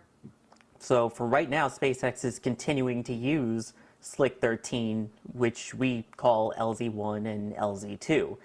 I think once they're ready to start, that's when things are going to get interesting in that point. And that, going back to a conversation about ULA, that could be the potential of why SpaceX would want 37, to set up landing zones over there, either for Starship or for Falcon or for both. So as of right now, no word. SpaceX continues to have free reign of landing there with permission. See, dude, this isn't me disagreeing. I think you're absolutely right. But so that brings up a question. And, feel free to discuss in chat, guys. Why would SpaceX let the lease expire on their landing pads? Why would they do that? Once again, I like to, sit here and kind of play these logic puzzles here. That's a really good question. Why would they do that? SpaceX, are they going to switch to drone ships? If they were going to switch to just landing on drone ships, don't you think we'd maybe see more drone ships? Right. Because right now, with the frequency of Falcon 9 launches, the drone ships are the bottleneck, towing the dang thing all the way back to a port and getting the booster up. That's what takes the longest. The launching part doesn't take long. It takes 8 minutes, right? Booster processing, obviously, right? But you have a fleet of boosters, so one's going to be ready all the time. There's only three drone ships here, so that's is SpaceX, why are they giving it up? Where are they going to go? I don't know if that's the right question to ask. I think the right question to ask is, why would you give this up? I don't think they would let the lease expire on LC-13, LZ-1 and 2 unless they had another solution lined up and they were sure about it. Yeah, that makes sense. Especially given how many RTLS missions we've already seen so far this year, and it's only February. Right. Yeah, if anything, there's been more RTLS missions than normal lately. Yep. Now I'm wondering, if you're SpaceX and you let that lapse, did they bid again and then got outbid, or how does that? I'm so curious how all that worked. Why would you even do that? I don't think they would let that. I don't think they would have let that even remotely get close to lapsing unless they had another solution somehow. Right. I can cite a pretty good example. Whoever's on SpaceX's in-house legal counsel really knows what they're doing. They watch those contracts like a hawk. They watch this stuff, and they're really on their game with this stuff. How do I know? Am I a lawyer? No. Is this legal advice? Absolutely not. if you go back, hey, I'm sorry, man. I'm just gonna say, if I give you $1, if I give you $1, do I get I get to have whatever it is, confidentiality? Yep. It's all good, man. Yep. Nice. So, okay, an example would be the human landing system, program. So NASA put out the bid for the human landing system, right? And they said, okay, we're going to try to get a lander on the books for the Artemis program. We need to get back to the moon in 2024. This was back, I think, 2018.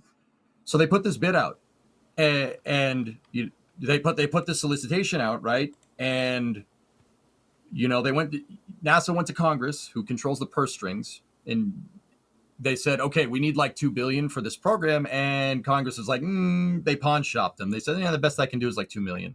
Yeah, there's not really a huge market for lunar landers. Let me talk to my lunar lander guy.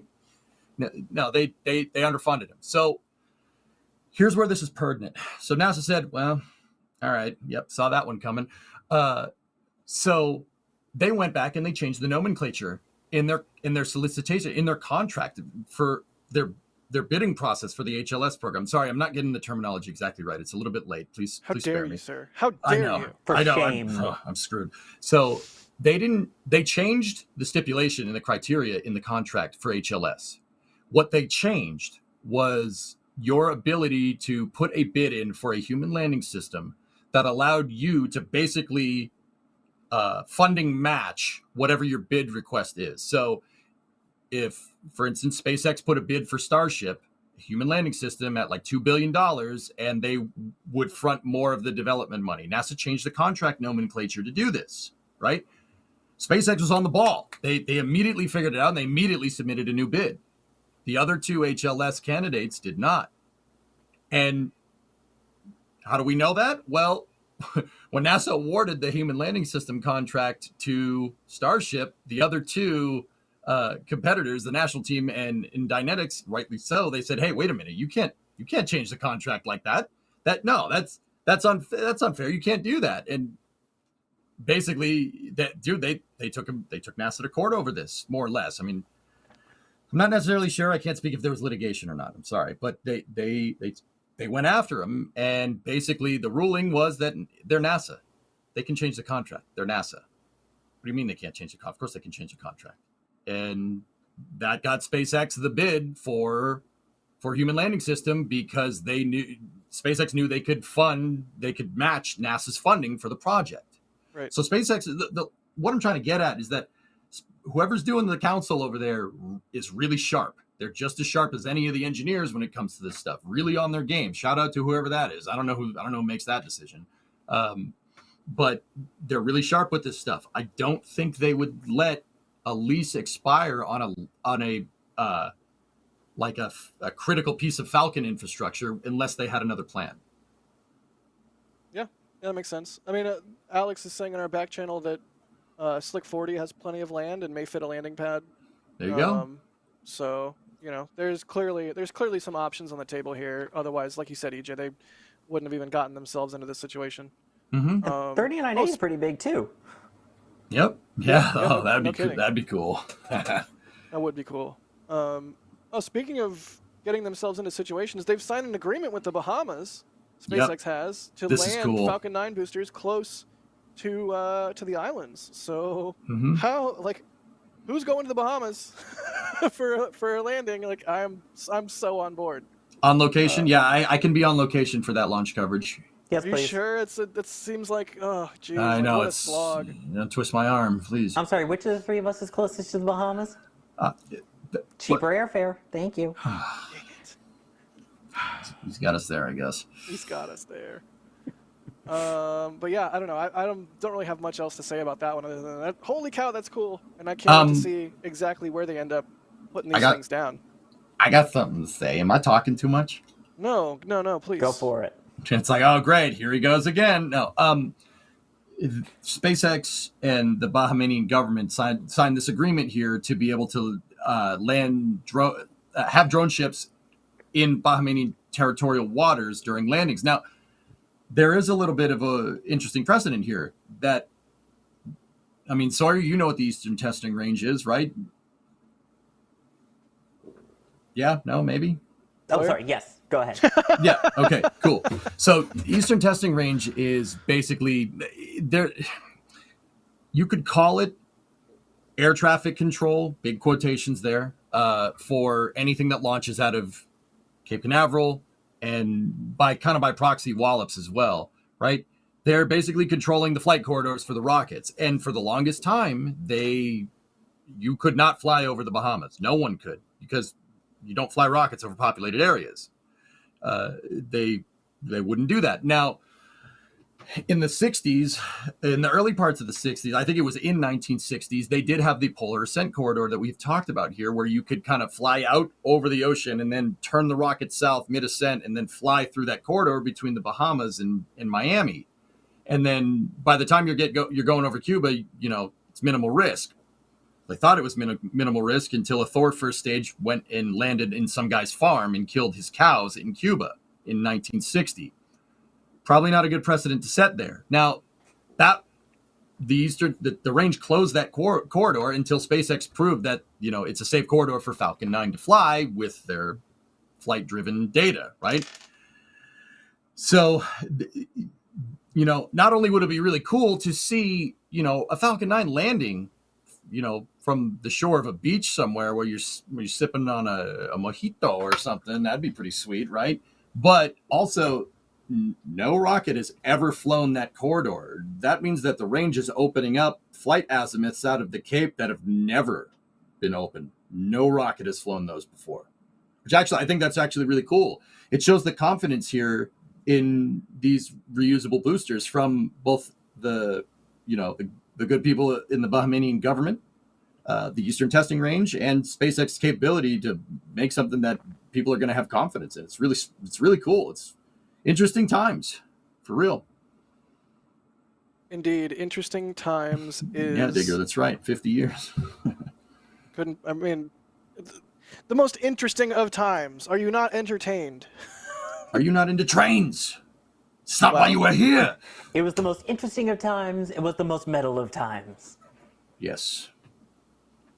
All right, well, on that note, I think we'll start to wrap up here. Sawyer, you have a special announcement about something coming on Sunday, do you not? I do. I don't know if you noticed, but there's this little thing behind me here to the pointing fingers. There we go. That thing. That's a space shuttle, right? We all love space shuttle here. Who Yeah, I doesn't like love those. space shuttle? And if you don't, well, I've got something that may turn you on to learning more about Space Shuttle, and that is the brand new Shuttle Sundays. This is a new series with Chris Bergen, myself, and I'm sure a bunch of other guests coming in through all these different episodes here, talking about the Space Shuttle program, some of the most exciting missions, some of the most nerve-wracking missions, some things you may not know, and going into the L2 archives to take a look at some of the photos and videos that have not been seen publicly, to share it all with you. That is going to be happening Sundays at 2 p.m. Central, 3 p.m. Eastern on Space Coast Live, beginning this Sunday with STS-1. Yes. And not just STS-1, the early parts of the program too, everything leading up to that first initial flight of the space shuttle, which is still one of the craziest things, that the test flight for that had 2 people on board. So we're going to talk all about that. Sundays, 3 Eastern, 2 Central on Space Coast Live. Join us. Be there or be square. Sunday, Sunday, Sunday. Shuttle, shuttle, shuttle. Transport your space systems. Shuttle. One night only. Okay, yeah. If you're not hyped now, I don't know what to tell you. Set your alarms. Put it in your calendars. Wake up your neighbors. Open the windows and scream, "I love Shuttle, so you should watch Sunday." Yeah. STS-1. I'll do that. Great test flight or greatest test flight? Ooh. Greatest. We shall see. I would go with greatest. Yeah, I'm going to say my opinion. That is definitely coming up on Sunday, so make sure you're subscribed and hit the bell. You get a cowbell. Is it time? It is. Yeah, definitely make sure you're subscribed, hit the bell, because then you get notified for Shuttle Sunday and all the other things that we do. You can hit the bell, EJ. Hit the bell. Hit the bell. I did. Nice. Can't hear it. I didn't hear it. I can't hear it. I assume it's coming through for everybody. Really quick, Blake Alexander, thank you for the super chat. They say pun tokens for Sawyer's Eagles reference. Oh, thank Eagles you. Suck. Hey, I'm gonna channel the Big Lebowski once again and say the Eagles suck, man. It looks like I actually physically hurt Sawyer by saying. Yeah.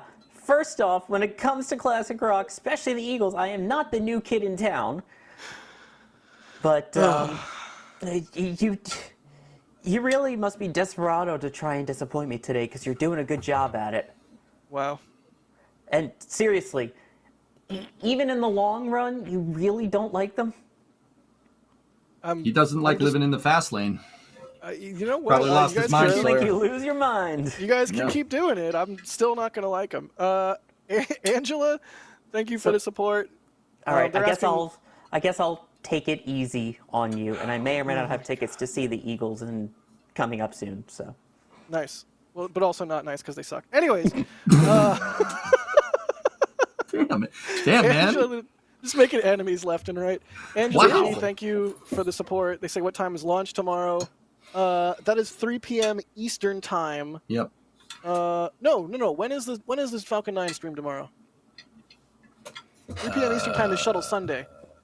Right, on Sunday, but tomorrow Saturday. So Right. If only there was a website such as nextspaceflight.com where you could look and see that liftoff is 4:59 p.m. Eastern. There you go. And we typically go live an hour beforehand, so 3:59 Eastern would be when our coverage of that launch starts. Musical Wolves, thank you for the support. They say estimate of Starship launching in March. I'm going to say 50-50. EJ? Yeah. Let's give me to the end of this month and I'll have an answer for you. All right. Deal. Sawyer? End of the month. If it's going to be anywhere, it's going to be the end of the month. I'll buy that for $1. Well, someone decided to make some Big Lebowski references for a lot more than that. Right. Really quick, though, William, thank you for the store purchase. They say dig in the flight test patches. We're glad you do. And Blake Alexander, wow, with a $50 super chat saying, my guy. Well, that's just like your opinion, man. Yeah. Such a good movie. Which, by the way, I just realized how appropriate it is for you, the person who said, "Welcome to the Hotel Boca Chica." Yes. Yes. You can check out anytime you like, Jack, but you can never leave. Oh, yeah. Don't tell me something I don't know. Right. Well, oh, and Jeff Rowe, thank you for gifting a Red Team membership. Bam! Y'all are the best. Bam! So, yeah, I think, what else do we have for housekeeping? Definitely follow NSF on all the socials. We have all of the socials. We even have a freaking TikTok, apparently. But yeah, that's at NASA Spaceflight IG on Threads, at official NSF on TikTok. Instagram is NASA Spaceflight_IG. Facebook is NASA Spaceflight. And Twitter, of course, is NASA Spaceflight for the Burgonator, actual, for his account, who retweets everything, so... And there is some great short-form content there, just saying. There really is. And whoever makes it is, I guess, all right or something. Yeah, I guess he's fine. Seriously, thanks for that, Sawyer. And then also, thank you to our launch directors and our flight engineers. Y'all get your name at the end of NSF Live episodes because you are the highest level supporters of NASA Spaceflight, and we appreciate you so much. We appreciate all of our members, but we extra appreciate our launch directors and flight engineers. Thank you so much. Cool. Well, EJ, as always, thanks for being on NSF Thanks. Live this week. It's a quality week, if I may say so. It has been one heck of a week for spaceflight milestones, that's for sure. Thank you very much for having me, and thank you everybody out there that watched. It's a privilege being here, and I don't take it lightly. Absolutely. Check out EJ on Twitch and all the other various places EJ is. You can see his info there in the top right. EJ's awesome. You're awesome, EJ. Thank you. You're breathtaking. Took me a second. I am currently alive, so I think it's safe to say I am taking breaths. Wait, did you not get awarded? Did you? And Sawyer, thank you for being on as well. Always a fun time with you, buddy. Thank you for having me on and sticking with me through all the crazy insanity and puns and jokes and references. Even though we actually do get stuff done and we do talk about some exciting topics, it's such a fun environment to do it with you Absolutely. guys, with the chat, who are always awesome, and of course a shout out to Jake. Indeed, shout out to Jake, best space cat around.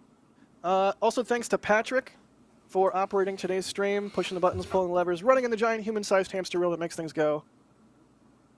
Thank you, Patrick. Say something. See Patrick's info there in the top right. Say something. And I'm Jack. Hi. Hello. Hi, Jack. I'm Jack's thanks complete for lack of surprise. putting up with me. I don't know why you put up with me. Transfer tube. Why are you the way that you are? I don't know, but I am, and I apologize for it, okay? But yeah, you can see there's my info in the top right, at the Jack Buyer on Twitter. If you want to follow me on Instagram, Neon Heat Disease, all the things. Click the bell, do the button. We're ending. It's over. You can go home. It's done. We're ending. Patrick, end it. And here we go.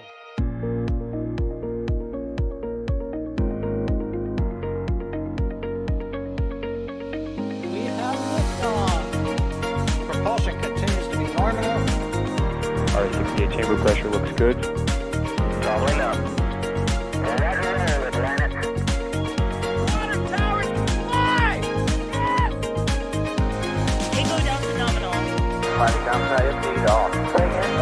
It's orange. Oh my God! Oh my God! Decollage. What do you think? Put that in the big bag, 343 unfolds to go. Indeed.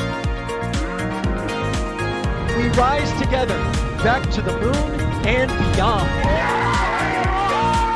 If it was methane, it would be igniting in the flare, correct?